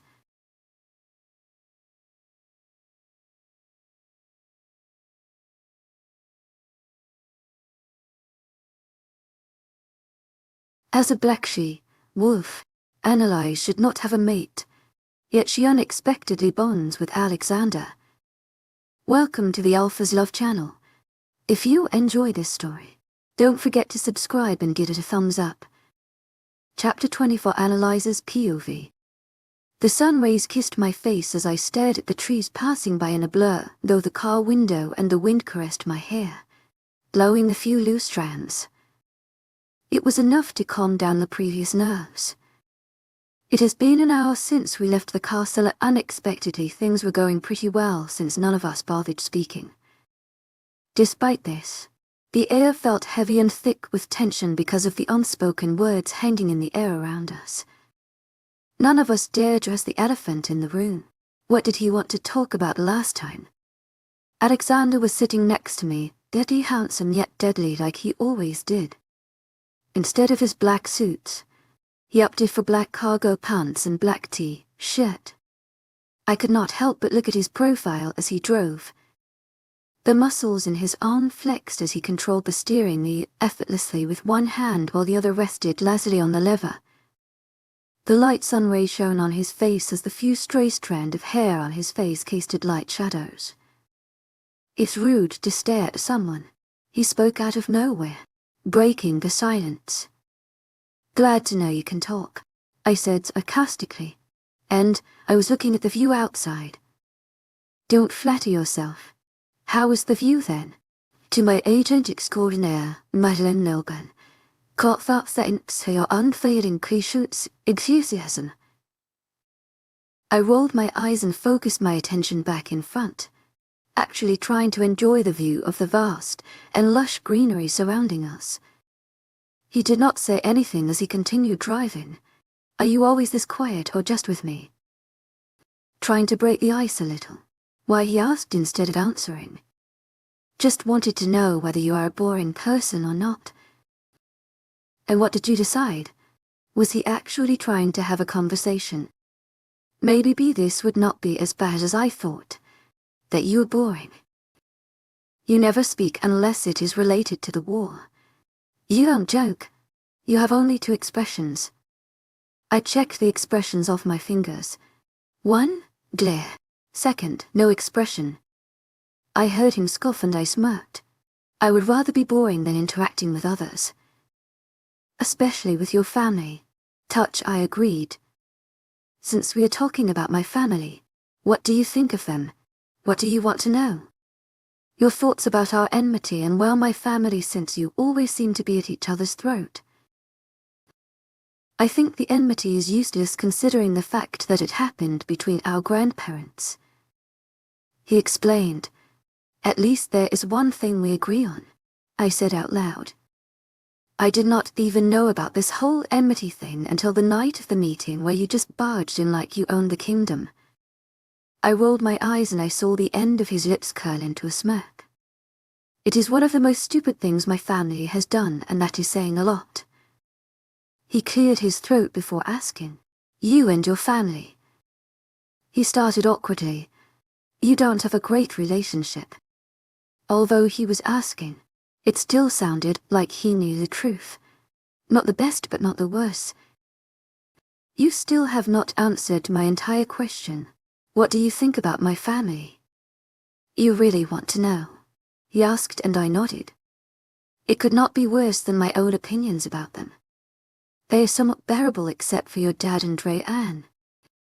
Your dad does not seem keen to end this enmity at all. Does not take a genius to figure that one out. I let out a small laugh. And your brother? Well, he can be a pain in the ass at times. Struggling to find the right words. He will be a good king, but not a great king. To my agent extraordinaire, Nocturnal, heartfelt thanks for your unfailing patience, enthusiasm. Maybe with time he will change and improve, but right now, he's just overconfident.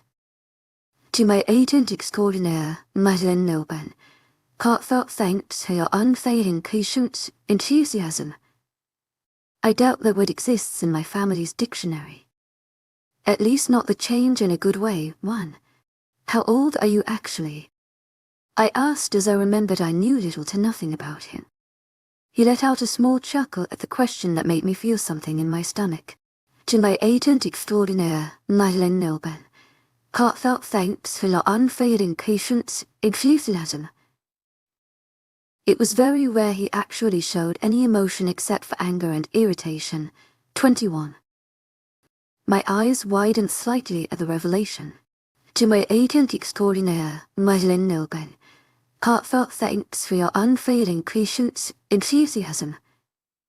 You are younger than Ray Ann? I asked in disbelief. Since he was the king, I thought he would be older than Ray and or at least the same age. He nodded, still looking in front. Then when did you become king? At 15. Being king at 15 was not common since most parents thought their heir was not trained enough and is not ready to handle all the responsibilities that came with the crown.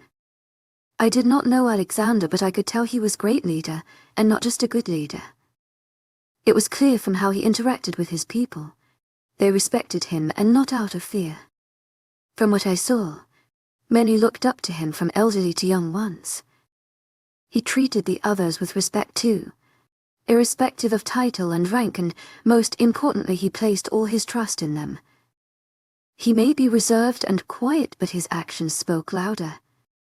He was born to be a leader, and I was not saying it because of having the red water of the previous king. He deserved the title, and I never saw him take advantage of it. Did you always want to be king? I wanted to be a powerful leader. I nodded, letting his words sink in. Do you want to be a leader someday? I never thought about it. During my 19 years of existence, I have spent 16 of them trying to get back to my family and making them proud of me to the point that I stopped thinking about me.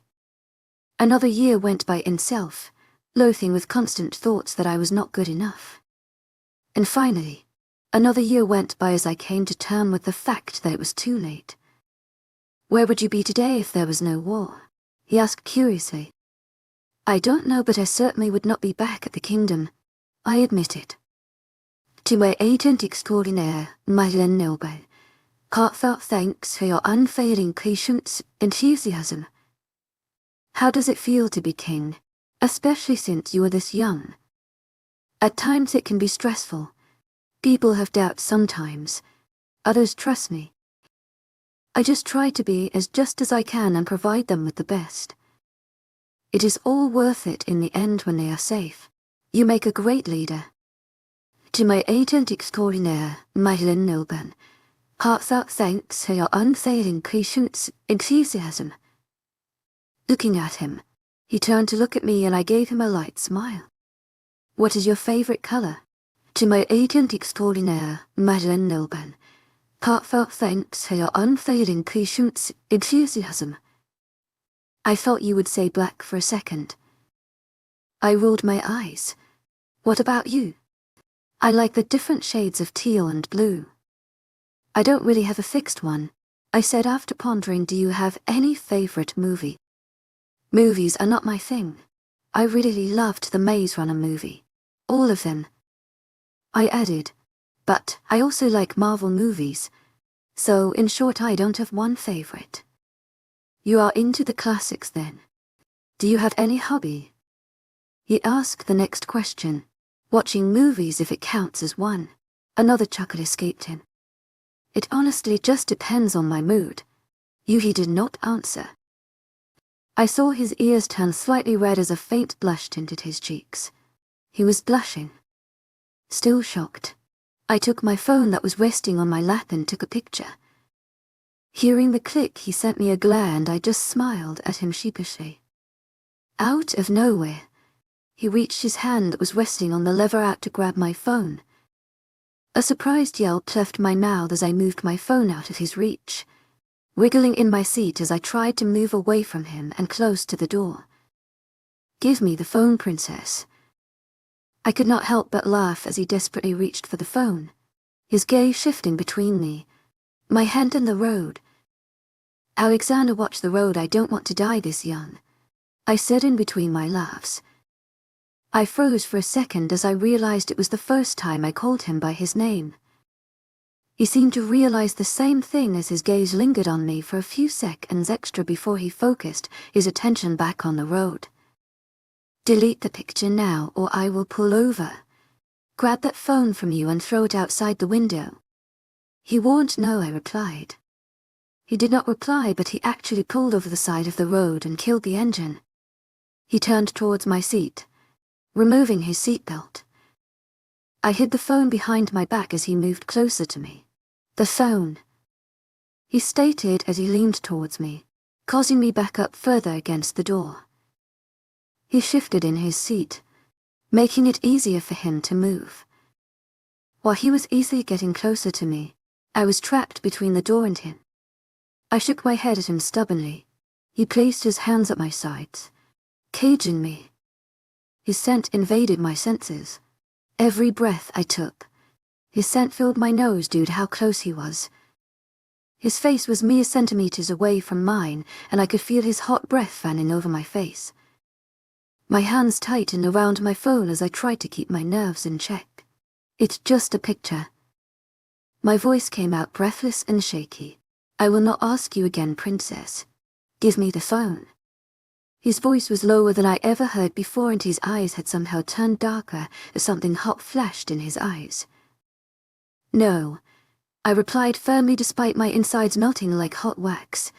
He did not say anything. My breath hitched in my throat when his hand came on my stomach. Slowly, it moved to my side, and I immediately regretted my clothing choice. His fingers were in direct contact with my skin due to the cropped turtleneck I had on. My skin felt like it was on fire as his fingers left a trail of never never, ending sparks on my skin. My breaths turned shallow as we locked gazes, but his hand kept moving. Something hot burned his cold, dark eyes. His breath had turned shallow too as he looked to be restraining himself. His hands were on my back, moving towards my hand that held the phone. His hand enclosed mine as he tried prying the phone out of my hand, but I did not budge. "I will not delete it. It is my phone, and my picture," he retorted. "I will delete it." His hand stopped over mine as he listened. "But," he sighed as the word left my mouth, and I bit back a smile. "You have to tell me your hobby." "Sure," he asked warily, and I nodded quickly.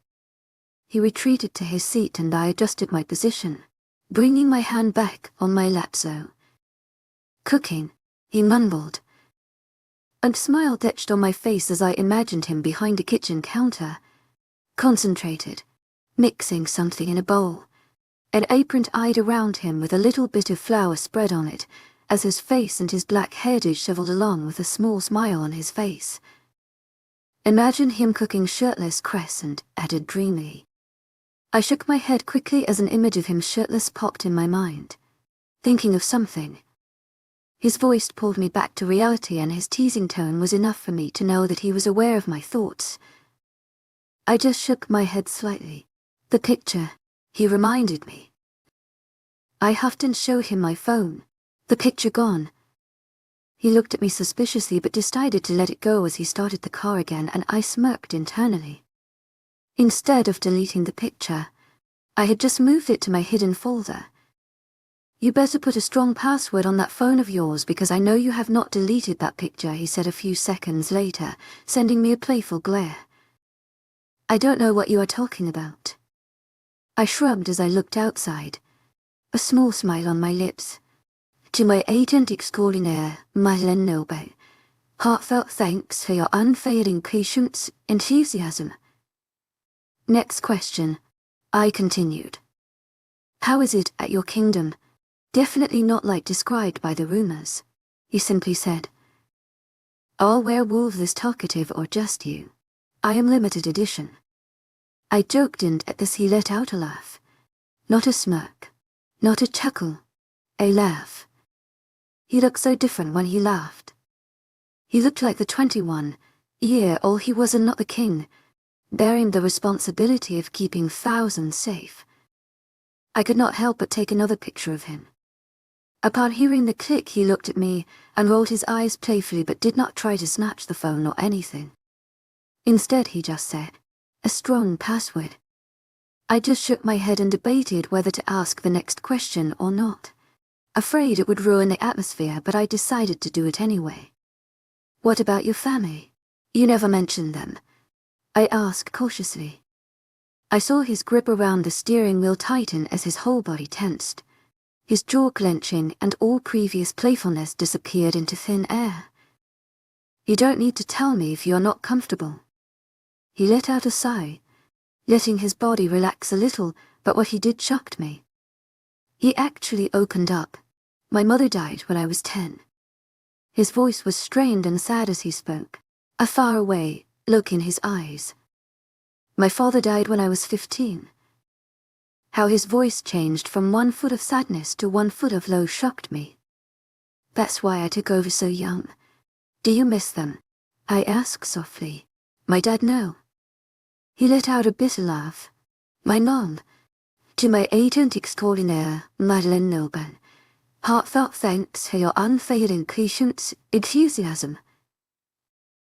Despite the sadness in his eyes, there was a faint smile as he talked about her. How was she? The question left my mouth before I knew it. Perfect. Longing evident in his voice. She was the perfect mother I could ask for.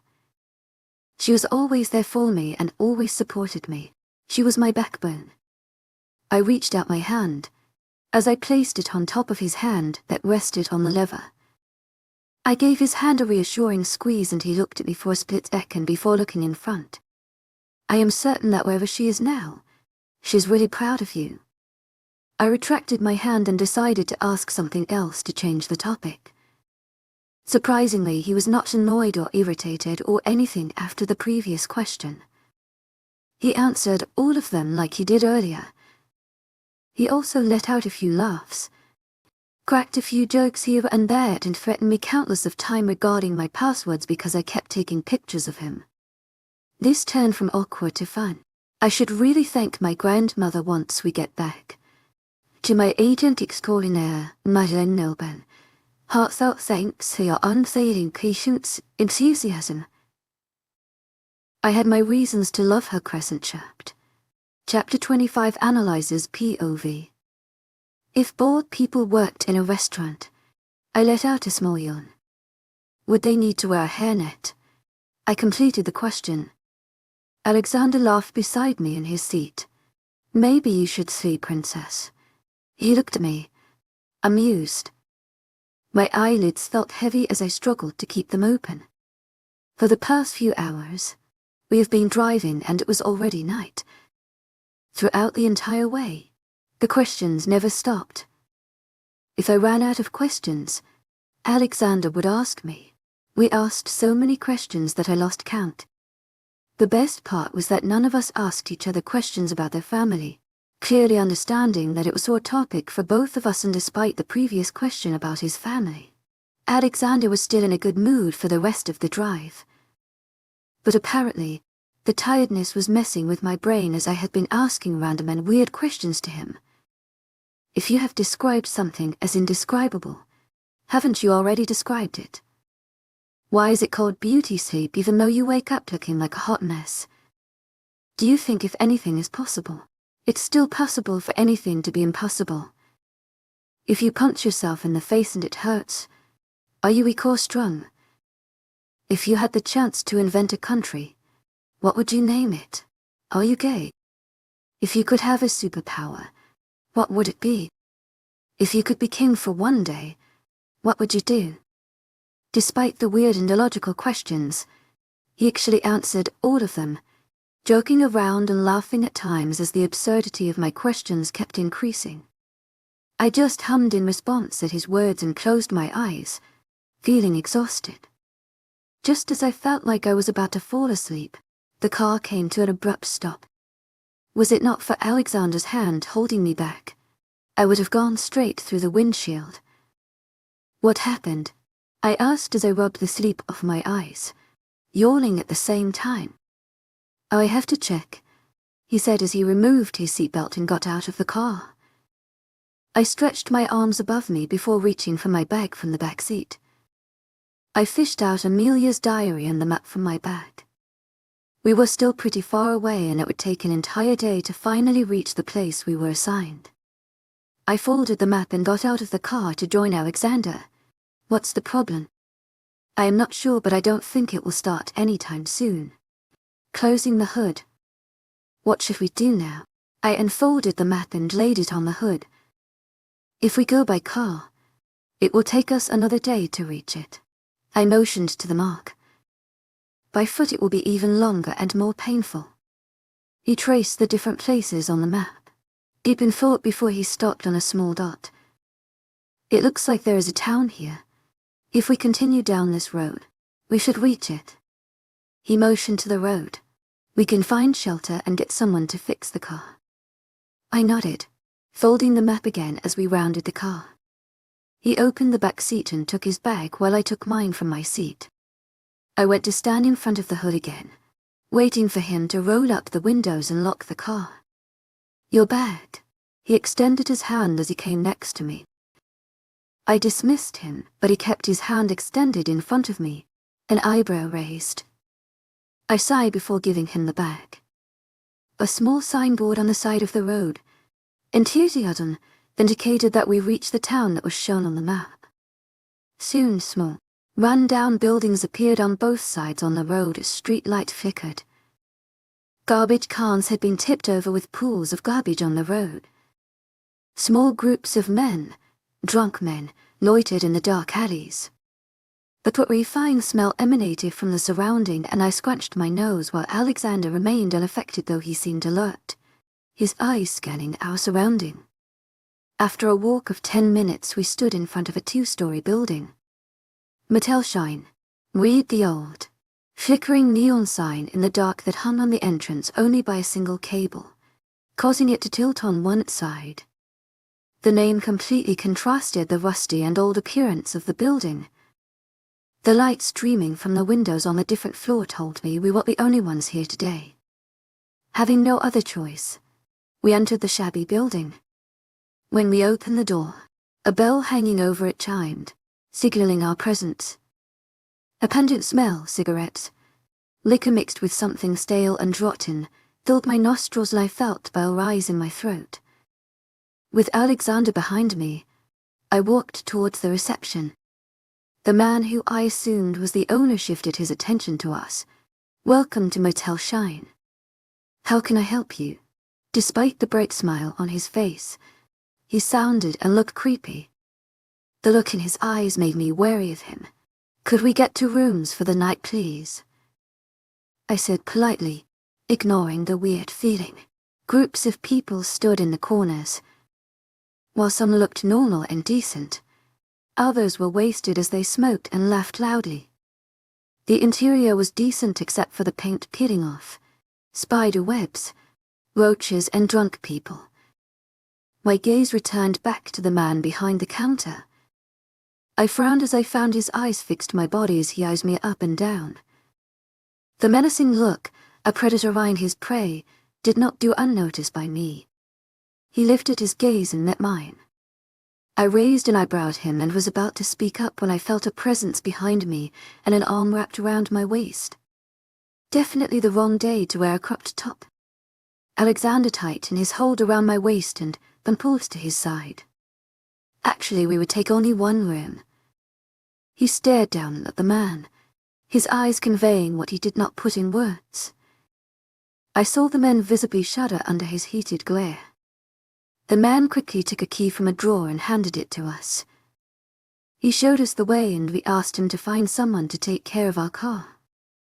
Our room was on the 2nd floor, so we had to take the steps which would not stop creaking with every step. "Why did you take 1 room? I can take care of myself," I asked. "I don't doubt that. But I do not want to take any chance." He opened the room and motioned me to get inside first. The room was small with minimal furniture. A small bed was pushed against the wall in the far right corner and a nightstand on its side. A small wardrobe was placed a few feet away from the nightstand. On the left side, there was the bathroom and a small seating area. We took off our shoes near the door as we walked further in the room.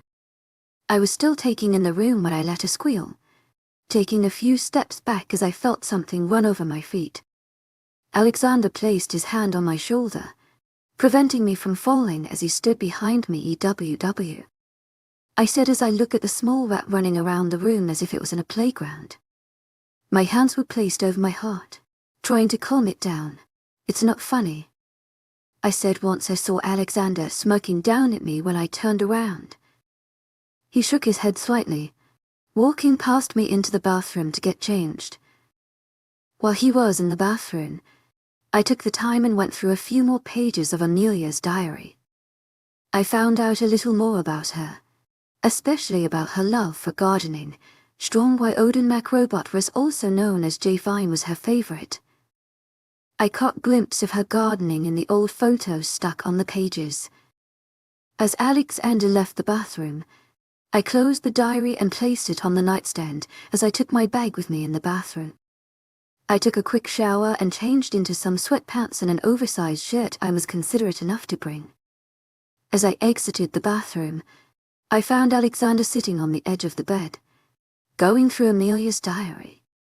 "Where did you get this?" he asked as he sensed my presence. "I accidentally came across this room in the palace where I found out about the war and about Amelia," I said nonchalantly. He hummed in response as he kept the diary back in its original position. I kept my bag on the armchair along with his nags when I heard him speak. "I'll sleep on the floor and you can take the bed." I was about to say something when he beat me to it. "Except if you want to sleep on the floor with the rat," he added in a teasing voice. "Whatever." He took a pillow from the bed and placed it on the floor. I honestly felt bad for him, but I was not interested in having rats run over me or feast on me while I was asleep. A shudder went through my body at the idea. I turned off the lights and took my place on the bed. I closed my eyes, letting sleep engulf me. Chapter 26 analyzes POV. I no longer felt my feet as I ran with all the force left in me. I did not know where I was going. There was only darkness. No matter where I turned, I saw only darkness. But I knew I had to keep going. I could not stop. My feet gave up and I tripped, falling on my knees. Tears fell freely from my eyes, wetting my cheeks, and my mind clouded with different scenarios. I was panting for breath as I felt my heart clenching and the pressure on my chest increased tenfold. A low yet menacing growl in the distance forced me to keep going. They were still behind me, and I no longer had any strength or motivation to fight. Gathering all the strength I had left, I scurried to my knees, faltering a little. I saw faint silhouettes in the distance and ran towards them, finding hope again. Relief flooded through me as I neared them. I let out a shaky breath as the familiar faces of my family came in view. They were all standing there, looking at me as I ran towards them. The relief was short-lived as I saw their expression change into one of hatred and anger. Fear filled my senses as I approached them. They all had the same expression as they eyed my weak, trembling form, a wicked smile. "Help me." My voice came out as a faint whisper, my voice shaky. Instead of them helping me, an echo of evil laughs resonated in my ears, and echoing in the distance. "You are nothing to us. Why should we help you? You are such a burden. You are weak. Help yourself or die for all we care." Their mocking voice haunted me as I felt myself giving up, too tired to keep going when there was nothing at the end. I felt my heart clench as they all turned and walked away from me, laughing at my misery.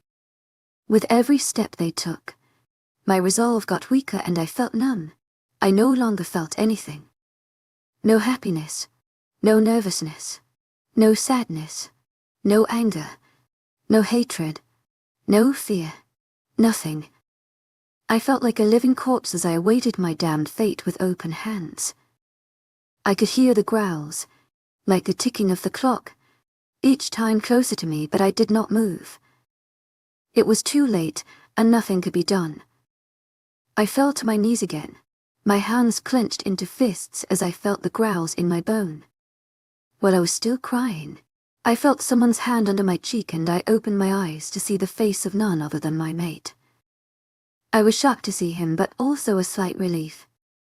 Unlike the others, he had a look of adoration on his face as he gave me a little smile, his eyes soft and encouraging. In this prison of darkness, he was my light, guiding me. "You can do it." Wiping the tears from my face before he got up and started walking away. "Don't leave." I found myself shouting behind me. He turned to look at me. "Please." "I won't," he reassured me, and his voice held a promise. "You have to get through this. I know you will fight this." I saw Crescent step up next to him. "You will fight this, Lizzie."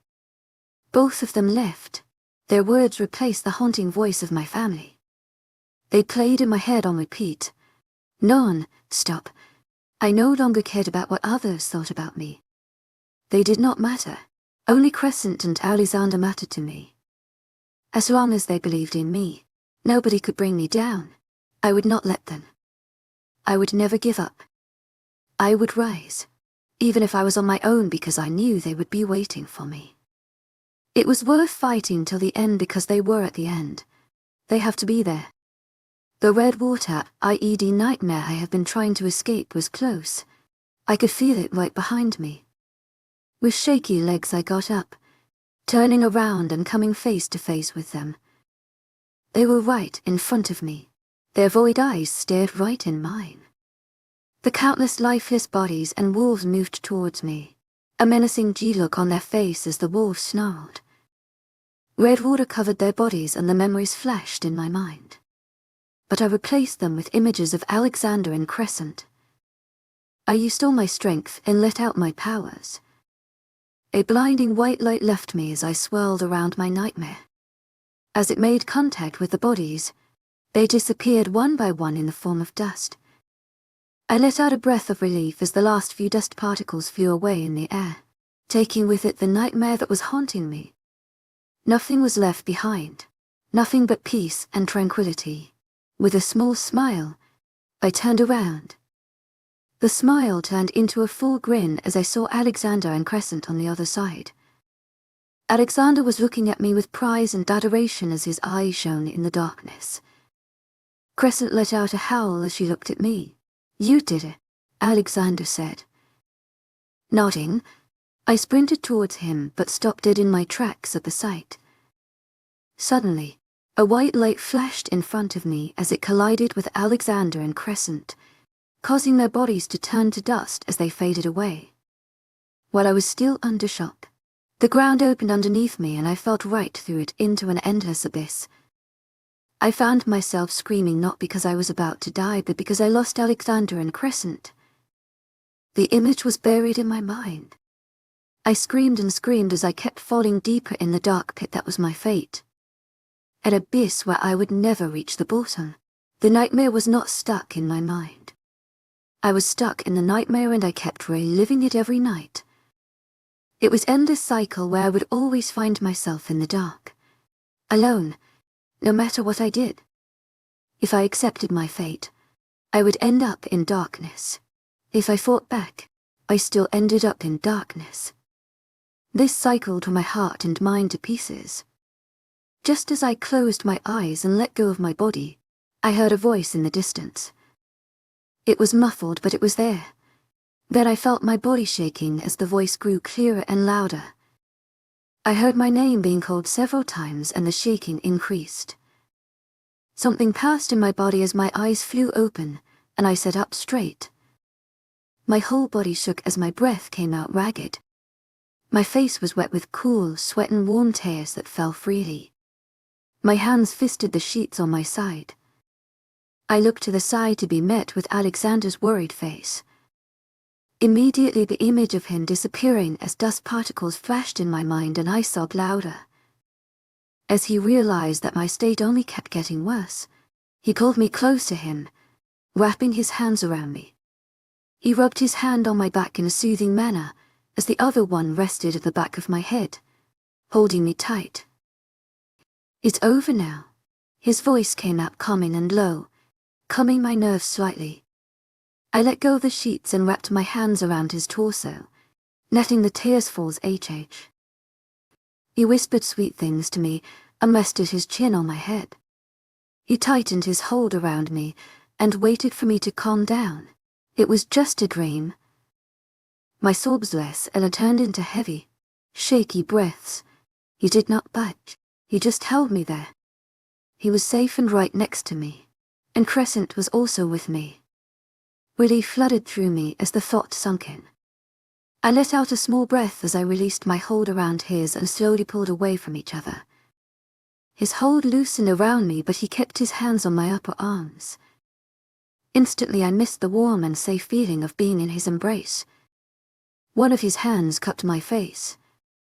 He wiped the tears with his thumb before removing the strands of hair from my face, tucking it behind my ears. I felt a sense of déjà vu as I remembered the night I had the panic attack. He always had to see me at my worst, feeling better. His voice slightly worried as assessed my face. I cleared my voice. "Sorry to have woken you up. To my agent extraordinaire, Madeleine Nobin, heartfelt thanks for your unfailing patience and enthusiasm." Embarrassed as I averted my gaze from him, he tilted my face so that I would look at him.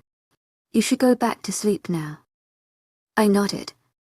He proceeded to go back to sleep on the floor, but before I knew what I was doing, I stopped him by the wrist. "Can you sleep next to me, please?" I asked with pleading eyes. He did not answer as he looked to be contemplating the idea. As the moment stretched longer, I felt the embarrassment hitting with the slight red water rush. Just as I was about to tell him to dismiss the idea, he replied, "To my agent extraordinaire, Madeleine Nobin, heartfelt thanks for your unfailing patience and enthusiasm."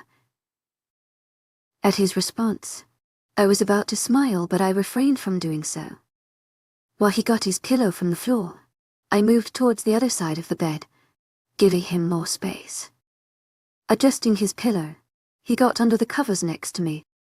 I laid down on my side, facing the other way, pleased to have him by side.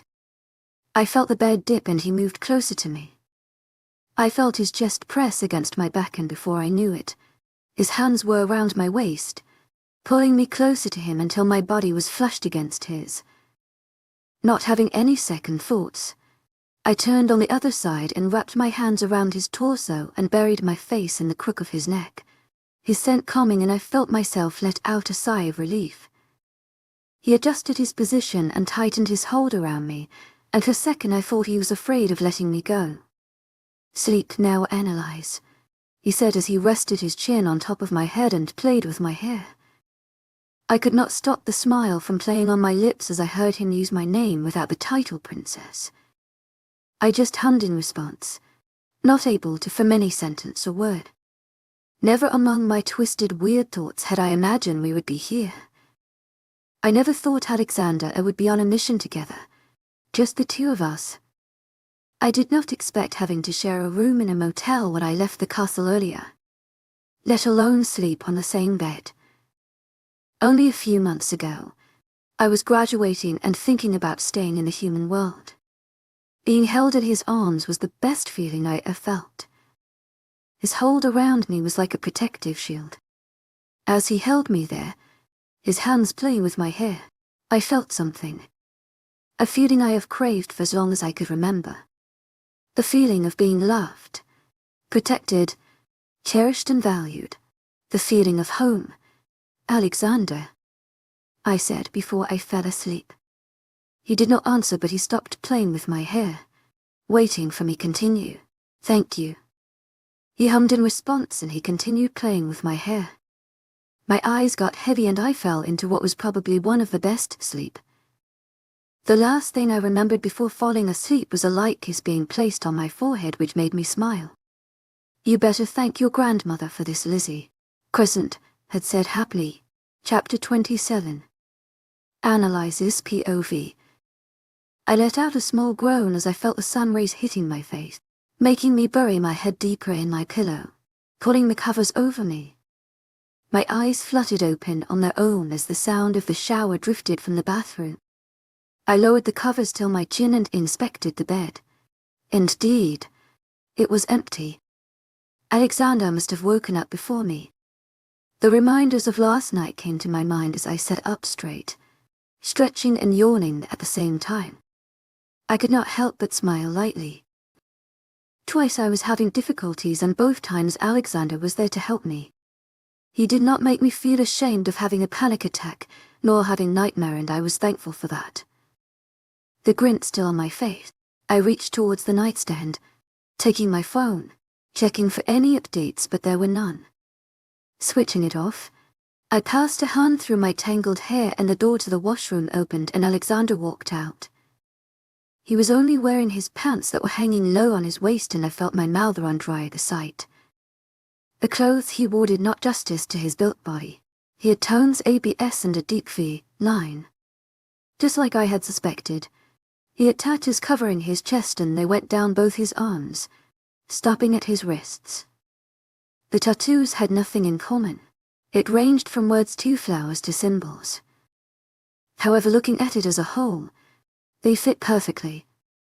They reminded me of the different pieces of a puzzle. His body was not flawless. I could see faint marks in the lighter skin underneath the ink designs.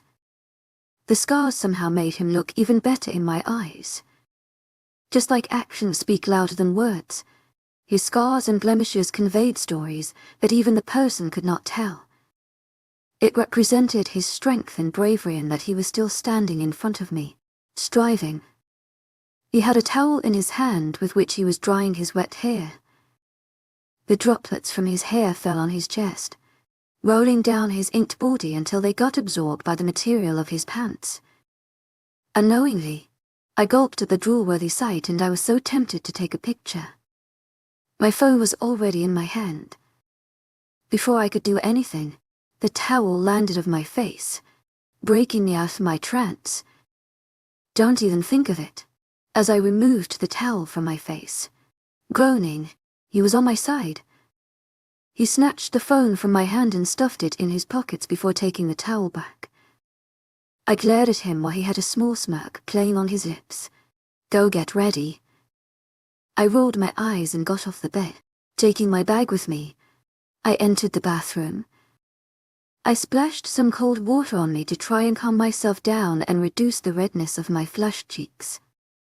I took a shower and quickly got dressed, stuffing my clothes back in the bag. I exited the bathroom and saw Alexander on his phone. While he talked to whoever was on the other side of the line, I did a quick check of the room, ensuring we did not leave anything behind. What happened? I asked as I gathered Amelia's diary and the map. Queen Eleanor called. They did not find anything at their spot. It looked deserted for decades. I just hope she is at one of these two spots, or I will never hear the end of it from my family. I muttered, already irritated at the thought of getting taunted by my family. We'll find her. He reassured me as he next to me and took my bag from me. Taking his own bag, we left the room. We gave the keys back to the man, who still looked a bit scared of Alexander. Thankfully our car was fixed and we wasted no time getting back on the road. Only minutes later, I felt Alexander's eyes on me from time to time, but he did not say anything. I already had an idea what he wanted to talk about, and I dreaded it. He broke the silence. Your nightmare. Do you get it often? My muscles tensed at the mention of the nightmare. Just a reminder of what happens in my nightmare was enough to make my heart skip a beat. I did not know what to do. Should I tell him partly? Should I tell him the entire thing? He did open to me a little about his family, and he has been really nice towards me during this trip. I took in a deep breath and settled on the former option. Kind of. Do you want to talk about it? He asked, and the awkwardness in his voice did not go unnoticed. I just shrugged. It's nothing new. I debated if I should give him a little bit more details. It is just snippets from the attack when I was younger. Partly true. Did you ever talk to anyone about it? Concern lacing his words. It's just a nightmare. It will go away with time. I added, knowing very well this nightmare has plagued my nights for more than 10 years. Sometimes it's good to open up. A small smile pulled at my lips as I realized he was quoting my words that I once told him. I'll keep that in mind. The panic attack. Do you get often too? He continued. That was the first time I got one. I replied before adding. How do you know about how to handle it though? He tensed slightly as I caught him off guard with the question. Still, he replied. I used to get them when I was younger. He took in a deep breath and I saw a flicker in his eyes. Due to the pressure of living up to my father's expectations, combined with my mother's death, it became too much at times.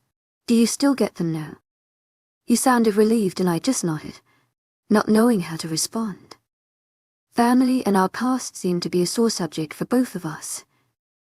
Not wanting to indulge into further details, saving both of us from the pain, I decided to change topics.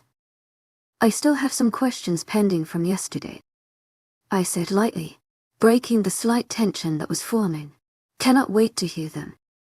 His voice sounded relaxed compared to how it was mere seconds away. I did not waste any time asking questions. A few questions in, I started feeling hungry. I had not eaten since lunch yesterday and I had no doubt that Xander was in the same state as me.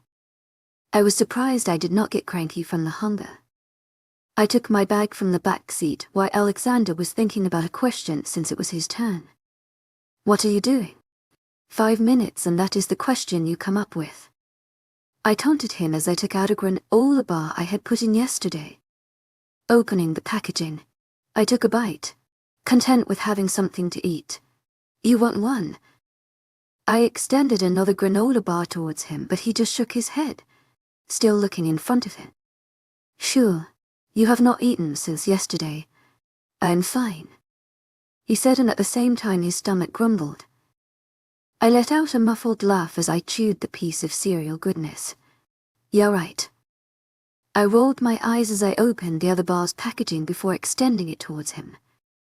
Take a bite, I said, and his eyes darted to the bar in my hand. Are you allergic or something? I asked him curiously, but he just shook his head. He sighed and I knew he caved in. He reached out his hand that was on the lever butt instead of taking the bar in his hand. His hand closed around mine and he guided it towards his mouth before leaning closer and taking a bite and letting go of my hand. Either he did not realize what he did or he did not care because he focused on the road. Not thinking too much into his action, I continued eating mine, giving him a bite from his own a few times as we continued asking questions and engaging in mundane talks. Eventually, we reached the forest where we were supposed to look for Amelia. However, since the paths, if they could be called one, were too narrow and in bad conditions, taking our belongings, we continued the rest of the journey on foot.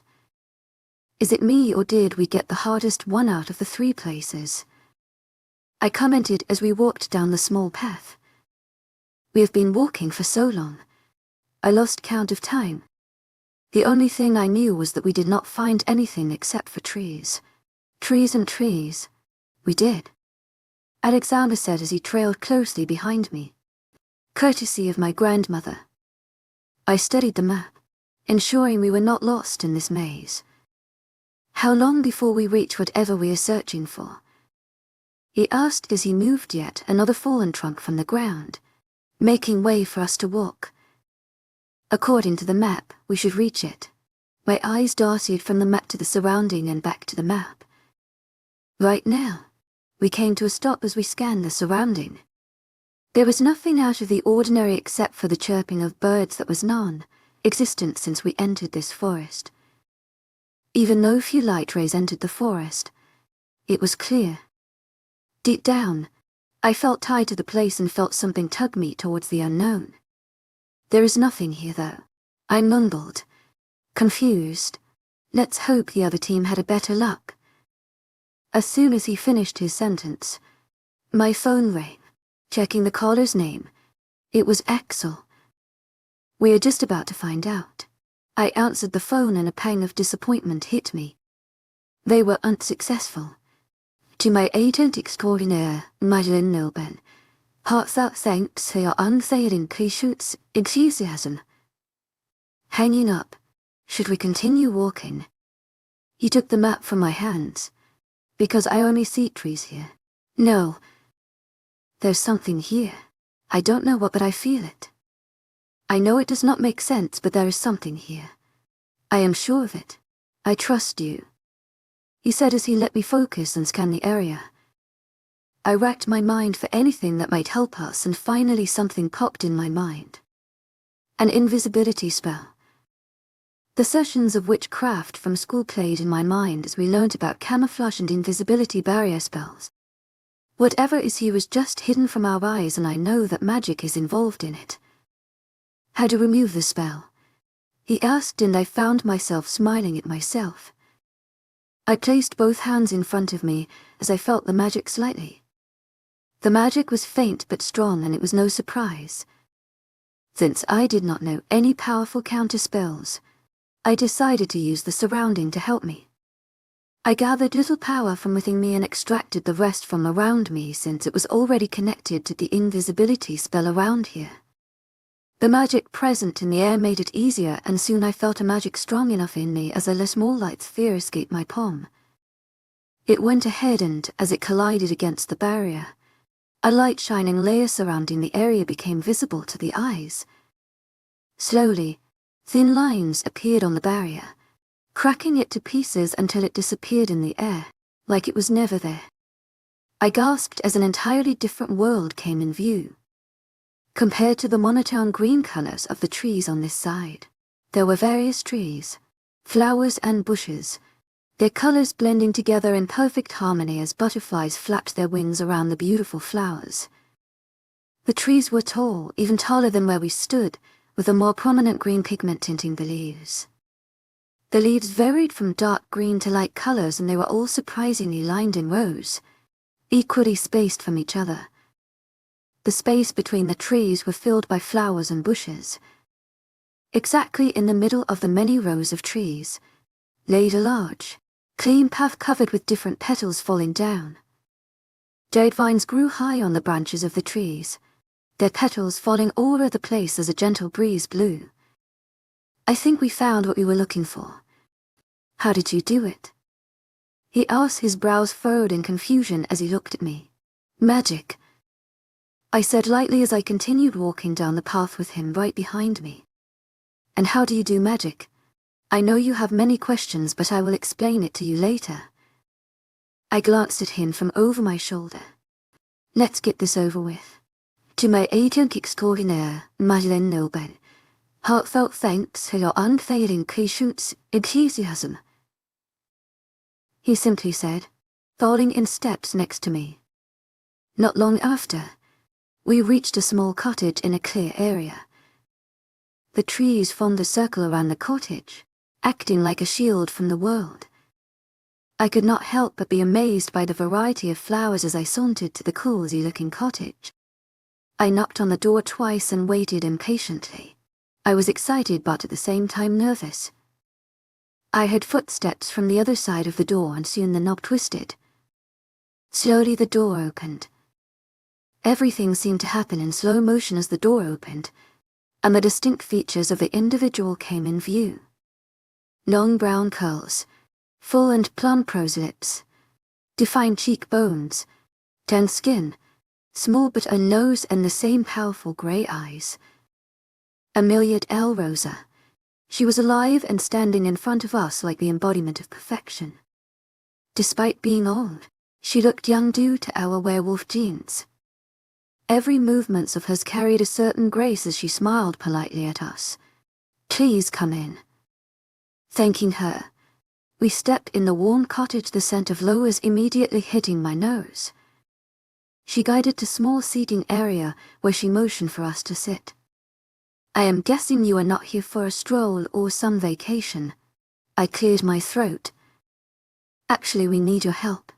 How could I be of any help to you too?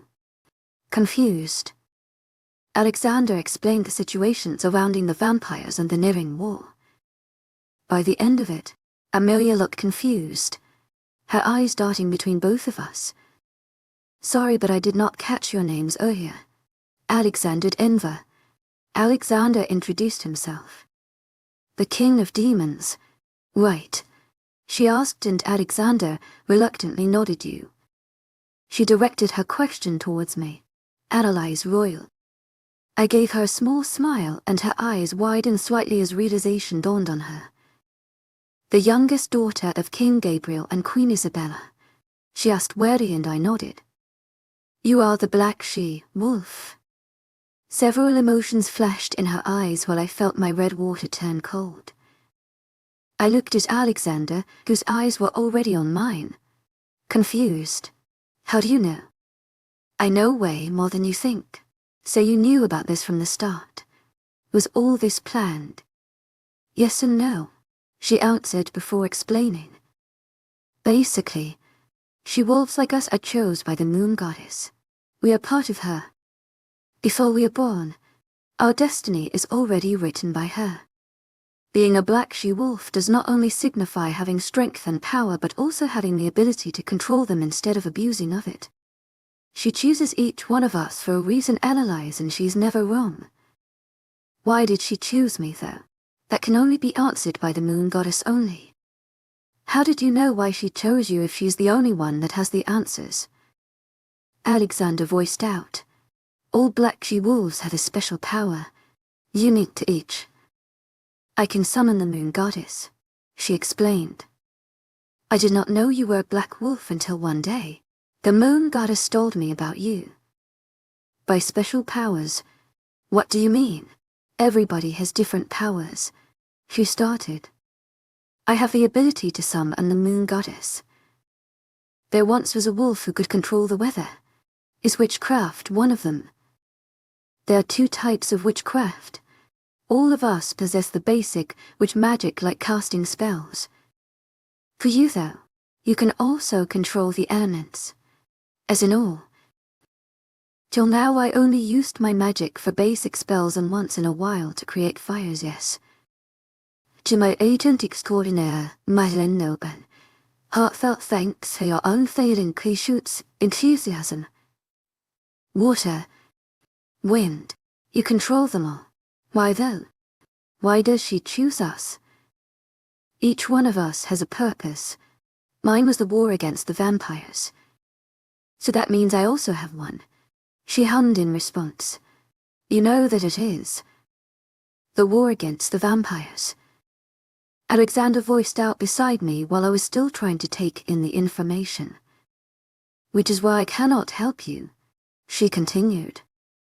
This is your fate, and I cannot interfere with it until you have completed what you came here for. Her smile was encouraging. You have been chosen for a reason. I have just met you, but I am certain you have all the qualities to succeed. You just need to have faith in yourself.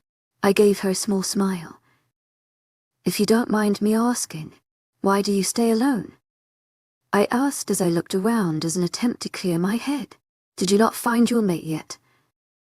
Her smile contorted in one of sadness as her eyes glazed slightly at my question, and I felt guilty. Being a black she-wolf comes with a great sacrifice. Analyze. We are powerful and can get whatever we want, but we cannot have a chance at finding true love. We don't have mates. I froze in my seat. Which is why the moon goddess has to choose one each time. So we are not supposed to have mates. I looked at Alexander, who mirrored my perplexed expression. Not even if they are from the other kind. No, she looked at me warily. Then how do you explain the two of us being mates? Chapter 28 analyzes POV. She wore a shocked expression as she froze in her seat, her eyes wide, not believing a word I just said. She stayed in the same position for the next minute, but she looked deep in thought as her eyes darted between the two of us. You two are me? She asked once again to confirm yes. Both me and Alexander answered at the same time. My legs shook as I got more nervous with every passing second. Amelia, say something. I said out loud impatiently. Are you sure? Yes. Alexander replied while I just sat there waiting for you to answer.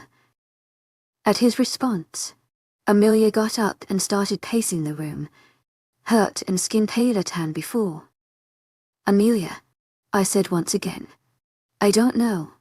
She looked at me. None of us has had a mate.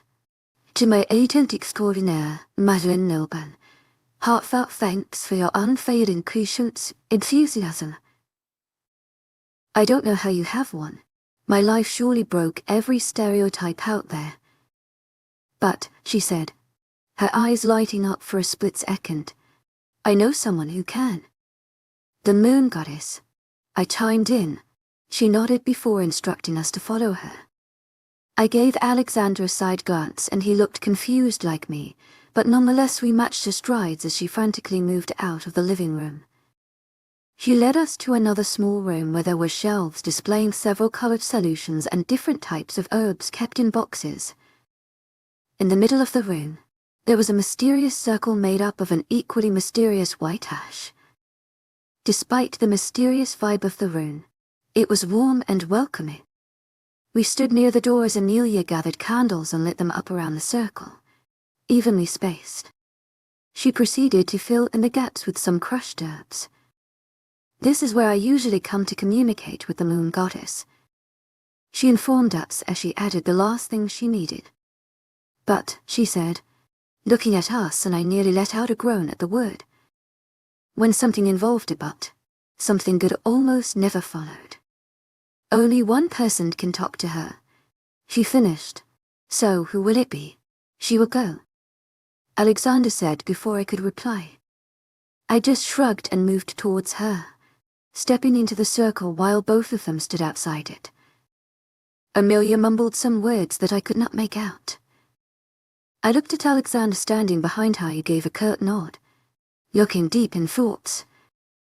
As soon as Amelia finished, she exited the room along with Alexander. A few seconds later, a white light appeared opposite to where I was sitting. It slowly faded away to reveal the calm and beautiful moon goddess. All the rumors surrounding her beauty did her no justice. Her light blue eyes, long blonde hair, flawless skin, everything was just perfect. I just stared at her, wide-eyed. How can I help you, dear? She smiled lightly. Her sweet, calming yet at the same time powerful voice echoed in the room. Her voice sounded like a soft melody to the ears that I could keep listening to. I needed answers, moon goddess. To my agent extraordinaire, Madeline Nilban, heartfelt thanks for your unfailing patience, enthusiasm. Smiling slightly in her comforting presence. How come I have a mate when black she-wolves are not supposed to have one? My dear, to every story, there are two sides. I can't tell you both, but I will tell you my side. She started. Black she-wolves don't have mates because many male wolves do not agree having someone more powerful than them as their mate. She said sadly. I already know the lives and future of everyone before they are born, and yours too. You knew what would happen in my life. She nodded. About my family and everything else, yes. Which is why I chose to give you a mate. When I chose you to be a black wolf, I already knew the struggles you would have to face in your life, but I also knew you would overcome them. Whether it would be alone or with someone else. So you knew that I would come here searching for you one day. Confused. The future I see is what should have happened. Unless due to some interference there might be some changes. I looked at her, an eyebrow raised inquisitively. In your future, I never saw you coming here. She explained. Then, it was all because of your family. Due to certain unseen events, they did not change for the good, and hence it led you to become who you are today. Seeing you here today, so strong and powerful, I can say I made the right choice. She smiled lovingly at me. What about having a mate? I asked again. When I saw your life, even if it is slightly different from how things currently are, I could not see one of my child being mistreated. Let's say, I paired you with someone who had the same fate as yours. Alexander is my mate because he had the same fate, being mistreated. To parts of the story analyze, she reminded me, you know where to find the second part. I know. To my agent extraordinaire, Myelin Nilben, heartfelt thanks for your unfailing patience, enthusiasm. My voice merely a whisper as the though of what happened to Alexander rushed through my mind. Sometimes, when we join to broken pieces together, it may not be the same as it once was, but it surely creates something new. Sometimes, something even better. Her words made sense but also confused me. One more thing. To my agent extraordinaire, Myelin Nilben, heartfelt thanks for your unfailing patience, enthusiasm. Why me? She chuckled slightly before answering. You underestimate yourself too much, dear. You just need to dig deep inside of you, and you will find out what you can actually do. Trust me, my judgment are never wrong. You are who you are for a reason. If you paired Alexander and I together, why does he not want to admit it? He does not act like my mate. Second part of the story, she simply said. Are you sure he does not act like your mate? I believe he helped you sometimes, yes. I sighed as memories of him holding me close to him during my panic attack and nightmare came to my mind. The car ride and his other little actions that meant a great thing to me. I think you have all the answers you needed, dear. Yes, thank you. I bowed my head to her. Good luck, Analyze. No matter the path taken, we always end up where we need to be. You were chosen for a reason. Dig deep inside you when then time comes. I raised my head, but she was already gone. Only her calm presence lingering in the room. I got up, dusted my pants before leaving the room. Did you get your answers? Amelia asked as I stepped outside. Yes, I smiled lightly at her. She returned my smile with of her own before dragging me to the living room where Alexander was already seated. Now that you have gotten your answers, should we get back to why you came here? She asked as I took a seat. What does the symbol on the map represent? When the first ever black she-wolf was chosen, she had this mark on her. We don't have it became the symbol of our kind. The Vampire King. I reminded her. How did you kill him? Just like there's a special type of silver that kills werewolves, there is a special type of stick to kill him. She informed us. Once you manage to stab him with it, his army will withdraw since they will have no one to lead them. Try killing him as quick as possible. Where do we find the stake? The fallen stake. She smiled at me, a glint in her eyes. Under the moonlight lies the key to your problem. Find it and open the door to your solution. To my agent extraordinaire, Myelin Nilben, heartfelt thanks for your unfailing patience, enthusiasm. I did pending. It took me a great deal to find that stake. I cannot just give it to you on a platter. She chuckled and I groaned. Thank you. To my agent extraordinaire, Myelin Nilben, heartfelt thanks for your unfailing patience, enthusiasm. We will search for it. We should get going. Alexander added. Good luck with the war, Amelia said as she escorted us to the door. We took the path back to our car, but neither me nor Alexander said a word. I did not know what happened to him, but now I was bent on finding out. Chapter 29 analyzes POV. The way back to the castle was silent and slightly tensed. Both of us whirled round in rivers of our own thoughts after the new revelations. We went to find answers from Amelia and we did get them, but we also got more questions as a gift. A gift none of us asked for. Bang, the car screeched to a stop as a heavy object fell right in front of us as we passed the open gates of the castle, bringing me out of my trance. Kill, Alexander muttered. To my agent extraordinaire, Myelin Nilben, heartfelt thanks for your unfailing patience, enthusiasm. Are you fine? He looked at me, assessing me. Just a bit shaky. I said as I looked out the window. What was that, though?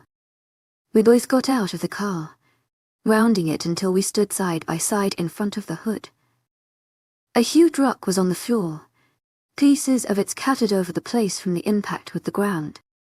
I looked around when I felt a shadow over me for a split second. I squinted my eyes as I looked at the bright sun shining in the sky. My jaws dropped to the floor when I saw two majestic dragons circling us above, screeching. Since when do we have dragons here? I pointed towards them. It was the first time I ever saw a dragon.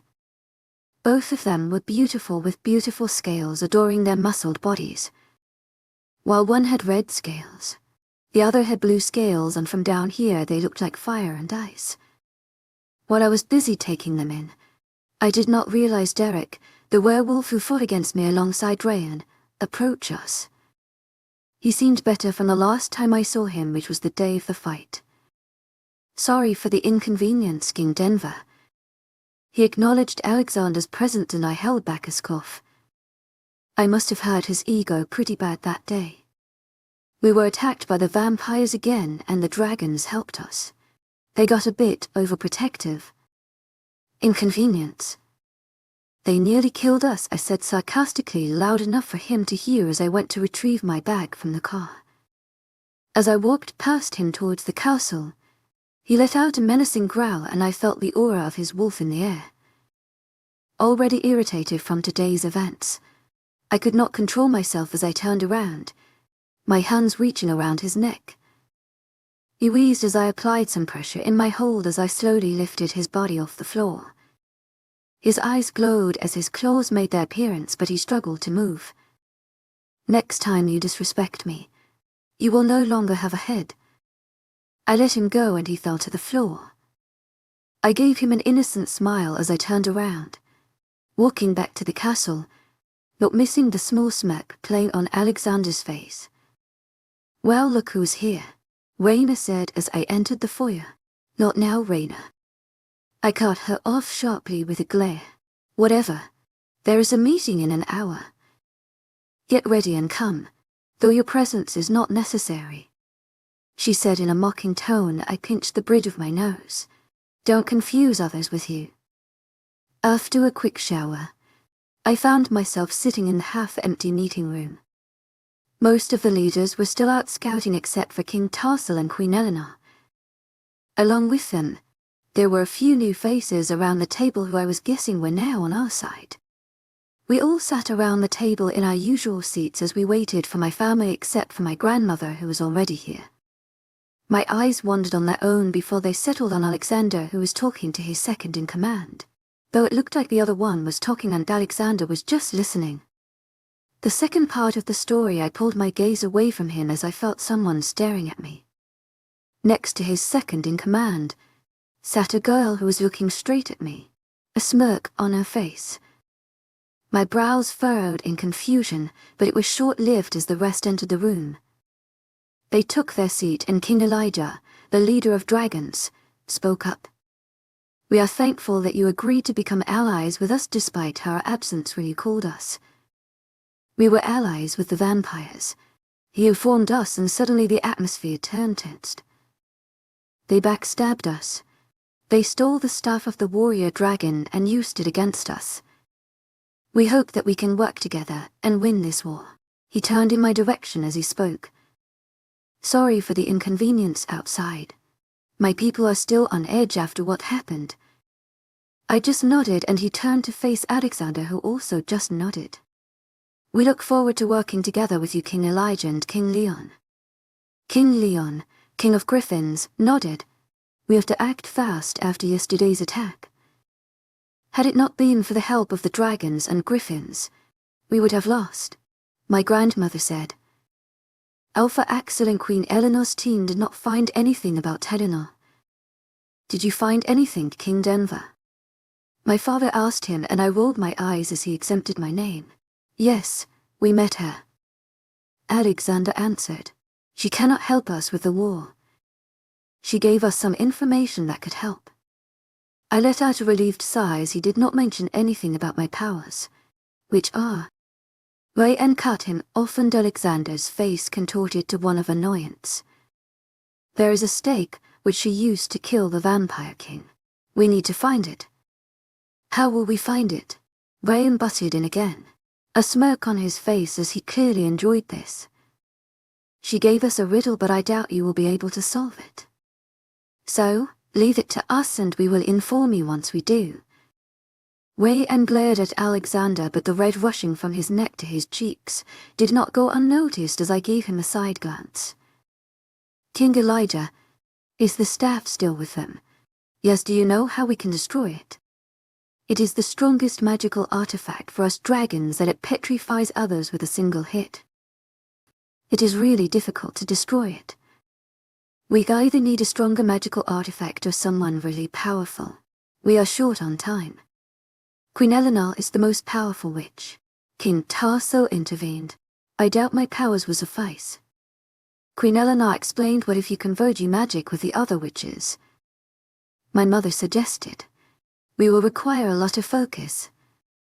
Being on a battlefield will leave us with very little. As much as I wanted to help destroy the staff with the help of my one powers, I bit my tongue and sat back in my chair. I felt guilty for not helping, but I was not ready. I only know how to control fire. I had no clue. As I looked around the table, I found Alexander looking at me. I wondered what he was thinking about me right now. Did he think of me as someone selfish for not offering to help? But then again, he has shown me another side of him in the past few days, and I doubt he would reach any conclusion without understanding the situation. Do they have any other allies? King Tarso asked. He never called all of us together, but I think he is together with the giants and fallen angels. King Leon said. Not only did they have the staff, but also more allies. That is it for today. We will discuss this once again once the others are back. Until then, Queen Eleanor, could you take care of the staff? Grandmother concluded as Queen Eleanor gave her a nod. King Alexander and Annalise tried to find the stake as soon as possible. The dragons and griffins are requested to join the trainings. With this being said, everybody started leaving. Thank you for tuning in. If you enjoyed this episode of the story, please give it a like, and don't forget to subscribe to get notifications for updates.